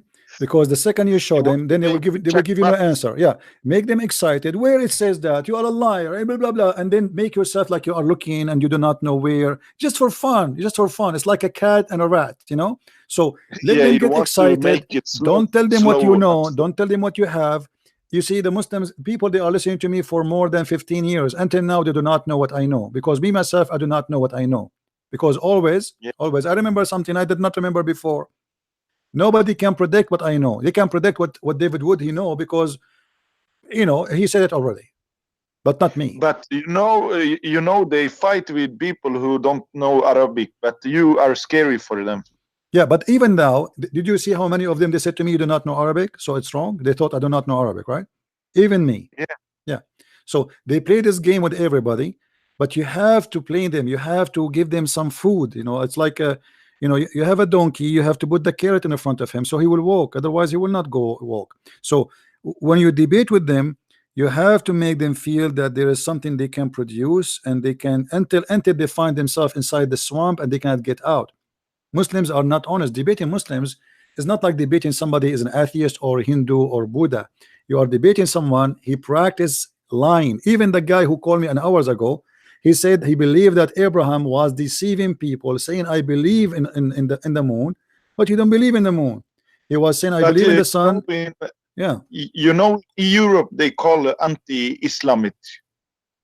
If you say something against them, they say anti-Islam. Who cares? I am anti-Islam. So what? I am anti-Islam. I say it now, tomorrow, the day after, the next year. I am anti-Islam. This is the ugly cult. It says it clear. They killed the Christian and the Jews. Anyone who supports Islam. They call us racist if we. My friend, I am an Arab. I am an Arab. I don't hate a race. This is not about a race. This is stupid. Let them say whatever they want to say. Let them say whatever they want to say. Who cares? And Islam is not a race. It's a religion. Yes, but who care what they say? I mean, stupid people, they say many things. Who care? Yeah. If I wanna stop doing something because people they say, well, then I will find myself at the end of the day naked, because there's some people they are happy, they like you to be happy. So what I will do, I will be happy like them just to make them happy. There's some people like to be gay. What does that mean? I'll go and be a gay? Oh, I mean, people, you know, people are mad. They can go and think whatever they want. It's a free land. But you cannot force me to believe in evil to be good. I will never do that. This is an evil religion. A religion says that the hypocrite in Europe, they say that if you are a person who support Hitler, we will arrest you. Correct? Yeah. Okay. Why don't they don't ban Islam? Isn't it Muhammad? He said that time will come, and if a Jew, the Muslim will kill all the Jews, and if a Jew hide behind a rock or a stone, the stone itself will say, "There's a Jew behind me. Come and kill him." And even the black stone gonna get mouth and talk. No, this is not the question. It says that Muhammad, he's saying he wanna kill all the Jews. How come you say that you are forbidding the Nazi or the fascist because they want to kill the Jews, but you don't forbid Islam? Read what Muhammad said. This is Sahih Muslim. This is very authentic. Look what he said about killing the Jews, slaughtering the Jews, not slaughtering a Jew, all the Jews. The last hour would not come unless Muslims fight against the Jews. Fight against who? The Jews. It is a group of people just because of the religion, not because of a country. And the Muslims would kill them until a Jew would hide themselves behind a stone or a tree, and the stone or a tree would say, Muslim or servant of Allah, there's a Jew behind me, come and kill him. Shouldn't we ban? They call this cult? Isa their prophet, but they insult him all the time. Don't change topic, my friend. Focus with me. Try to focus with me in the topic. Sorry. Try to focus. You see, here we see that Muhammad is more fascist and more Nazi than Hitler. Yeah. If they are against killing the Jews, and they are making a law says anyone who teach hate against the Jews should be banned, should be jailed, should be forbidden. Anyone support Hitler should be forbidden because he killed the Jews. Why they allowed Islam in Europe? Because they are donkeys, and we are here to expose them. Is that the teaching of Muhammad, or this is the teaching of the Hindus? Is that the teaching of the Prophet? Are they going to say to me that this is not a true Islam? This is Muhammad talking. And the funny thing, they call ISIS Jewish. Yeah, they are made by Israel, right? Yeah. Yeah, yeah. IDF and I don't know. They are so funny. Yeah. Anyway, my friend, thank you for calling. Thank you. Thank you. This is the stupidity we see around us. As you see, this is a very filthy cult, teaching hate, teaching crimes and violence. This is a religion should be banned. Imagine if I am the one saying that. Imagine if I make a video right now and say that Jews should be killed. My YouTube will be taken down. My page will be taken down. My Facebook will be taken down, and then it will take me to court. But Muhammad says that the Muslims believe in that. They follow their practice, no problem. Yes, my friend, go ahead. Hello? Yes. Can you hear me fine? Yes, I hear you. Go ahead. I've been listening to you for like a few days, and yesterday there was a stream about the heaven and the paradise for the Muslims, and I had a question about it. All right. It was mentioned that you were talking about a verse, and it says the prophet added, I was raised to the low tree and saw 4 rivers, 2 of which were coming out and 2 going in. Those who were coming out were the Nile and the Euphrates. My question is, like, are they actually talking about the Nile, or like they're mentioning a river in paradise itself? Well, Muhammad, he claimed that those rivers are the rivers we have right now, the Euphrates and the Nile River. The spring of water is from paradise. This is where they are coming from. Are you getting the point? I get the point, but like it's confusing because well, Muhammad don't believe that the Muslims don't believe heaven is on earth, right? Well, you see, there is no proof that the heaven they are talking about is not connected to earth, because Muhammad, when he went to the 7th heaven, he went on the top of a donkey, and nowhere the donkey says that it have wings. How the donkey went there? How the donkey took Muhammad to heaven? There's no answer. So therefore, the Muslims believe, or they should believe, that the paradise is on earth. You see, what the Muslims believe, based on Muhammad teaching, that heaven, it have a road, will go up. It is up, but it has a road, and that road will lead you to heaven. Yeah. Okay. So it is up in heaven, or in the sky, but there's a road, and that road, this is why he went with a donkey, which is very fast, and then he came back. And the donkey, you know, like we say, it must have a wings, but in fact, the hadith does not mention any wings about this donkey, does not mention any description of wings. It is just a donkey. Actually, it's not even a donkey. It's between a mule and between a horse and a donkey, which means it's like a mule, you know. So obviously, Muhammad, he is talking about going to heaven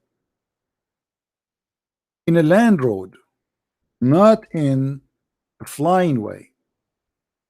If you you know, if you go to the Quran, chapter 23, verse number 17, it says, وَلَقَدْ خَلَقْنَا فَوْقُمْ سَبْعُ طَرَائِقَ. If we go and read the translation,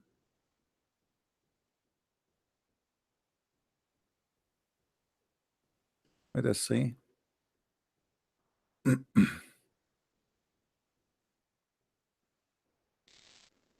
don't know if you can see the screen with me. Yeah, I'm watching. And we have made above you 7 tracts. What tracts mean in English?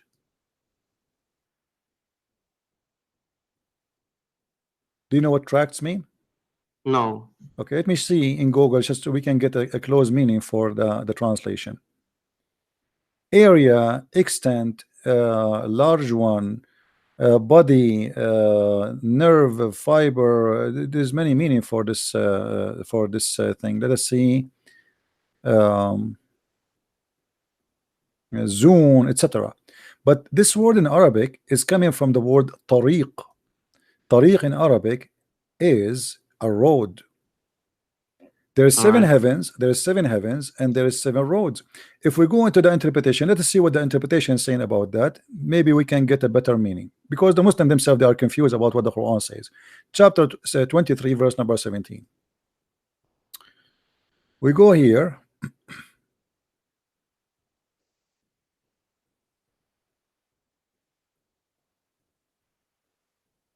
Okay. Here he is saying there are 7 heavens, but if you look at the story, the one you mentioned to me, you will see that 7 heavens, they have 7 gates, right? And they have doors, Yeah. correct? Okay. Yeah, Those I are saw it yesterday as well. okay. Those are 7 gates and 7 real physical doors. That means those gates are physical, and there's a real land there. And he So mentioned they're not like they are not sky. imagining and walking in like paradise They are- and talking about gates. They They're are, like they are not a sky. They are not a sky. What is confirming to us, even Muhammad, he mentioned there's a river. If you remember the hadith we mentioned yesterday, there's river. The mud of the river is a must. So it is a physical place. Yes. It's not really heaven as much. It's a garden. You know what I mean? But the Muslims will say this is not physical. They'll make an excuse that they're in actual heaven. No, they cannot say that, because it says there's virgins, there's boys, there's houses, there's a palace made of rubies. You know, they cannot say that. No Muslim can So say that. therefore, if I have a Muslim friend and I'll ask him, do you believe that paradise is on earth? And they will say no. No, the paradise is not on earth, but it's connected obviously to earth. Otherwise, how Muhammad? I change any Muslim now. We are listening, right? Exactly. That's what I'm saying. That's what I'm trying to look for, like an answer. You see, if you ask the Muslims, like when we go in the Quran, you will see in the chapter of Al-Fatiha, it says there's a bridge. There's a bridge. It's called As-Sirat al-Mustaqim. As-Sirat, all right, if you go here, chapter 1, verse number 6, it says, Ihdina as-Sirat al-Mustaqim, Sirat al-Ladina an'amta alayhim ghayr al-maghdubi ad-dallin. If we go and see what the Sirat, you will find that the Muslim believe that in the judgment day, there is going to be a bridge, and that bridge is going to pass from the earth into heaven. Okay, how you can pass from earth to heaven? By a bridge. You know what I mean? It's so weird. In order to say there's a bridge, it means they have to be close to each other, or what is between us is just we put like a ladder or a bridge, and then we can pass, right? Otherwise, how we can pass? I mean, it doesn't say they will fly. It doesn't say. I also read a verse that it was saying the heaven is away from here, and it's like 1 year, and then 2 years, and then 3 years. Well, there's tons of stories. You know, it is crazy, but there is a bridge. The Muslim, they will go over it, and from where to where? From the earth into the heaven, and they will go through hell. Between, if we try to paint the picture here, so we will find the following. We will find like this. We will find this is the earth here, and this is the heaven here, and here we will draw in red the hell. Here there's hell. The Muslims when they go to the heaven, they have to go through hell, and there's a bridge. And according to many stories, or according to many verses, when the Muslims they go there, everyone will be burned based on his sin. However, many people, they will pass the bridge and they will be able to make it to heaven, because now they are clean from their sin. So that's so weird, because before they go to heaven, they have to get burned to repent from their sins. But if they kiss a black stone, they are forgiven. This is so strange. Yeah, this is if you kiss the black stone or you touch the black stone, your sin is gone. You know, if you remember, it says وَمَا مِنْكُمْ إِلَّا وَارِدُهَا. We spoke about this before. The Quran confirmed that every human being is going to go to hell, is a must. Chapter 19, verse number 71. Not a single one of you, he will not go to heaven. I mean to hell. Everybody. Some scholars, they say that is not including the prophets of God, only normal people like you and me, all the people, all mankind, except prophets of God. So prophet of gods, they will not go to hell, but the majority of people will go to hell first. So what they will do there, they will be burned, and for sure every scholar he give you different interpretation and different story because they are very confused about it. But what it confirmed for sure that everyone is going to go to hell. There's no exception. No exception. وَمَا مِنْكُمْ إِلَّا وَارِدُهَا. You know, if we go, let us see here, 19. This is not 19 actually. We chose 9. Hold on. If we go to 19. I just don't get it. Like these people that you talk to every single day, they call you every single day. They call you, especially this one person that every time he says, for argument's sake. I mean, he never comes with an answer. Like, I don't get it. They study so much, but they just like, it's a clear like effect, a clear answer that it's like, this is not how a loving God operates. Like, this doesn't matter. He let them do whatever they want. I mean, people, you know, they go crazy. It's not easy. You are showing them that Islam is a stupid, and then you want them to behave. It's okay.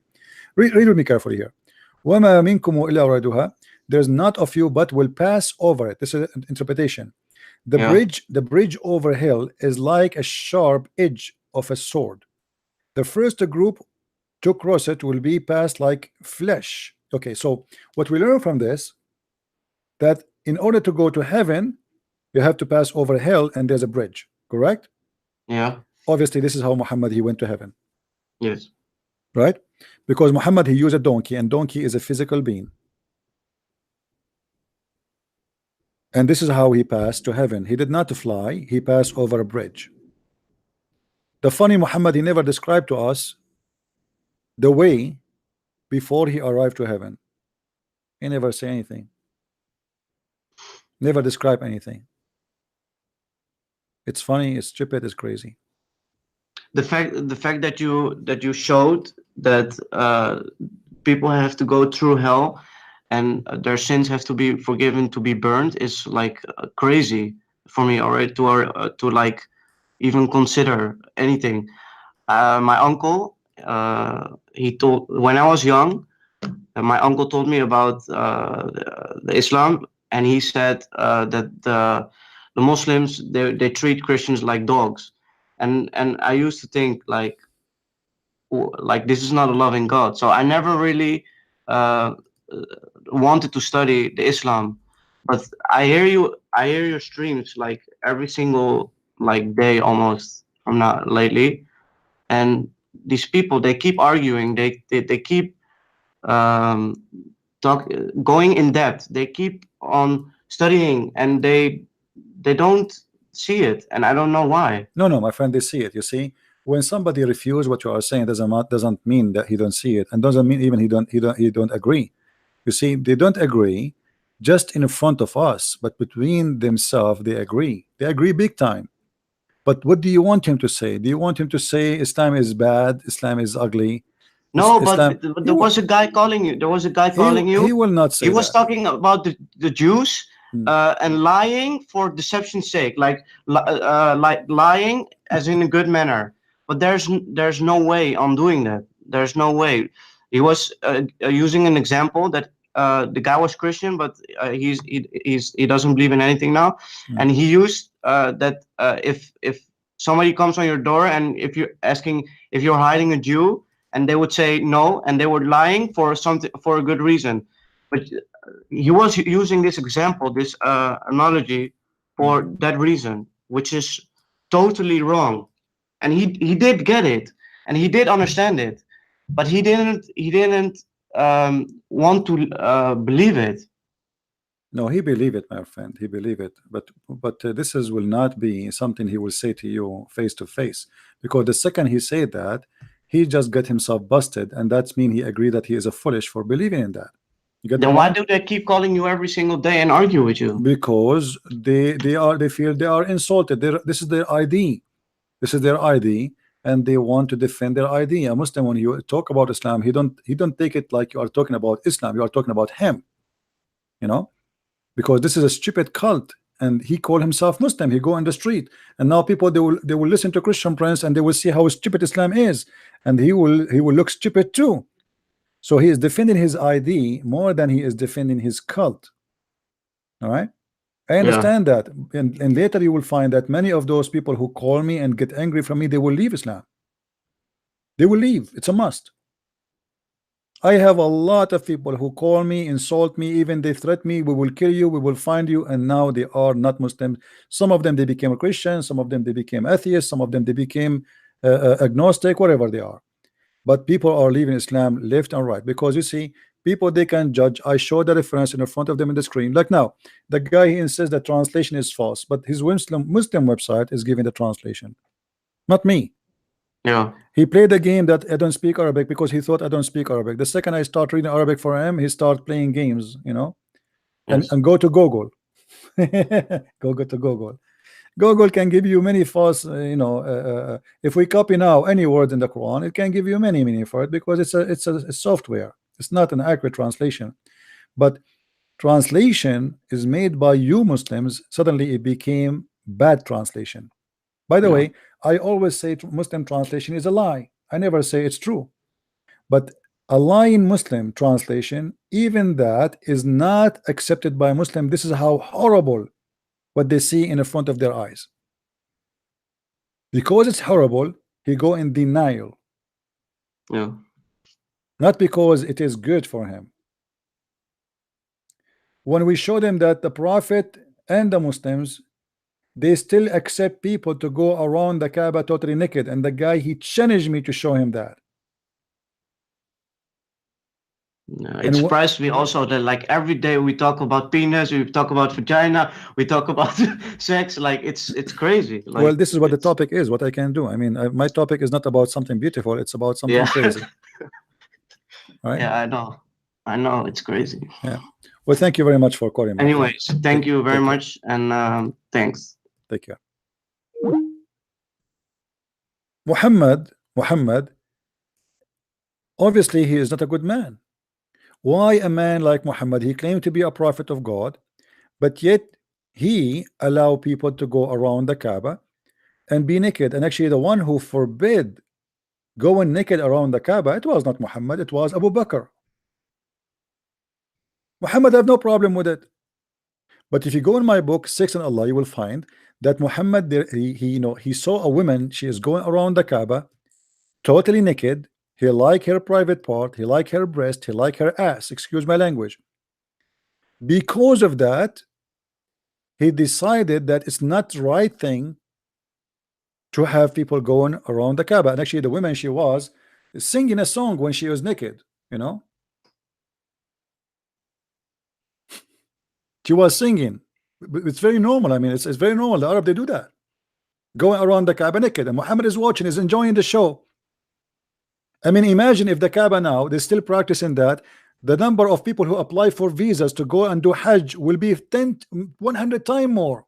Even non-Muslims will go, Hindus will go, American will go, Canadian will go. Nobody will go to be as a sex tourist nowhere. Kaaba will be #1 target for sex tourism.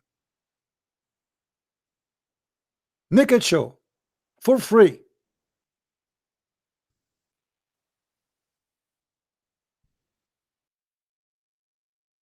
Do we have any Abdul?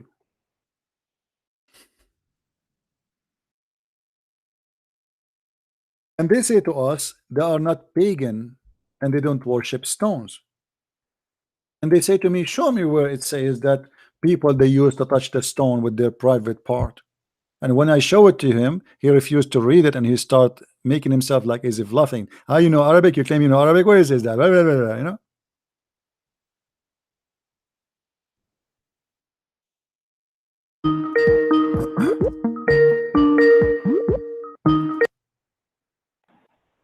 Yes, Farouk. Hello.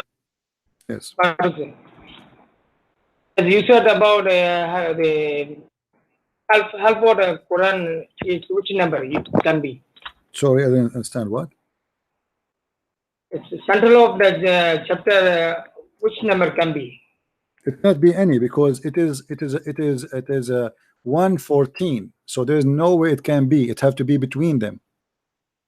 Tell me which number can It cannot be. It cannot be. There's nothing. It's called the middle, because when you say the middle, you have to have a unique number. It is the middle. Do you understand? So if we have, if the Quran, hold on.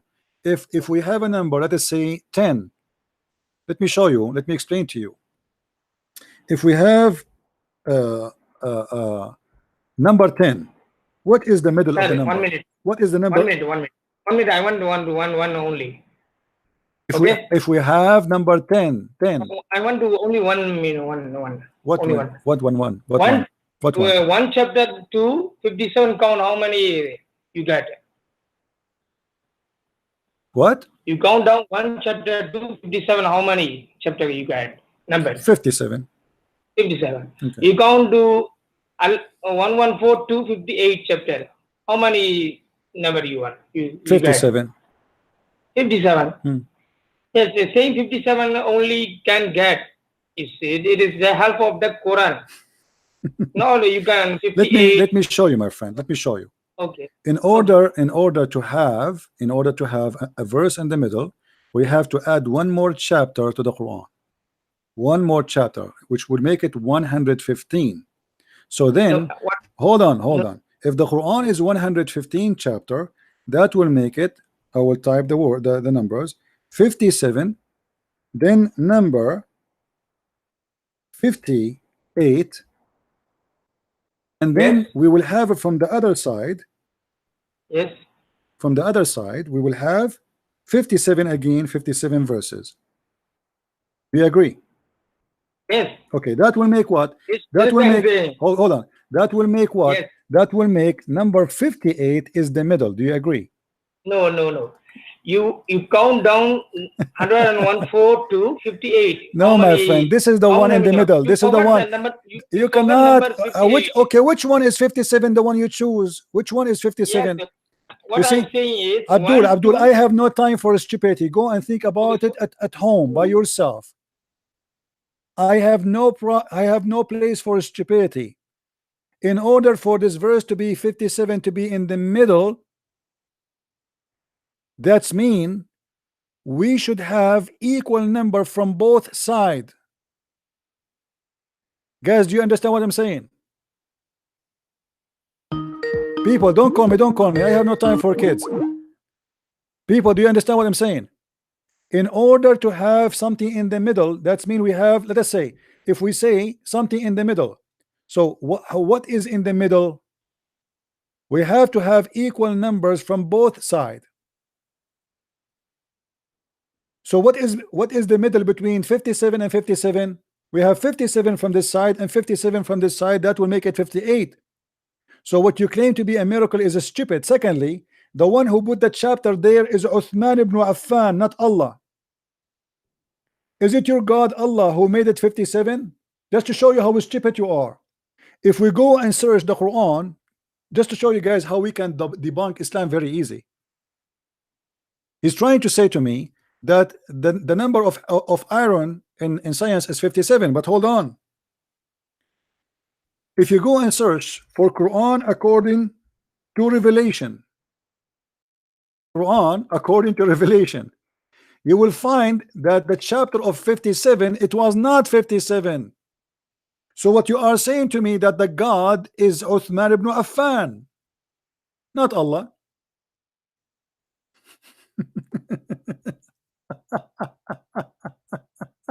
Oh boy. You see, the chapter 57 according to revelation is today chapter number 31. Do you see it? What according to revelation mean? The Muslims, after they received the Quran, they claim from their prophet, they changed the order of chapters and verses. So my friend, you are being stupid twice. Stupid when you calculate the numbers, for they are wrong. Stupid when you thought that this is a miracle from Allah, because it is not Allah who decide where this verse is located. It was Muslims long after that. If we go and look for the chapter of Al-Hadid, the one you call it Al-Hadid, you will find that this is a chapter 94, which means it was at the end of the Quran. Abdul, I understand that you Muslims are slow. It's okay. Camel urine is not helping. It's okay. But you cannot oversmart Christian Prince. It's not okay. You are no match. So now how you explain to me that Allah, he got it wrong, but Uthman, he got it right according to you? For Allah, he did not send it 57. Allah, he sent it 94 at the end of the Quran. This is how stupid and silly your argument. Bankrupt people, desperate, trying to find something right about their book. They cannot find someone like Jesus in their book, who said to the deaf man or the blind man or the dead man or the one who cannot walk, walk, see, get from the grave. They cannot find that. So they try to find in numbers, they try to create a fabricated miracles, which is funny and stupid. The same as the miracle number 19, and I made a video about it. You can go and watch it and see how stupid it is.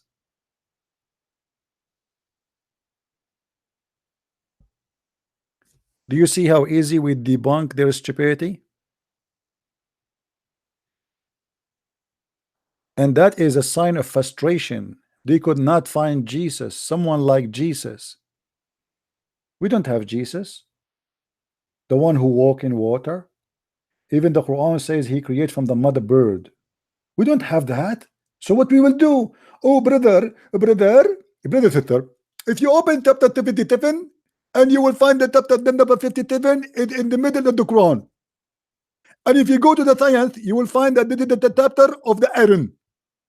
And because this is the chapter of the iron, this is the miracle, because the number of iron is 57. Thank you very much. But this is not true.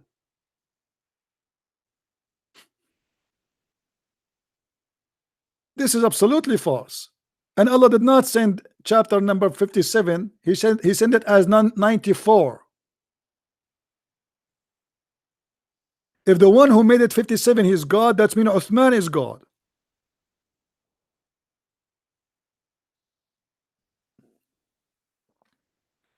There's one thing I cannot live with: stupidity. You see, I always ask the Lord, and I am very thankful that I am not stupid, because stupidity is a great problem. Will change you, will make you useless. Yes, call, you can call me. Stupidity is like, it's like you are ill, and you find yourself swimming in a sewage. Didn't you even think about it, that even Uthman is the one who made the Quran you have? This is not even the number of Allah. Why Allah did not bring the iron as number 57, as long it's a miracle?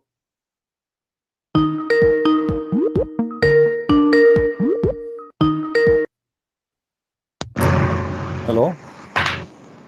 Hey CP, how you doing? I'm fine, my friend. Go ahead. Am I loud and clear? Yes, you are loud. Go ahead. I've just been listening to you over the last couple of days, and it still never ceases to amaze me how Muslims they don't keep to their own scripture. They just you show them, you say something, well, you say anything, the sky is blue, and then you show them the scripture, and it's like, well, it doesn't say that. No, it doesn't say that. And you point to it, and they look at it on the screen and say, well, it doesn't say that. And you give them the reference, and you tell them to look it up, and they say it doesn't say that. Like there was a guy a couple days ago, and I wanted to call you. On the screen, I think it had Shaitan on the, Okay. It was a Shaitan on the screen. Mm-hmm. The one when you said where Muhammad said all Muslims have a Shaitan. Yeah, he keep insisting that this is a genie. I said to him, say Shaitan, he says it's a genie. It's a Shaitan, it's a genie. And not only that, the guy, he went all over Facebook, etc. He's saying Christian Prince is defeated. Yeah, It says in the front of our eyes, shaitan. He say it's a genie. It's a shaitan. It's a genie. It says there in front of my eyes, shaitan. It's a genie. You know, and it's you know, I could understand it maybe if you were translating it as shaitan. Yeah. But you know, it says on the screen, my friend, shaitan. Let me get some water, and you can explain to the guys here what you are trying to say. Go ahead, if you don't mind.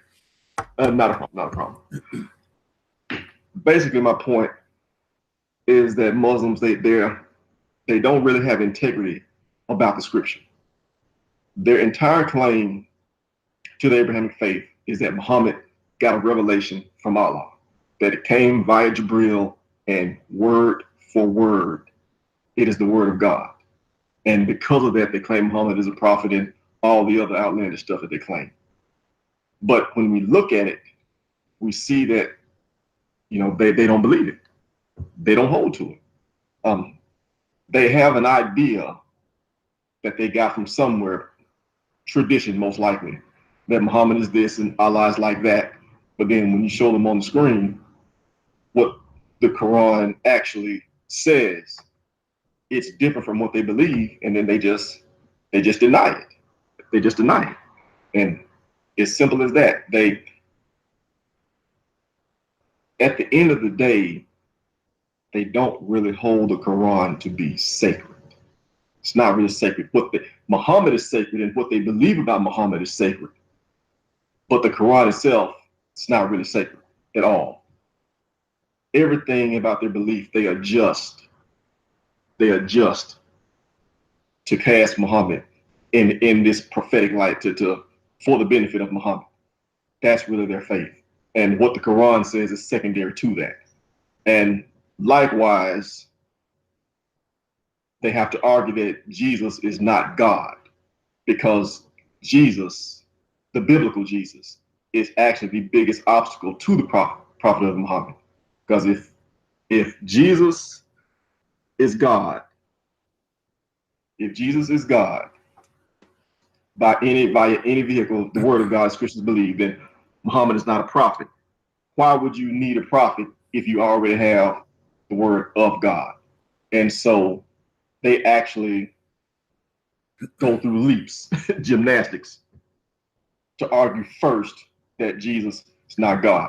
If you listen to them, like when they go along with CP, he'll show them this, they'll be on a topic, and then as soon as Jesus' name is mentioned, is that, well, Jesus is not God. They jump to that because that polemic is in their scripture. Well, they always not in the scripture, in their doctrine.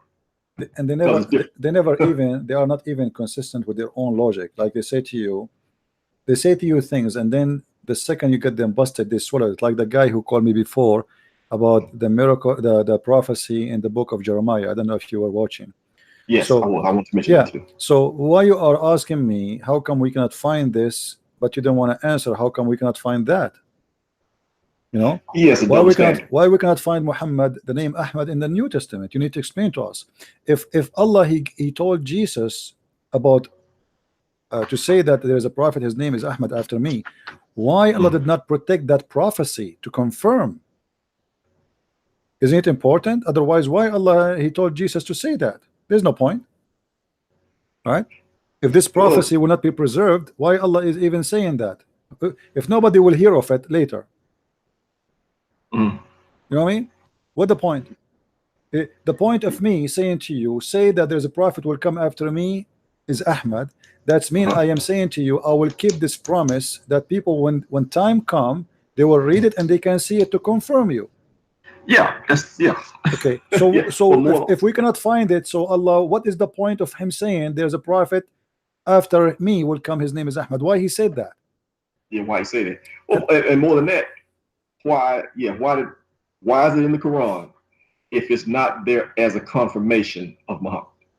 You know, that's clearly why Muhammad was saying it in the Quran anyway. Same time, how you come 600 years after Jesus saying something nobody heard of in the last 600 years, where we can find the reference of Muhammad or Ahmad in any book? The Muslim, they found there's a book, it's called the Bible of Barnabas, right? But the Muslims themselves didn't agree with it. This is a fabricated Bible written long after that, and they claim that the Messiah himself is Muhammad himself. Yeah. You know? So yeah, well, you have a couple of things like, okay, so Muslims claim that they have all the prophets, where they really don't. It's just Muhammad telling them what to believe about all the prophets. But let's put that aside. If they've got all these prophets, okay, so with the other prophets, like you mentioned John, they all go, who is John? Who is Matthew? These guys, they want to get meticulous and look at it with a microscope. Every other prophet, every other apostle. But then Muhammad comes 600 years later, and he's got no evidence for what he says, no witnesses for what he says. Actually, he has evidence to prove that he's a false prophet, but the standard is completely different. See, even Jesus, criticism of Jesus aside, why don't you hold Muhammad to the same scrutiny that you hold every other prophet to? You know, Daniel, Isaiah, you know, John, Paul. Why don't you hold Muhammad to the same level of scrutiny? They don't. You know, it's just like the Quran. They want to believe what they want to believe, and they're going to twist whatever they can twist to get there. Even the Quran confirmed that the messenger of Jesus, they did miracles. You know. Yeah. So why Muhammad is the only one who don't have any? And what is the point of that? Why? What is the secret behind Muhammad is the only person he have nothing? Yeah.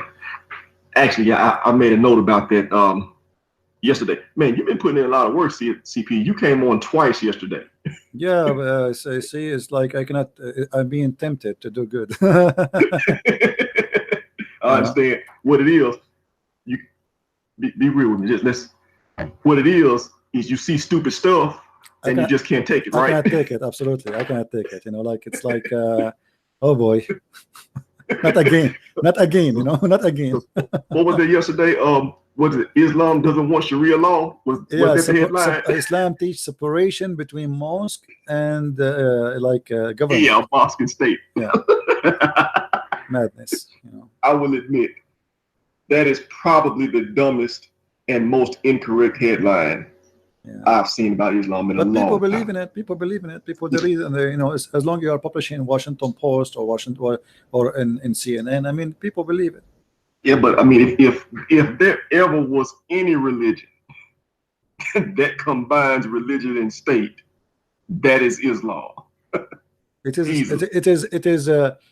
the same as the movies we watch about those aliens who come from the sky and they wanna consume our body to make energy to grow, you know. Yeah. So they grab a human being and they suck his blood because they want to live, you know.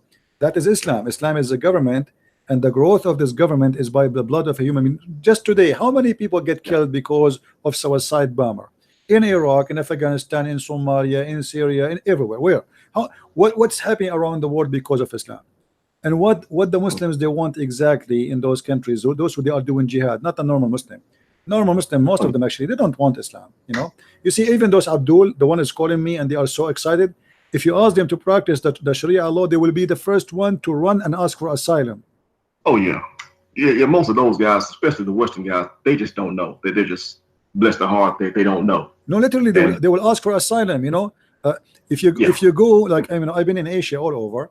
If you go in the month of Ramadan, you will find #1 tourist coming to Asia are Muslims. They go to Philippines, they go to Hong Kong, they go to Thailand, especially the countries where there's sex tourism. All of them, they go to drink, they go to the bar, they go, etc. That's because they don't have a freedom. You want to see really how many of them they like Ramadan? Give them a freedom not to have Ramadan. All right? Give them freedom to pray or not to pray, and then we will know. You will see a guy, he cannot even make, like, you know, you might think that those are rich people. They are not rich. Most of them, they are poor. They save the last 3 months salary. He leave his wife in Saudi Arabia and he fly to Thailand in order to have some fun, and then he go back home. His beard is grows, and he is a praying in the mosque, and he is a good guy, and God is good supposedly, you know. Yeah. In the TV, they speak to us about the good God and the good Allah and etc. But then they support a prince who cut a person who got inside the embassy pieces, and he made him shish kebab. Did you see the Muslims striking in the street like crazy? The one who is forcing justice is a Christian countries, not Muslim countries. You know? No, I didn't. You don't know what happened to this guy Khashoggi, the one who went to the Saudi embassy. Yeah. Nobody mind. I mean, nobody care. Who care? A guy who went inside the embassy and they cut him pieces. So what a big deal? And the only one is fighting for that, either the enemy of Saudi Arabia, which is Qatar, for they are considering Saudi Arabia is their biggest threat, trying to force every newspaper to attack Saudi Arabia, like Washington Post, CNN, even some senators in the Congress. But the truth is, the only one is trying to defend the human right is a country which is not Islamic. Yeah. You know, and the funny, they made Saudi Arabia the head of the Human Rights Council in United Nations for the last year. Yeah, but well, they are the head of the Human Rights Council. Yeah, but human rights. How do I say this? You're trying to, from a Muslim, from an Islamic point of view, they do practice human rights because the rights they give you are the rights that you have according to Islam. I mean, in their mind, Islam is right and wrong. The Quran is right and wrong. Yeah, but the Quran does not consider me as a human. You're right. Yeah. Right, but the Muslims don't. They still think so. That we can call it a human right. If I am, if the Quran described me as an animal, how I can say that this is a human right? Right. But my point is the rights, notwithstanding the rights that the Quran says that you have, those are the rights they think you deserve. Like what was the guy that the Amjad Chowdhury guys as well? Is a Muslim. You know, for us, an innocent person is a Muslim. Yeah. You know, you're not a Muslim, so you're not innocent. Yeah, the same. You don't deserve everything. Remember the interview with the BBC with this guy Amjad Chowdhury? They said to him, "Why you don't condemn the killing of innocent people in the attack in London?" He said, "You know, why I want to condemn them? You know, they are. Why I want to condemn them?" He said to him, "Well, they are innocent." He said, "No, in the eyes of Islam, you are not honest unless you are a Muslim. You are not innocent unless you are a Muslim." He said, "Are you kidding me?" He said, "No. In Islam, you are only innocent only if you are a Muslim.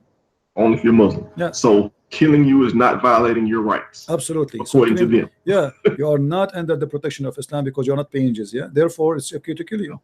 That's the thing, you know. And I bring a similar topic up with friends of mine and such, that not in the topic of Islamic debates, but just general liberalism, Western liberalism. Human rights is largely a Christian invention. You know, absolutely. Love your enemy. Where does that come from? That is Jesus. Actually, that's what it is. Actually, even the first establishment, which was used to be before, it's called the United Nations. I forgot the name. You know, I don't know what the name in English. I don't know the Arabic. So, like, they have a group which is only Christian nations are the first to establish that. The first organization to help people in war, injury, charity, it was the Red Cross, Christian organization.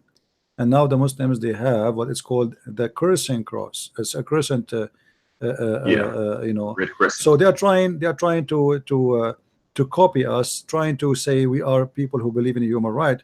But how you can believe in human right when the Quran practicing everything against a human right? When the Quran teaching injustice? Even the Quran itself, even for Muslims, as an example, the Quran says about lesbians that if they commit, if two lesbians, you got them busted, you jail them until they die. But if it's a gay, insult him with sandals, and if he repent, let him go. Later, Muhammad, he changed that, he made it death. But what kind of justice that if it's a guy who is doing that, which is really ugly compared to a woman, you know, because you know it's an action, real action. A man is doing a man, and yet the punishment for the women is not equal to the punishment of the man. Why, if a woman she does that with women, the punishment is not the same? Any Muslim can explain to us? What is different? What is different? Why, if a man he does a man sexually, the punishment for him is to beat him with sandals and let him go if he repent? But if it's a woman, there is no repentance, and we will jail them until they die. Yeah. Hypocrisy. Yeah. What kind of justice? What is the human rights? Yeah. What is the standard? You know, what is the What is the standard? What makes it so much worse? Which make it that like, they deserve okay, a worse if punishment? you are a gay and you are a Muslim, we beat you by sandal, but if you are a lesbian, we will humiliate you until the last day of your life and we will jail you. Yeah. CP, something else that got mentioned yesterday. Yeah. Well, you talked to a lot of guys. Anyway, the guy said, he says, well, once we determine, I think it was yesterday, it may have been Saturday, but anyway, he says, well, once we determine that it is from God, that it's from God, then we should take whatever it says as truth, regardless. I think you were asking him about the women having sperm come from the backbone. Yeah. Okay. You want him about that. Okay. And he tried to make the case, well, look, if we know the Quran is from God, then whatever it says, that's just it. That's it. That we should take it. Absolutely. Okay. I wrote that down because his logic is circular. It's like, remember when you asked him about kissing the black stone? Why did you kiss? Why is the black stone holy? Yeah. No. Why did you kiss the black stone? Because it's holy. And why it's holy? Because he kissed it. Yeah. Why is it holy? Because he kissed it. Yeah. But they actually do that with the Quran, though. See what that guy just said. So, see, the point on the table is the Quran actually from God? That's the point. Is it from God? That's it. So his rationale, not to single him out, but Muslims' rationale as to why the Quran is sacred is because it comes from Muhammad. Okay. So the Quran comes from Muhammad. Okay, so who is Muhammad? Why do we care? Why is he, why do we care who Muhammad is? Well, Muhammad brought us the Quran. It's circular like that. They follow the Quran because it came from Muhammad. And then they follow Muhammad because Muhammad brought the Quran. And they kiss the stone because Muhammad kissed the stone. And they kiss the stone because Muhammad kissed the stone. And why Muhammad kissed the stone? Because it's holy. And why it's holy? Because Muhammad kissed it. Yeah. But they do the same thing. See, if the point on the table is whether the Quran is valid or not, then the Quran has to stand on its own. You can't say as evidence, well, the Quran is holy because Muhammad brought it. Okay, well, who is Muhammad? If Muhammad's going to give testimony for the Quran, then Muhammad has to prove his own merit without the Quran. If you can establish that Muhammad is somebody who should be followed, who is a prophet, then what his revelation is would be valid. But he has to prove it he has to prove himself first, then you take his revelation. Or likewise, if you want to say, well, we know Muhammad is a prophet, well then why? Because he brought the Quran. Then you have to test the Quran to see if it holds up on its own. And if it holds up, then you can say, well, the one who brought it is prophet. Now, problem with both of those is they both fall short quite easily, and they can't prove it. But I made a note of that because I wanted to mention this circular logic. Like, you have to, these things have to be able to stand apart on their own. And, well, they don't, especially because both of them claim to be part of a larger tradition. Muhammad claimed to be not just a prophet, but part of a whole line of prophets. And the Quran, they claim, is part of a whole line of scriptures. And, they neither one of them can live up to the claims, but that's the claim. What can we do? Well, we are exposing it. Right? We're exposing their claims. All their claims are false, and they cannot back it up. And the second you get them busted, they start screaming and shouting and acting like kids. Yeah, the moment you ask them about it, they start screaming and shouting and whatever. Last note I have here now. You have other people calling you? I have text people. There's a guy. His name is Muhammad Zakaria. Suppose he will call. Let me say this one thing, and then I'll let you go. To the guy earlier about the Matthew 27, that's just a difference in the way that they group the scrolls. When he's making the point, well, it says it's in Jeremiah, but I can't find it in Jeremiah. It's in Zechariah and all that kind of stuff. First of all, he's trying to filibuster. He does not hold the Quran to the same standard. But in that time, remember, you don't have a compiled, coherent Bible at the time. The Old Testament books were written in scrolls, and they grouped them differently. You had the law, and you had the prophets, and you had the Psalms. And then I think in the prophets, you had 2 prophets, because they were earlier and later prophets. And Jeremiah would have been the first one in, I think, the latter prophets. So when they would say, well, this is written in Jeremy, or make reference to Jeremiah, it's not just Jeremiah, they're referring to the individual book of Jeremiah. All those prophets would be considered in that, because they would be referring to the whole group. So, and if the guy really cared to know that, he could have looked that up with a simple Google search, but he just, he's just trying to get you off. He's trying to get you off Islam's case. You're too busy busting Muhammad in the jaw. Yeah, but, he's trying to stop you. For me, I don't really. Here we go. Actually, it's he try, but whoever is listening, he learned something new. Many of them, they knew the answer already, but many they do not know, which was very helpful. But the whole point is, they try to take you away from talking about their prophet. They play all kind of games in order not to reach there. Yeah. So here we go. I was doing dishes, and I heard you in the other day. Look at the introduction. I heard you in the other day playing Matthew at chapter 27. So where we can find, like in the other day, see, like this idea is stuck in his head, and there is no way this guy, he did not ask the question before. I don't believe so. I believe this question he asked many times, and he got the answer many times. Oh, CP, and he researched that. Yeah, I'm sure he researched that, and he will come, and he will call another Christian tomorrow or next week, and he will say to the same question he said to me. Yeah, but for whoever's listening, let them come. The Bible and the Christian tradition, it holds up to the scrutiny. Islam does not.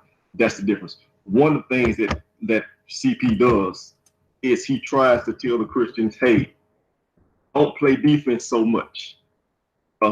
We will get caught up. We're so eager to tell you about Jesus. As soon as they say something about Jesus, we'll be talking about the Bible and whatever, and we'll stop exposing the cult. That's actually a mistake. The true act of love is they need to know that the false prophet is false. And not only that, it's a waste of time. It's a waste of time when you answer them, because a Muslim is not listening. You see, if now I answered him, okay, can we continue the conversation? Why your prophet name is not mentioned? Why we cannot find the prophecy? He suddenly he don't want to talk no more. The other guy before him is the same. They try, show me where in the Old Testament it says a Trinity. The second I start showing him, he said, this is corrupt. So why you're asking me? This is why I don't go to the Bible, because I'm wasting my time when I speak to them. Those people are not asking questions to learn, as they claim. They are asking questions to make us question our faith. Right. So who are you helping? See, if he's not listening, if he baits you into talking about the Bible, and he's not listening to your answer, and he still believes in the false prophet, who are you helping by taking that bait? He's just trying to avoid us from talking about his prophet. As simple as that. It's as simple as that, So to help him, you need to expose the falsehood that he believes in. The end is approaching all of us all, and we all have to give an account. They need to know that the false prophet is false. I mean, it's simple as that. CP, I appreciate you for talking to me. All right. I keep listening, man, and go on to the next person. Thank you. Thank you. Hello. Hi, Christian Prince. Hey, my friend. Hello. Hey, man. There's some topics I have some questions about. Is it true that Muhammad had epileptic attacks?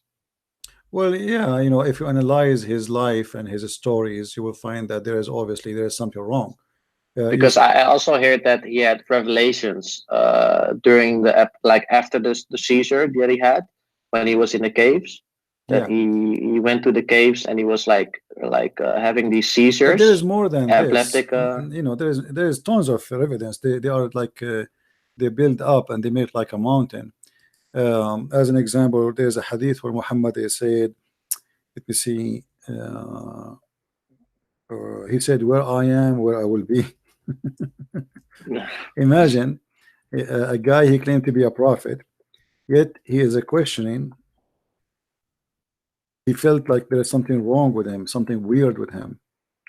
Let's see if I can find it.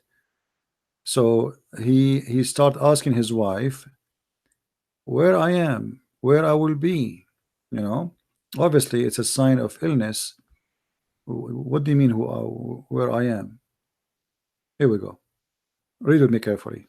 Yes. Sahih al-Bukhari, during the sickness, Allah apostle was, do you see the word sickness?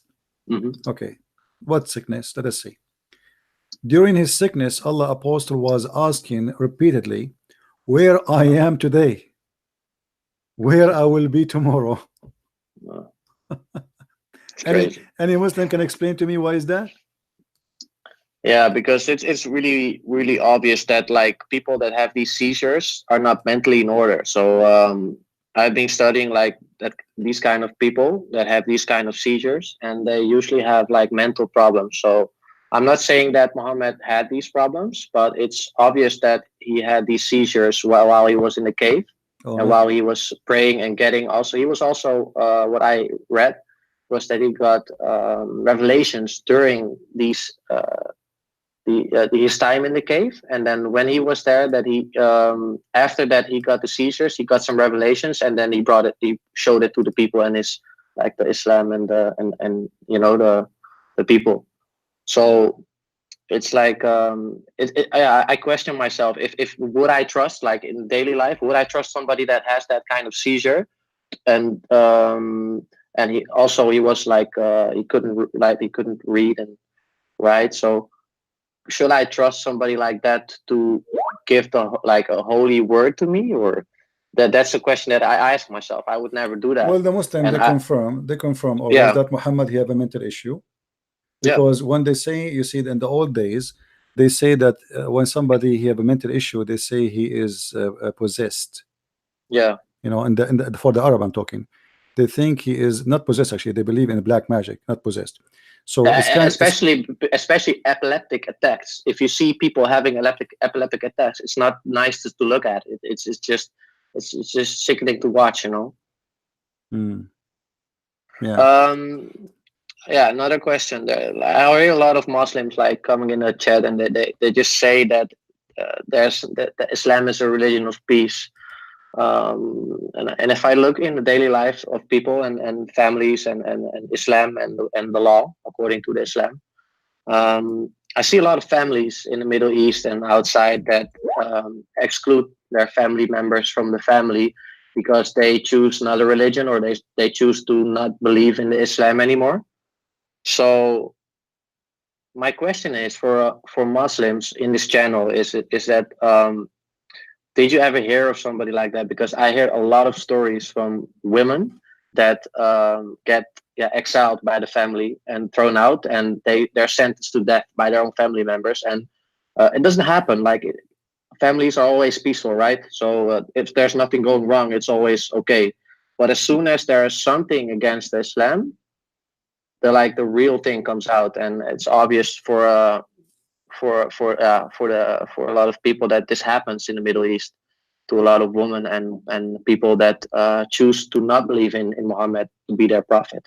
And I feel sorry for that, because that means if you sentence your own family members, your own blood to death, according to me, that's not peace. You know, that I would never exile somebody out of my family because he chooses another religion. I'll always take care of my family, no matter what. You know, if he's gay or I don't care. You know, if my dad had a problem, or my mom had a problem, or let's say worst case scenario, my mom was a prostitute, I would still take care of her. I would still love her. You know, I will always be around for her. I will not sentence her to death because she chooses to do something that's wrong. I will always protect, you know, and that's real love, right? So if you choose to protect somebody and take care of somebody no matter what, that's like the definition of love, right? And when I see these things happening, it obviously means that there's no peace in the religion. Because if you cannot have peace with your own blood, with your own mom or your own sister that chooses to believe in somebody else, how can you have peace with your own religion? That's like It's the other way around. Well, this is something private. Everybody have his own different opinion. But it's law, right? It's law, so it happens. It's okay. But you see, like every person, he can take and he cannot take. It's okay. But I will not harm my family member because he don't believe in what I believe. I might stay away from a person who is doing wrong. You see, because I don't believe really. I don't believe in a family as much as I believe my family is the one who do right. Which means, if I have a brother and he is a pedophile, I don't want him in my house. I don't want to know him. I don't want to shake hands with him. If a person he is a harmful person in the society, I don't want his name to be mentioned as next to my name. You see, you choose friends, but you don't choose family. Is that correct? Yeah, correct. You don't choose them. They are like, I mean, you are born of this family, and whatever this family has, they can be prince and princess, or they can be homeless. It doesn't matter who they are. Here we go, you are there. Yeah, but you should never exile somebody and sentence somebody to death according to the law. No, because no. You see, that's what Islam says. This is not the question. The question is because the law is not in his hand as a Muslim anyway. It's not in his hand. It's not him who will decide what will happen to his daughter. It is the law. No, but the law it's of law. the It's law law. of If Islam. it's law that if you reject Islam and you're born in Islam and you reject it as your religion, right?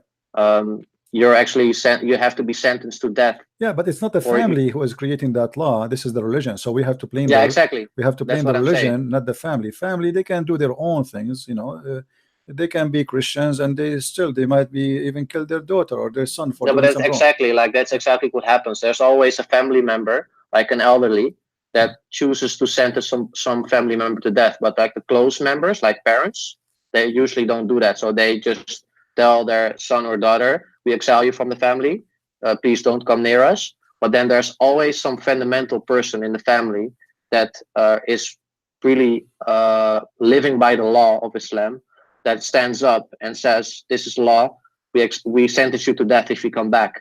But the close family members usually don't say that or dare to say that because of course it's their child, right? So they will never like say something hard like that to their child, but there's always somebody people, like standing. There is people, even they kill their children. I don't agree with you. Yeah, exactly. I know many stories. But anyway, I got your point, my friend.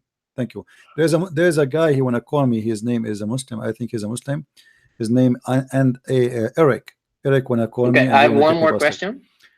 Can we let this guy get me busted? He wanna get me busted, and I cannot wait. Okay.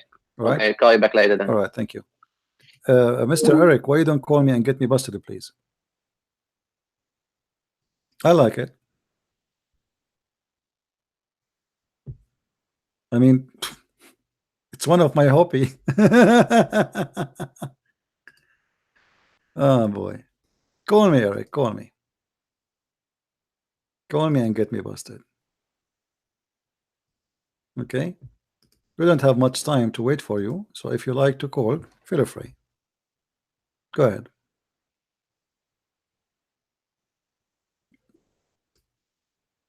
Any Muslim can explain to us why Muhammad was saying where I am today, where I will be tomorrow.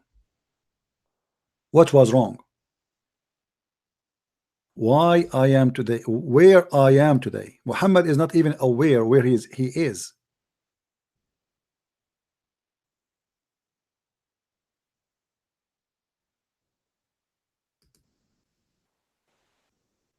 You guys, many of you send me texts and messages in Skype. You think I will be able to see it right away? I have like hundreds of messages, and the whole text is blue there. I don't know who is sending me text or is not, so I don't think I will be able to read right away. Give me some time. Any Muslim can tell us why Muhammad, he is not even aware where he is today, where I am today. Where are you, Muhammad, today? What happening? This guy is in his house. He is suffering from illness to the point he is not aware where he is. What is that? Describe for me. What is the situation? Any Muslim can explain to us? What is the situation? What is the illness of Muhammad to the point he do not know where he is. Is that normal? He's a prophet of God. Why this is happening to a prophet of God? Why Allah did not protect Muhammad from being under such a situation, to the point he's not aware how this man is going to cancel to his people? He is the leader of the nation. He is the wise man of the nation. He is the mouth of God for the nation. He is the tongue of the angel Jibreel. Yet he say, where I am and where I will be. He was a questioning, whatever he is a questioning, it doesn't, it's obviously he lost his mind. Correct? Isn't it obvious?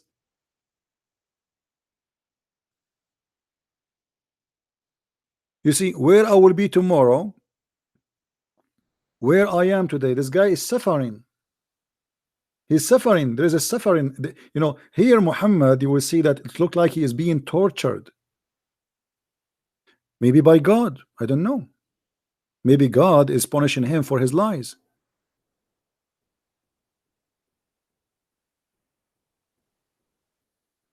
Muhammad is questioning what exactly here? Why the man he is saying such a thing? You see, when we get older and we are in the bed of death, we speak the last wise words. I mean, we speak wisdom. A man, the more you get older, the more you are wiser, and the more you speak makes sense. What's happening to Muhammad here? And he's a prophet of God who Muslim, they say Allah protect him. What is the protection of Allah?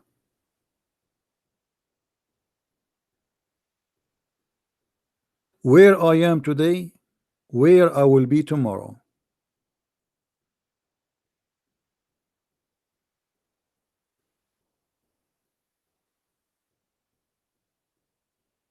Any Muslim? Where Muhammad is today? Any Muslim knows where is Muhammad today? Is he in heaven?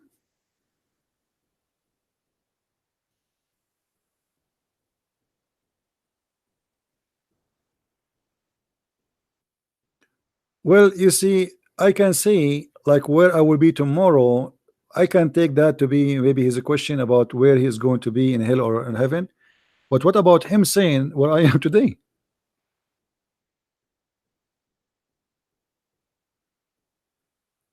You know what I mean? Do you cheer to challenge Mufti Abu Layth? He want to defend Muhammad against your slander. You should challenge him. Don't scare now. Please, my friend, I accept to challenge Mufti Abu Layth. Okay, my friend. Let me put it for you on the screen. Be my witness, guys.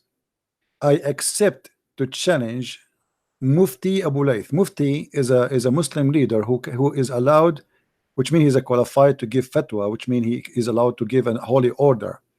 My friend, take my greeting to your master, Mufti Abu Layth, and say to him, a Christian prince is waiting for you. Actually, he cannot sleep until you come and call him. Actually, you know what? I will not be eating good until he call me. You know what? I'm going to stay single unless he call me, because I am afraid to get married, and then after he debate me, I might shoot myself, brother. I cannot wait to meet your Mufti, my friend. Why you are saying to me, do you dare to challenge a Mufti? Why you don't ask him to call me right now if he's brave? Who is the coward? I'm here. My Skype is open. Why you don't ask your Mufti to call me right now? Just do it.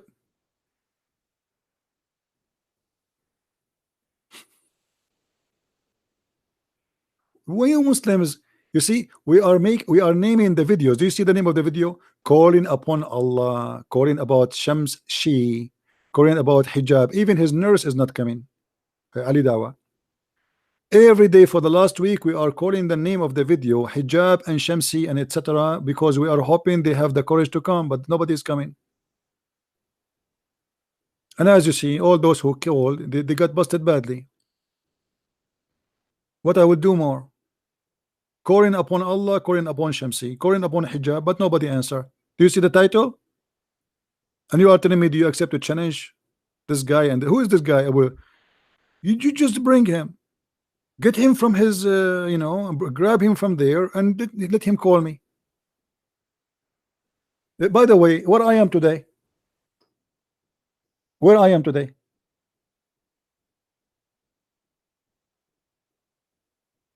Let me open my GPS. Where I am today. A prophet of God, he do not know where he is today. What's happening? Who want to explain to us? Yeah, the Muslim, they cannot find me. They cannot find me. And not only that, they say to you, if you are a man, come to a public debate. Isn't it? This is a public I have right now. Like the debate is dead because it's getting late. You know, most of people in Europe, they slept already. Now we have 534 people watching. This is not a public debate. If this is not public, what public is? Muhammad, he spent his life and he have only 70 followers according to your story. And I don't believe in the story of 70. Muhammad is stuck, Muslim, they stuck with the number 70. Anything is 70. 70 versions, 70 blah blah, 70, you know, 70, yeah. Okay. They copy from the Bible. Jesus says 70, so we keep saying 70. Right? If you are a Muslim, you like to call me, call me. All right. Who was a Muslim will, you know, he liked to call? I see some Christians want to call, but I want Muslims to call.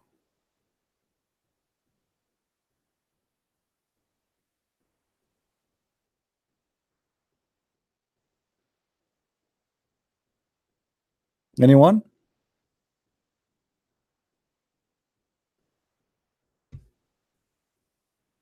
Maybe. Where I am today, where I will be tomorrow. This is a prophet of God. Where I am today. What happened? You Muslims, you were giving him morphine, hashish.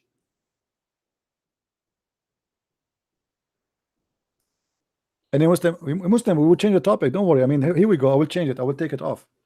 Forget about where I am today, where I will be tomorrow. I mean, obviously, this is a scary topic for you. Nobody's calling. Here we go. Take it off. It's gone. We will not talk about it. I promise you. That's it. Here we go. I will take it off. Forget. I want to talk about the sunset in the murky water.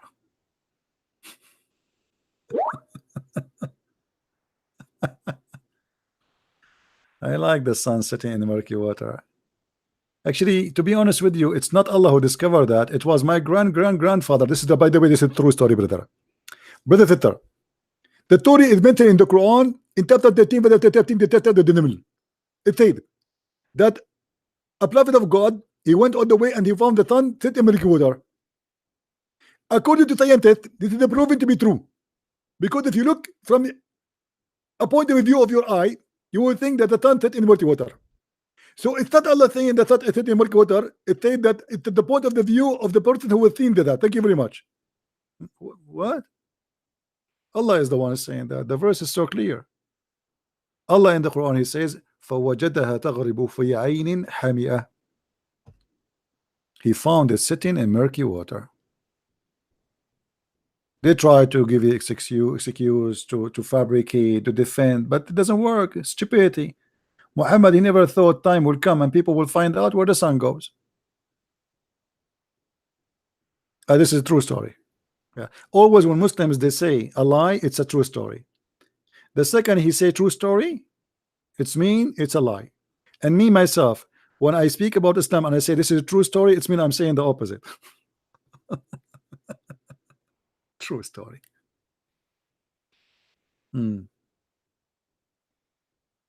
Everything is true story. Like this guy, the poor guy, he's calling me. He is desperate to prove to me that the chapter of Al-Hadid, the chapter of the Aaron in the middle of the Quran, they don't have a brain. They don't have a brain.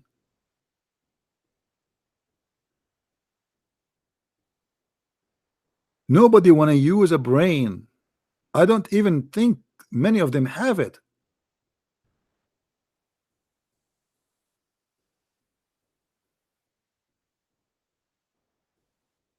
Any Abdul? Daughter Zainab, how she was not Muslim? What do you mean, daughter Zainab? I don't understand you, my friend. Make your question clear. Quick question. So what is so hard to understand about the sun sitting in the murky water? From Zulqarnain perspective? That's not Zulqarnain perspective, my friend.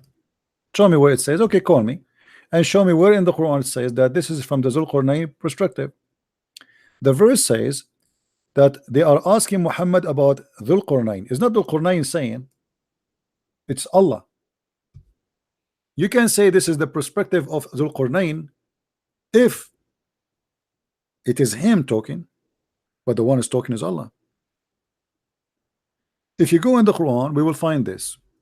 Let us show the verse so people will see what we are talking about. حتى بلغ مغرب الشمس فوجدها تغرب في عين حمئة. Chapter 18, verse number 86. Who is the one it says فوجدها? Who is the one is talking? Allah.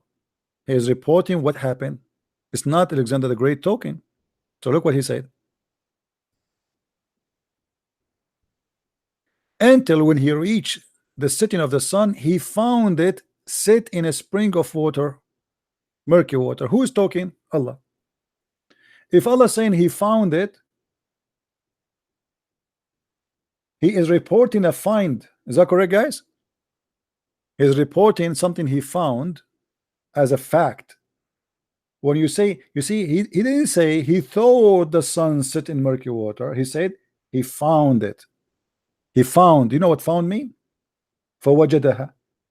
In Arabic, the word wajadaha is for something standing as a fact, from the word wajada, which means it exists in a certain way. So he found it sit in a spring of murky water. Until now, the one is talking is Allah. Look what it says. They asked thee concerning Zulqarnain. Who is talking? Allah, supposedly. They asked thee who? Muhammad. The Jews, they ask him about Zulqarnain. Muhammad is a foolish man. He thought Zulqarnain is a prophet, because otherwise why the Jews are asking about him? So he starts preaching and teaching that Allah told him that he is a Muslim prophet. Alexander the Great is a Muslim prophet. What is the guy who want me to challenge the Mufti? What's his name? I have a little question for you, my friend. What was his name? I don't know. I don't see his name. How Zulqarnain he got the name the man with the two horn? Any Muslim can tell me how Zulqarnain got the name as the man of two horn? Who want to tell us?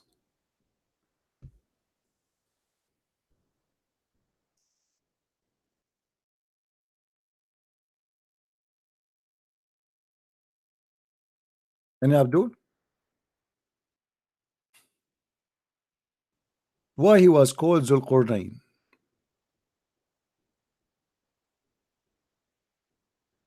Who is a Muslim want to give us definition? What Zulqarnain mean? Zulqarnain in Arabic mean the man with the two horn. Why he was called with such a name?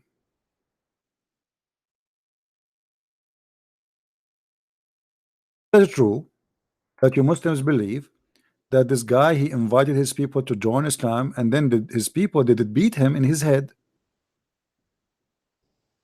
and this is how he got his first horn? He died. He got his first horn. Then Allah he resurrected him from death, and then he went back and he invited his people to join Islam.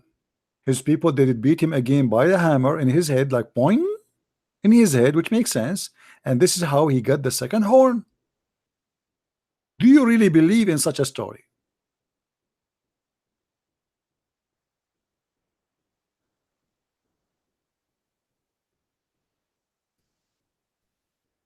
Any Muslim would like to say something? Who was a Muslim he believed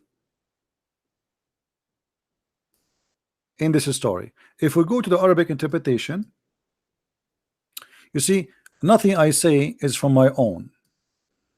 Nothing I say is from my own.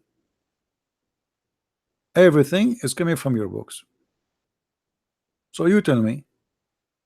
If I am lying, tell me.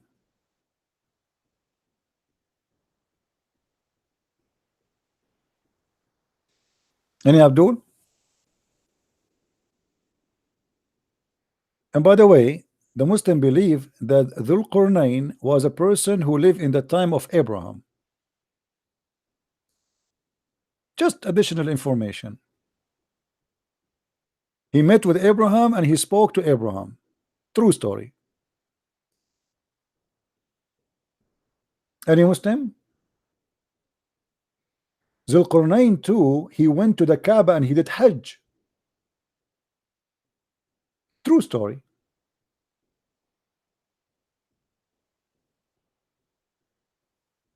Any Muslim?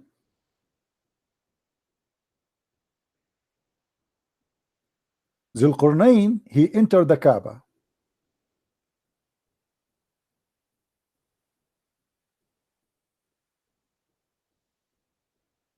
And he shake hands with Abraham or Ibrahim.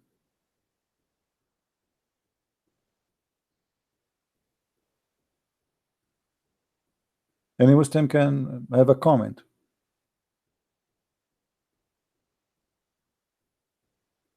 Anyone?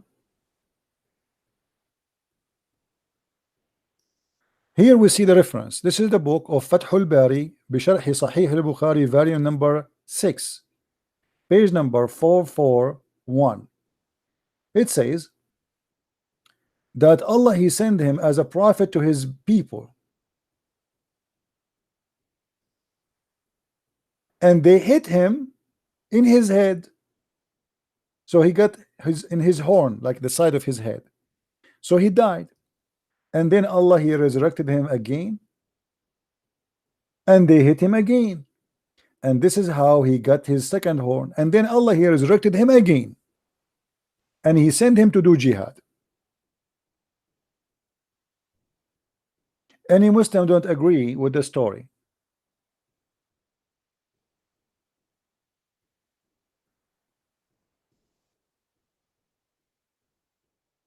Any Abdul?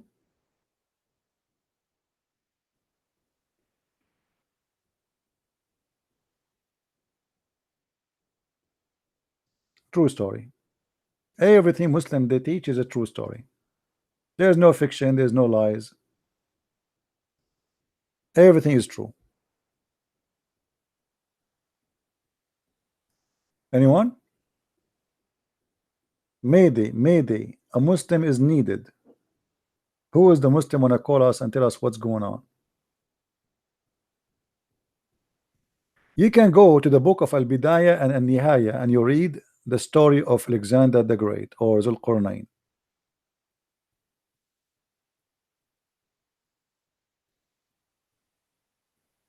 Any Muslim? By the way, Dhul Qarnayn was a homosexual, so how he is a Muslim prophet? It's possible. Actually, if you read the Quran, by the way, if you go in the Quran, here when you read this chapter 18, verse number 86, I advise every one of you to read the chapter and its interpretation made by Muslims, and you will die laughing. This is one of the most funny chapters in the Quran. You will see that Dhul Qarnayn, you know, he found where the sun set and he found where the sun rise, and each time he go to a place, he found the people living next to it. Yes, my friend, we hear you. Go ahead. Hello, Christian Prince. It's me again from Australia. How are you going? Hey, my friend, how is Australia doing? Oh, it's very good, mate. I really enjoy watching your program. I just wanted to bring up a topic. I come across it in the Quran while I was reading, where the Muslims claim. Sorry, this is a little bit off topic with the Alexander the Great. Okay. Now he was a Muslim. All right. Where they claim that Jesus never died and it was made to believe so, and all this crap they put in there. Yeah. Said that he never died, but how come in Quran chapter 3 verse 55 where supposedly Allah is speaking to Jesus telling him that I shall kill thee and exalt you to me? Isn't that a clear contradiction in the Quran? Yeah, actually we have a Muslim, I think he called yesterday, and he said yes, he agreed that Allah, he caused Jesus to die and he took him to heaven. We asked him how, he did not answer. So it was what a is the Muslim, conclusion with them? a Muslim, he said that, which was strange for me, because usually Muslim, they deny that, they don't accept to say that he died first, but he said yes, he died, and this was in the broadcast yesterday, but he refused to tell us how he died, where, how, he didn't say. I think he is the same one who called me and he said, or maybe a different person who speak about they crucify who, Jesus or Barnabas? Oh, yeah. Yeah. And because doesn't Jesus in the Quran, doesn't he say, blessed be the day I was born, the day I die, and the day I rise again? Yeah, the Muslim, they say he's talking about the day he will die in the judgment day. Before judgment day he will die, not now. That's what they say. Before the judgment day he will die. Right. Yeah. So he will come back, and then he will have a fight with the pig. Yeah, he's going to kill the pigs and break the cross. Yeah. So Isa, he will have a gun, magnum gun, in one side. Yep. And the pig, he will have a magnum gun from the other side. And then they will the cowboy will be watching the show,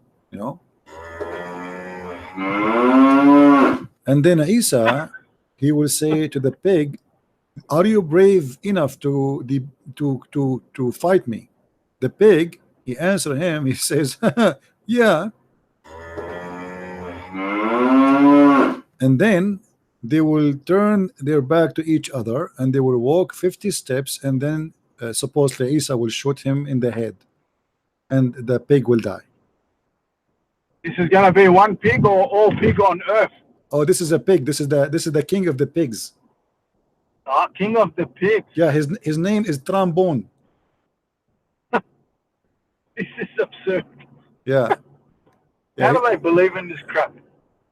Yeah, we have to show, my friend, don't say crap. Show respect, please. Show respect. It's true story. Oh, sorry. It's true story. Sorry, yeah. It's true story. Yeah. It's a proven story. It is proven to be true story. Proven. Yeah. And he's going to be a follower of Muhammad as well. Have you ever heard of religion? God, he have a big problem with pigs. Aren't you the one who created them? Why you created them if they are? I don't understand what's the animal got to do with anything at the moment. Why someone like Jesus, he is putting a fight with the pig, the poor pig. I mean, it's a pig. It makes no sense. No, it's not. No, not only this. This is an insult. If Isa is a Muslim prophet, it's an insult to the God of Islam that he is going to have a war with Mr. Pig. Yeah. This is, we are talking about God. God want to fight a pig? What is that? And Can't then you just get rid of them? Not only that, I mean, there is a lot of more harmful. You see, pigs are very useful animals. Every human being, he do a surgery, by the way, all the stitches they do to you in the surgery room, even if you are a Muslim, just to let you know, is made from the pig tissues, which mean they are putting pigs in your skin. You like it or not, it's a fact. Most of people who they are fighting diabetes, they have insulin, they need insulin, that the insulin is made from pork, from pigs, in case you do not know. Many products you use in your life, it's used, like every woman who use makeup, she is using pig flesh. It's as simple as that, the fat of the pig. Every person, even it exists even in chocolate, as I saw once a documentary. So, but the most important thing, that pigs are very useful to save the life of tens of millions of people around the world. Stitches for wounded or surgery is made from the pig tissues, and insulin to fight diabetes, so you will not die by diabetes, is made from pigs. So pigs are saving life. Islam is killing life. Yeah. How many So they people until obviously- now? How many people until now they killed by the name of Muhammad and the name of Allah this year?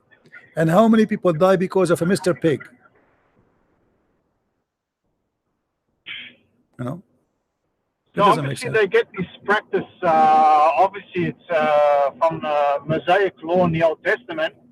But it's funny that they say it's forbidden to touch or eat the pig, but they're forgetting all the other animals that were not allowed to be eaten or touched as well in the Old Testament. So they've got camel as well, which I know is eaten a lot in the Gulfen area in the Arabian countries. You see, even pigs in Islam, they can eat it. They lie. You see, Muslims, they don't say the truth. If you go in the Quran, it says it clearly that if you are in hunger, even pigs, you can eat them.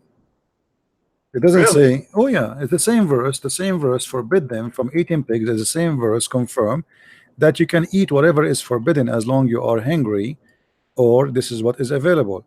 The same chapter, chapter 5, verse number 3, it says if you are in makhmasa in Arabic mean if you are in hunger, you need to eat, you can eat all the forbidden things, no problem, all of it with no exception. All right, so read with me here. Yet if you fear, it's okay. Then it says, but if any forced by hunger with no inclination to transgression, Allah is indeed of forgiving and most merciful. So if you are hungry and you know there's the only around you is pork, you can eat pork. The same verse. Oh wow! So they allow them to eat it if they're hungry. Yeah, not only that, the Muslim they say they say we eat only halal. The Quran allowed them to eat what is slaughtered by the hand of the Christians, which means they do not need halal food. Anything is slaughtered by the Christians, cooked by Christians, is halal for Muslims. So again, it's a lie. But that means they're staying in non-halal countries when they migrate. Well, no, you see, when they say we need halal food, it's a lie, because any food, any slaughter, any killing done by Christians is halal for them. As simple as that. Yeah. Yeah. Anything else, my friend? That's all I needed to ask you. Thank you very much. All right, my friend. Thank you very much. God bless you. God bless you. Take care. Bye bye. Bye bye.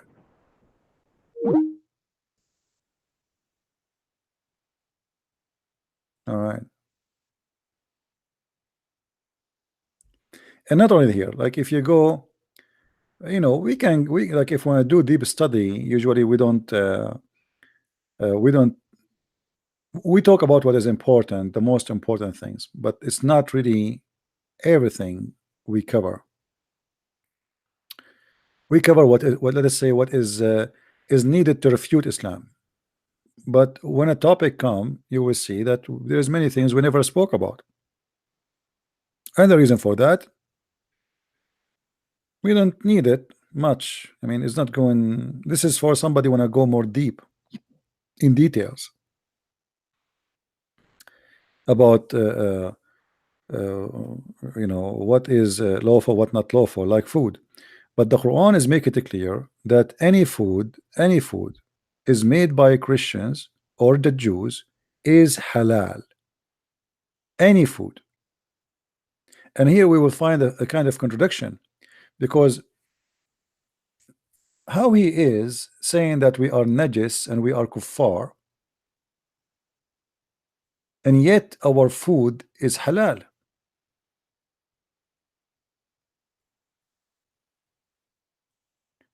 Even in the same verse, he mentioned that it's allowed for you to marry from Christians and Jews. But this is a contradiction for different verse in the Quran where Muhammad forbid them from having a Christian woman as a wife, which is a contradiction for Muhammad, because himself he did marry Nasara, which Muslim they claim that she is a Christian, which is not really. It's a cult. It's like Jehovah's Witnesses. If you read this verse here, it says اليوم أحل لكم الطيبات وطعام الذين أوتوا الكتاب حل لكم. Okay, what does that mean? Chapter 5 verse 5. This day all things good and pure made lawful into you, the food of the people of the book. So why Muslim they need to buy halal food? It's a lie. Any book, any food cooked or made by Christians is halal. Do you see it? It's a lie. All the Muslims who live in Europe, they say we want to buy halal food, a sign halal food. They are lying, for they can eat our food.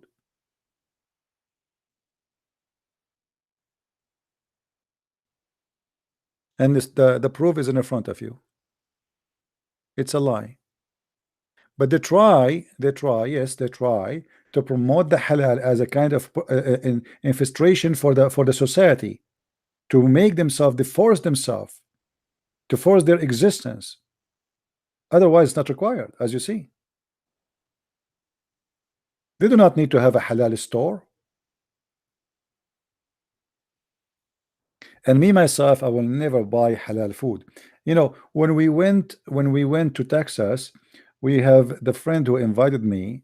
Suddenly we stop in the front of a place, and then we find ourselves in a restaurant, and then we found that it's owned by Muslims. But I don't buy halal food. Halal food. What is halal food? Halal food is something slaughtered by Muslims, and they say the name of Allah. But those people, they are not slaughtering. Those people, they are cooking. They are buying food, meat from Sam's Club. They are buying from Costco. They are buying it from Walmart. You know, this is not their own slaughter. They have nothing to do with it.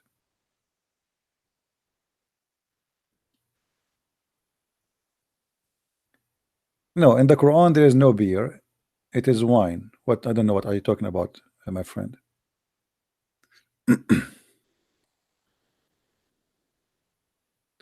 Where is the text from? What do you mean? You mean what chapter? This is chapter 5, verse number 5. Chapter 5, verse number 5.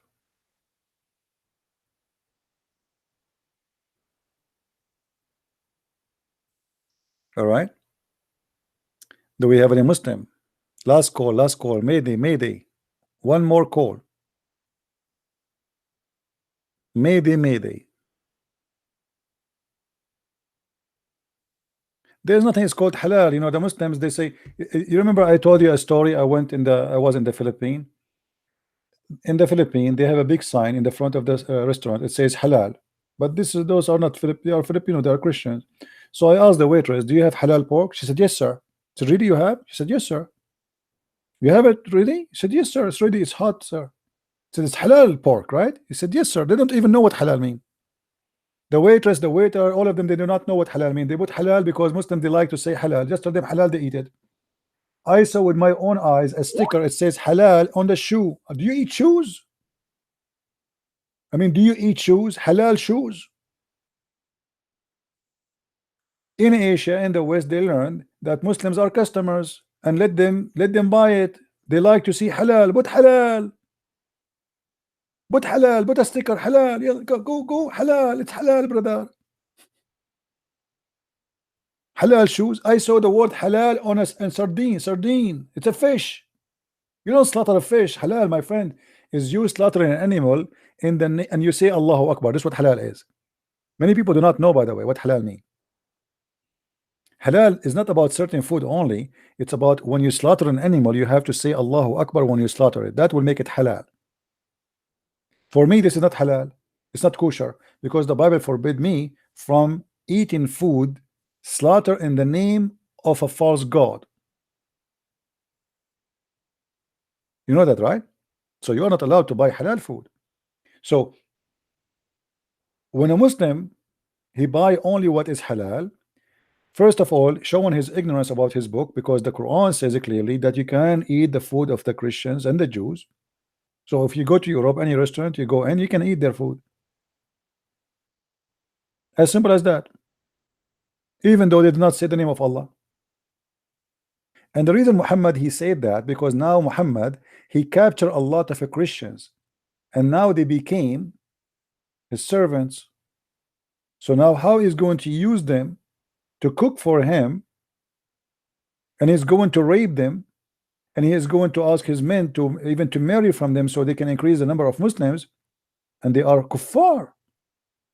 How I'm going to force my servant, my slave, to cook for me, but I told my people you cannot eat their food? You know what I mean? Imagine you are a person who says, oh, if you have a Buddha servant or slave, he cannot cook your food for you. So who's going to cook the food? She is the only servant we have.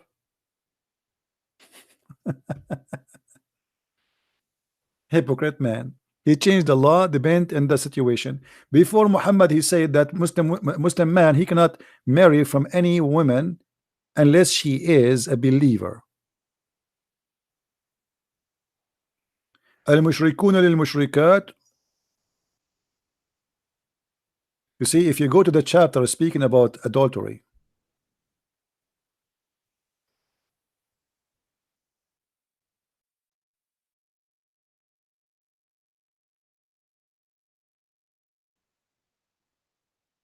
who can marry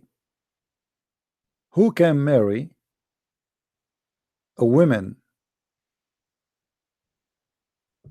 She is not a believer.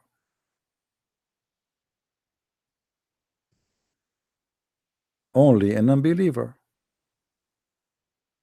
Here in this verse speaking about adultery, yes, but we will see, we will even find more verses.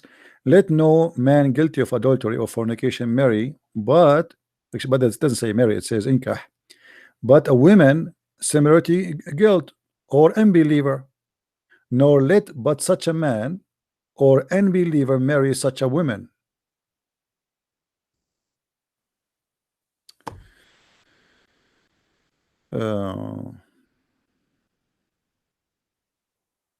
Anyway, guys, I think we have enough for today. I am not sure if tomorrow I will do. I think maybe we should take a break. We are doing almost every day, and look like those cowards, they are not coming to debate me anyway. We call upon Allah, we call upon hijab, we call about some she. Still no she is coming, and not the nurse of hijab is coming, and not the guy who teaches Hebrew, Elijah, God is with us, is coming. So what we can do? I mean, we did our best. We tried to make them come, but they are not coming. You know, they are waiting. They are busy, you know, because they have a high standard of debate, my friend, because they are lions, right? Yeah, right. So anyway, please don't forget to subscribe, and if I can do tomorrow, you see, every day I say the same, I should take a break, and then the second day come and I found myself tempted to be with you for many hours. I mean, you guys, what are you doing to me? I'm going to brother and Tetar. I am going to do consultation with Dr. Dakar Naik, and whatever Dr. Dakar Naik he agree for me to do, I'm going to follow it blindly, brother. And as you know, Dr. Dakar Naik, he is a certified doctor from Bangladesh, and he is a very, very, very, very intelligent person, and he memorized anything, including my car number. Brother Dakar Naik, what is the number of my car? Brother, if you open chapter 13, it says, and it is a miraculous way, that in that chapter it's mentioned the Christian plate number of his car, and with it amazingly proven by science. Brother, my car number is in the Quran. Yes, brother, because the Quran, brother, it contains 114 chapter. If you divide 114, you will find that it's 57. And then if you say 57 x2, it's going to be 114. So we're back to 0. And if you calculate your number with your start at the blade, you will find that the start at the blade is there. What? Brother? Unbelievable. I love you. Do you love me? Do you? Do you hate me? This is your guidance to Islam. This is a scholar you have. The most funny thing, this guy, he said when they asked him about why there is no women in Islam, she is a prophet. But there is a guy is more funny than him. His name is Amru Khalid. I wish you guys you speak Arabic, because if I make to you the way he speak, you will not believe it. You think at first you will think it's him. Secondly, this guy is hilarious. He is amazingly stupid. And the Muslim, when they listen to him, their mouth is open like, huh? Like, wow, like wow. One of the statement this guy he say, by the way, this man he made $6 million a year his income. Imagine he do dawah like Muhammad Hijab. $6 million a year in Egypt. You know, 6 million a year in America can make you live like a king. 6 million a year in Egypt will make you live like what? All of this from Islam. So imagine, right? Yeah, my friend, you can call, no problem, for 1 minute. So this guy, once he will describe how Muhammad he came to how he arrived to the Aqsa in Jerusalem supposedly. So he say, ويجي غسول ويجي غسول ويجي القدس. عارفين مين كان في استقباله يا اخوانا؟ يا اخوانا عارفين مين؟ مش ممكن ابدا. الرسول يوصل للقدس ويربط البغاق في الحيط، يمسك البغاق ويحط اصبعه بالحيط ويربطه، ويطلع سيدنا المسيح، والمسيح يقول له صلي فينا يا رسول الله، والرسول يقول له خلاص يا مسيح لا ممكن، لا والله لا تصلي فينا يا راجل، والمسيح يقول له ابدا لازم تصلي فينا يا رسول الله. Translation: when Muhammad arrived to Jerusalem, the Messiah was waiting for him. The first, he tied his donkey, the buraq, the flying donkey, or the spaceship, in the wall. I mean, have you ever heard of a guy, Allah he sent him a donkey and he's afraid the donkey will run? Why you are tying him up? So he tied him in the wall, and then after he finished tying him, the Messiah came to Muhammad and said to him, Muhammad, please Muhammad, come and pray on us, which means lead the prayer. Muhammad he said to Isa, oh Isa, come on, you pray, it's okay. No, Isa he said, no way over my dead body.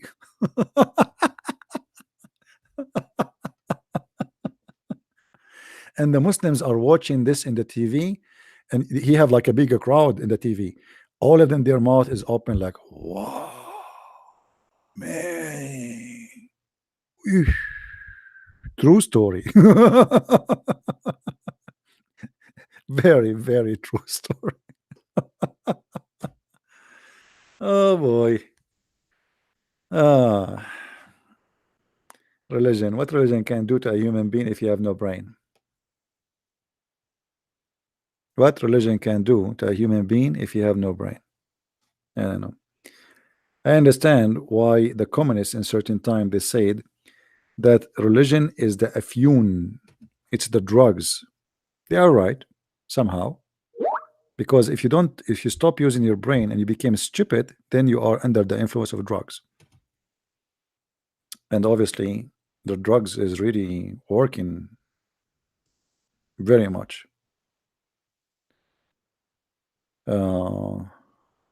Nishas, he's okay. Where is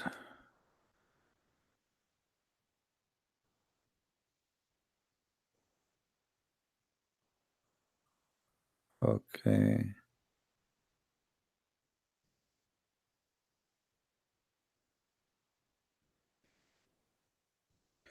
All right, guys, I'm getting many text, which make you confused who is texting whom.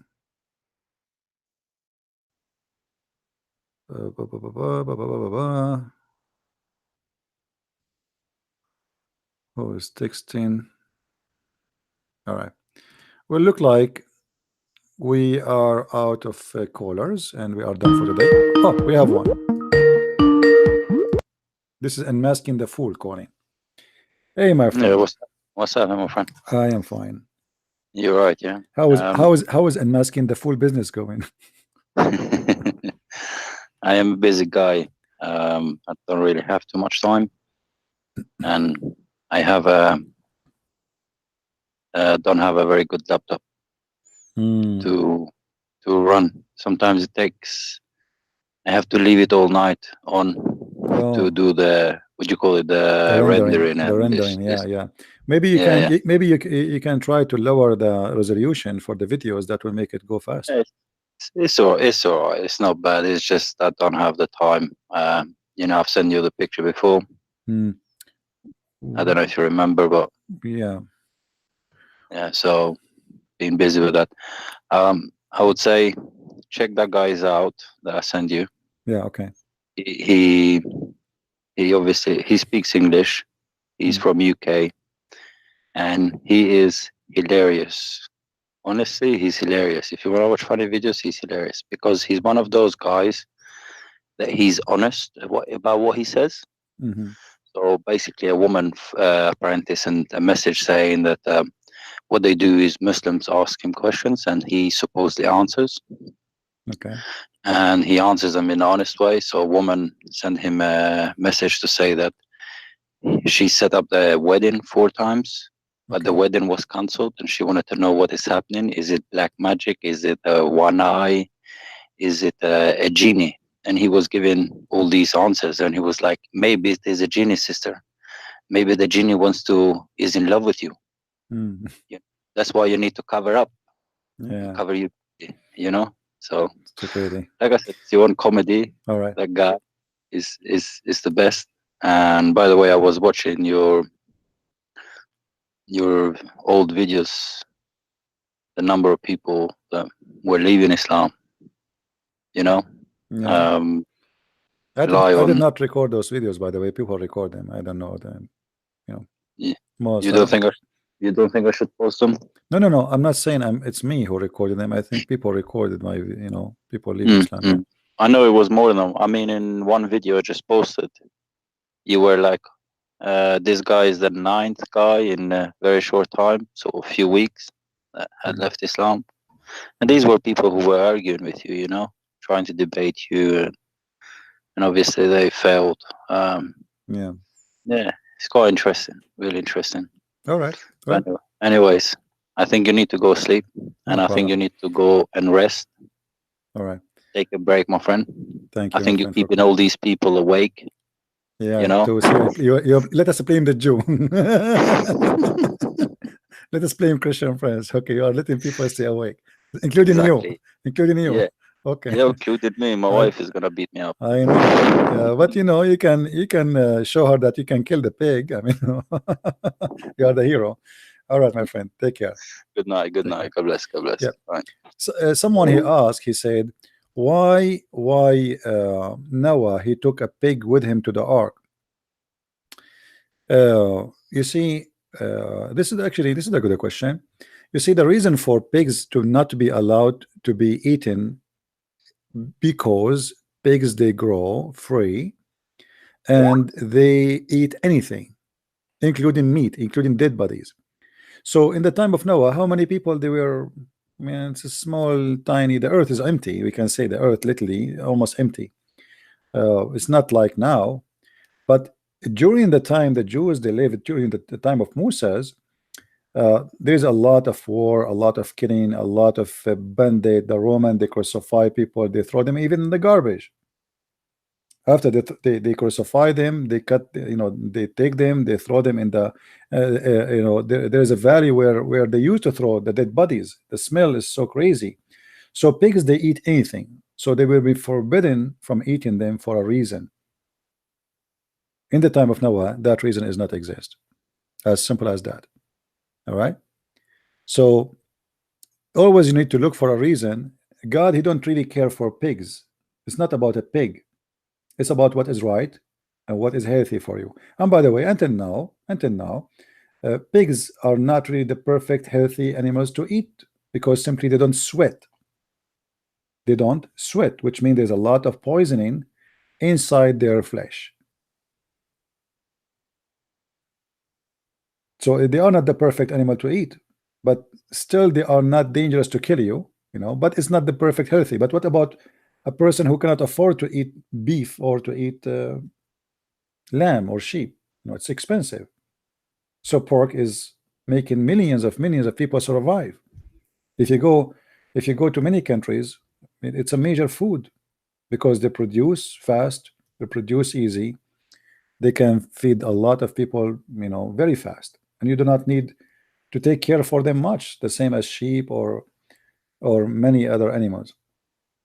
So these animals are mentioned in the Bible for a reason. Always there is a reason, and it was not lawful for them to eat from it. But for me, today, you know, if you can guarantee that the pig you are eating from is not really something bad, then you can eat it. Why not? But the problem is, all the animals we eat today, there's no guarantee it's good. If you go and watch videos about how they grow chickens, scary. How they grow cows, scary. I mean, everything you eat is not real. They fool you, they say organic. Nothing is organic. It's a lie. The only organic thing is if you are really a person who grow a chicken in your house, and then you slaughter the chicken yourself, and then you will be sure that you are eating a natural chicken. Everything you have around you, nothing is organic. You know, so the ban is for a reason, have to do with health. And if we want today, we go what is healthy, we should not eat anything. Everything around us today is not right. When I was in Asia, I buy chicken and then I take it to my place, to my apartment, and then when I cook it, the chicken became so small. And why is that? Later I found out, a person who worked in the store where I buy from, they told me they soak the chicken when they arrive, they soak it with water and the chlorine, and then the chicken will become big and heavy. So you buy it, let us say it's 2 kilograms, but when you cook it, it turned to be half kilogram.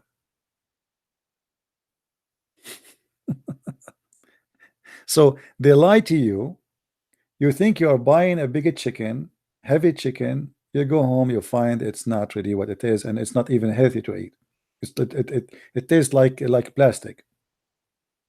So everything have a reason. Always check out the reason. As an example, the rabbit. You see, many Muslims, they say to you, the Bible says that I don't know what the word in English, like when an animal he re-eat his food, what's called, like the cow or the horse, like he bring the food back to his mouth from his belly. What they call it? I don't know. I do not know really what the word in English. So they say the Bible in the Old Testament is saying that, but this is not true. The fact is true. Regurgitate. Okay, I'm not sure if I'm saying the word correctly. The fact is true. You can go right now and search in YouTube about how a rabbit they produce their food or reproduce their food. The rabbit, when they eat, you see, people they are reading translation of the Bible. They wonder, okay, but the rabbit is not like the cow. It doesn't really swallow food and then bring it back to the mouth. This is not what the Bible is saying. The Bible is speaking about that rabbits, when they eat, there's two kinds of things come from their anus: food and poo-poo.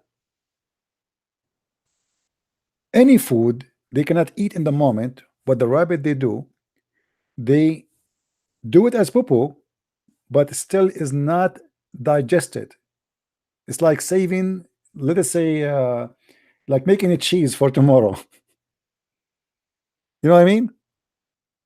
So the rabbit they re-eat again what is going inside their belly, or they are eating simply.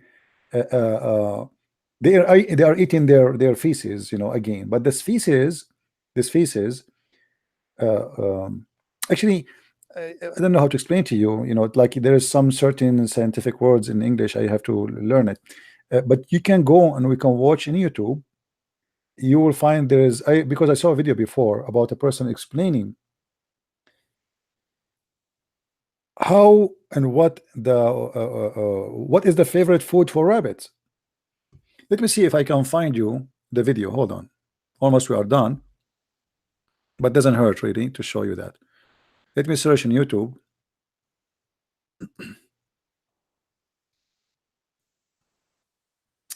Let us see. What is the favorite food for rabbits?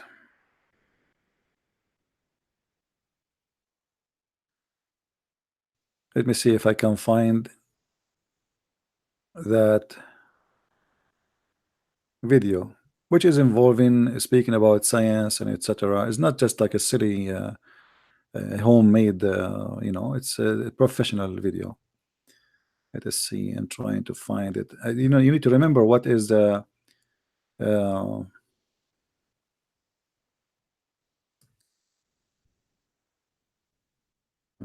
rabbit eat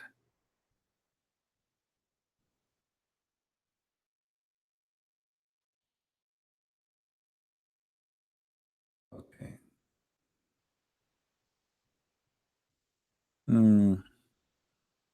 I know. Maybe you guys, you can look for it. Okay.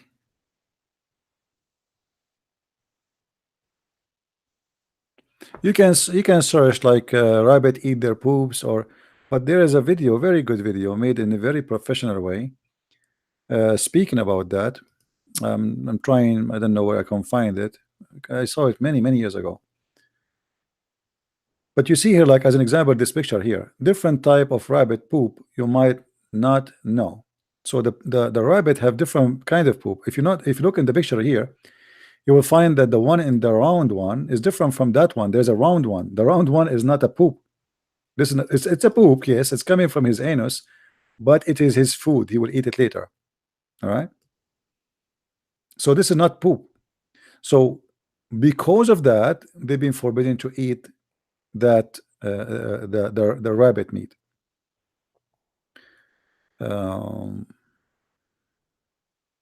I don't know where I can find this video.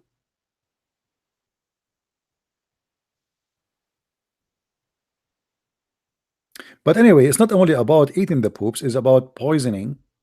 It's about poisoning. There's a poison involved, which means the meat of the rabbit is not really healthy. Now, you might say, well, I eat rabbit, I did not die. Who said that you will die right away if you eat a rabbit, or even if you eat 1,000 rabbit? You know, death and health problems happen after eating from certain things for many years. It's not going to cause a problem right away. But all of us, we knew that your habits and your food, everyday habits, can involve your health, because you are what you eat. If you eat bad, it's going to affect your body. As simple as that. You know, if you eat healthy, you know, you will be healthy. You do not need to be genius to figure out that, right? So it's not everything have a reason. You see, I'm like always I was always amazed about how in the old days they were able to figure out things like this. If this is not as from God, I mean, why, how they can figure out those things? It looked like that science today prove all the reasons they speak of, right? It was for a reason. It was not really just a fiction and don't eat that and don't eat this and etc. and don't, you know, it was for a reason, and the reason is health. Number one is health. You see, when the Jews, they say to the Pharisees, they say to Jesus, your disciples are eating, or you know, in the Sabbath, or doing work in the Sabbath. What Jesus said, Sabbath is made for the man, not the man made for the Sabbath. Some people, they think that God forbid them from eating certain things. It's for God. That's not true. It's for the benefit of the man. Otherwise, what you eat, I mean, that will not hurt God. Is going to affect you. You eat, oh, go eat whatever you wish. The Muslim, they drink camel urine. I mean, how crazy is that? More, this is very much acid, will destroy your kidney. It's a pure poison. It's a pure poison. Muhammad, he claimed that drinking camel urine is going to be it's a medicine for you. It's very healthy. See, the Roman, they used to use camel urine, or even all kind of urine, actually even human urine, you know, mostly human urine, actually they have, like in the laundry, in the front of the laundry they have a container where people they piss there, and they collect the piss, and they collect the piss to use it as a detergent for a cleaning. This is how much strong it is. Imagine, it's very strong, it's an acid. So they use detergent, they use the piss to clean the clothing, and then after that they, you know, they clean the clothing with water, with many waves of waters, like many times, so the piss will go and the clothes will be clean at that time, and then they put it in the sun so the smell will go.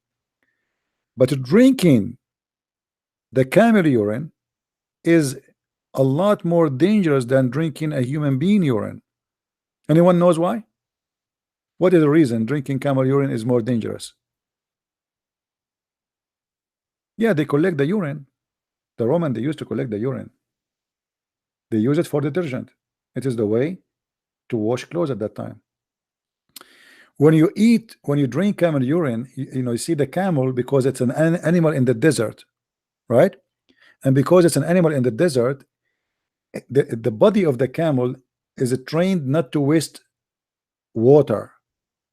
So what is going to be urine is going to be filtered heavily by the body, by the system of this animal, which is designed to live in the desert, which means you will have a very strong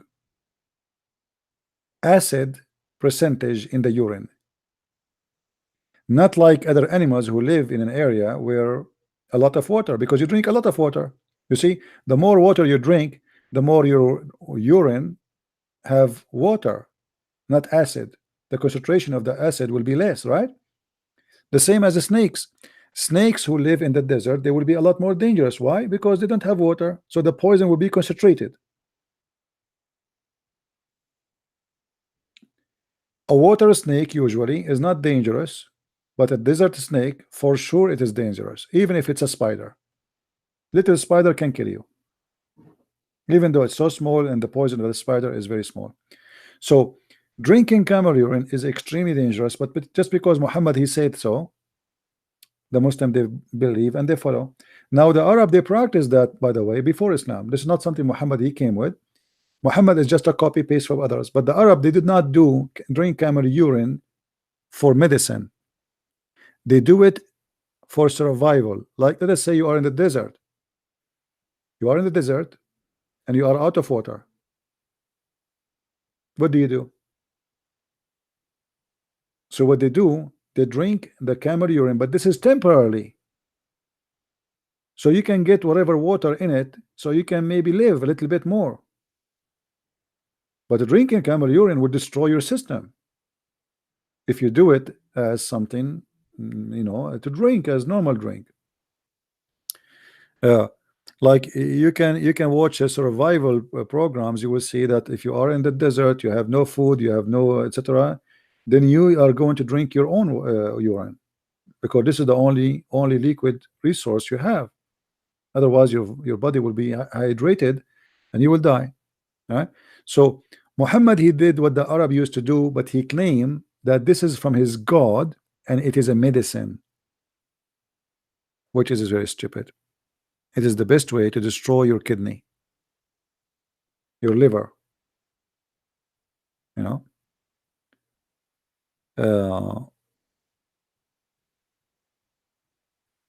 Everything you see around, you see, like there is many things in the old days we never heard of, like you know. And the other day I was talking to a person. He said to me, why Jesus compared the Christians to the value of salt. He said, you are the salt of the earth, but the salt is very harmful. I said, who said that the salt is harmful? If there is no salt, you die. If there is no salt, you die. That's not true. Salt is not harmful. Every food, you see, there is salt you add to the food, and there is salt is already in the food. If we don't have salt in the food, we will die. It's a must we have salt. But what people do not know, that in a certain time, salt was more expensive than gold. Actually, people, they used to get salary paid by salt. Kings, they used to measure how rich they are by salt, not by gold. Right?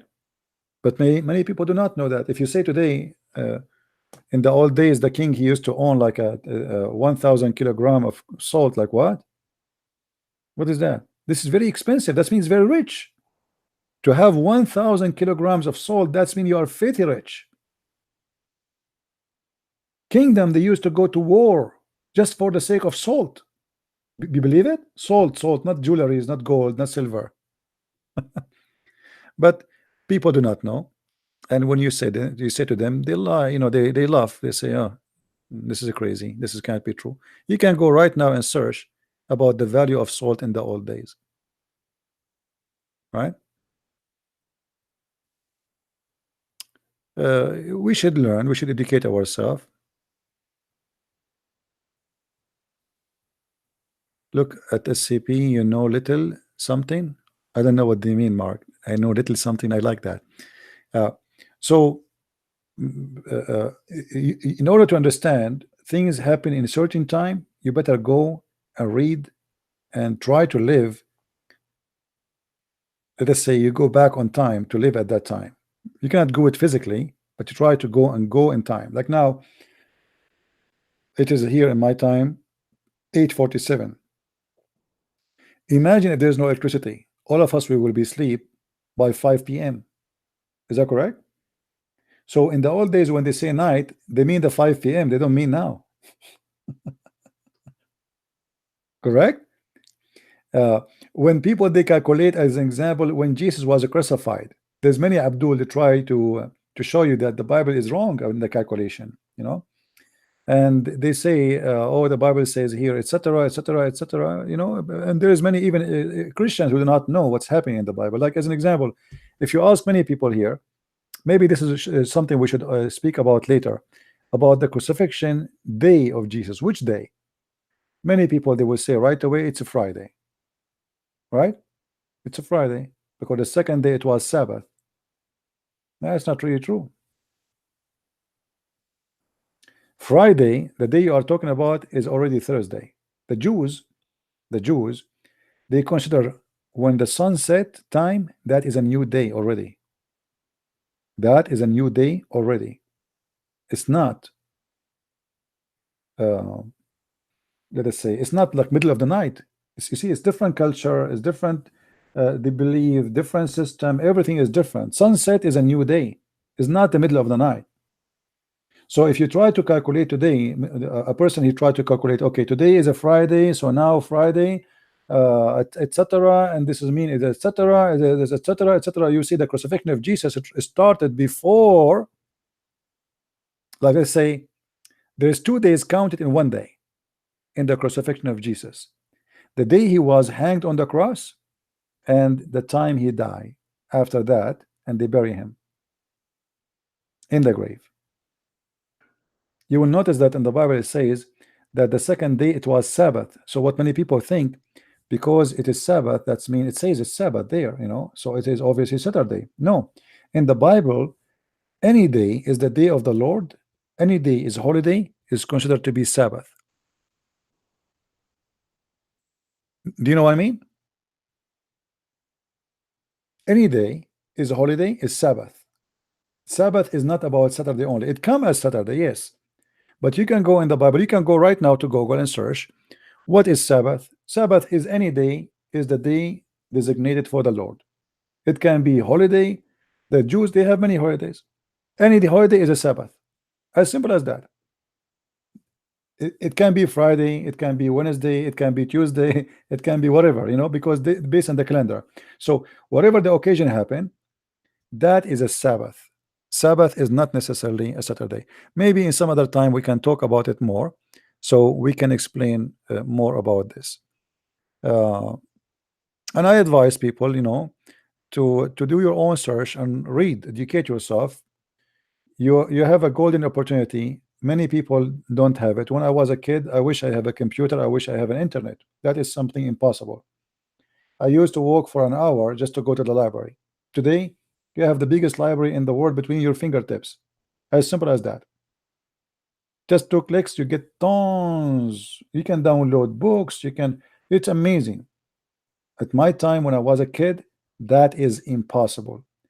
To find you a hadith in Sahih al-Bukhari when I was 18 or 20 or was doing my university, I have to go to the book and I open the pages and I start reading one after one where we can find this hadith, where we can, etc. It was horrible. To find one thing, it take you 2 hours, maybe even sometime, even maybe the whole day, or maybe a week. Now you search it in 2 seconds, you find it. The change is incredible, right? It took me many years to earn my knowledge. It took you a second to learn from me something new. It took me a lot of time. And now in the, like, we are sitting together and I search for the thing, I show it to you right away. Imagine if I don't have internet and you are sitting next to me and I have all the books of Bukhari or Muslims. Do you know how long it's going to take to find you the reference I'm talking about? Even if I know exactly which book, there's no way you can remember which page. There's no way you remember which number. It's impossible. I remember the hadith, but I don't remember the number. You don't have a brain of a machine to remember the number of every hadith.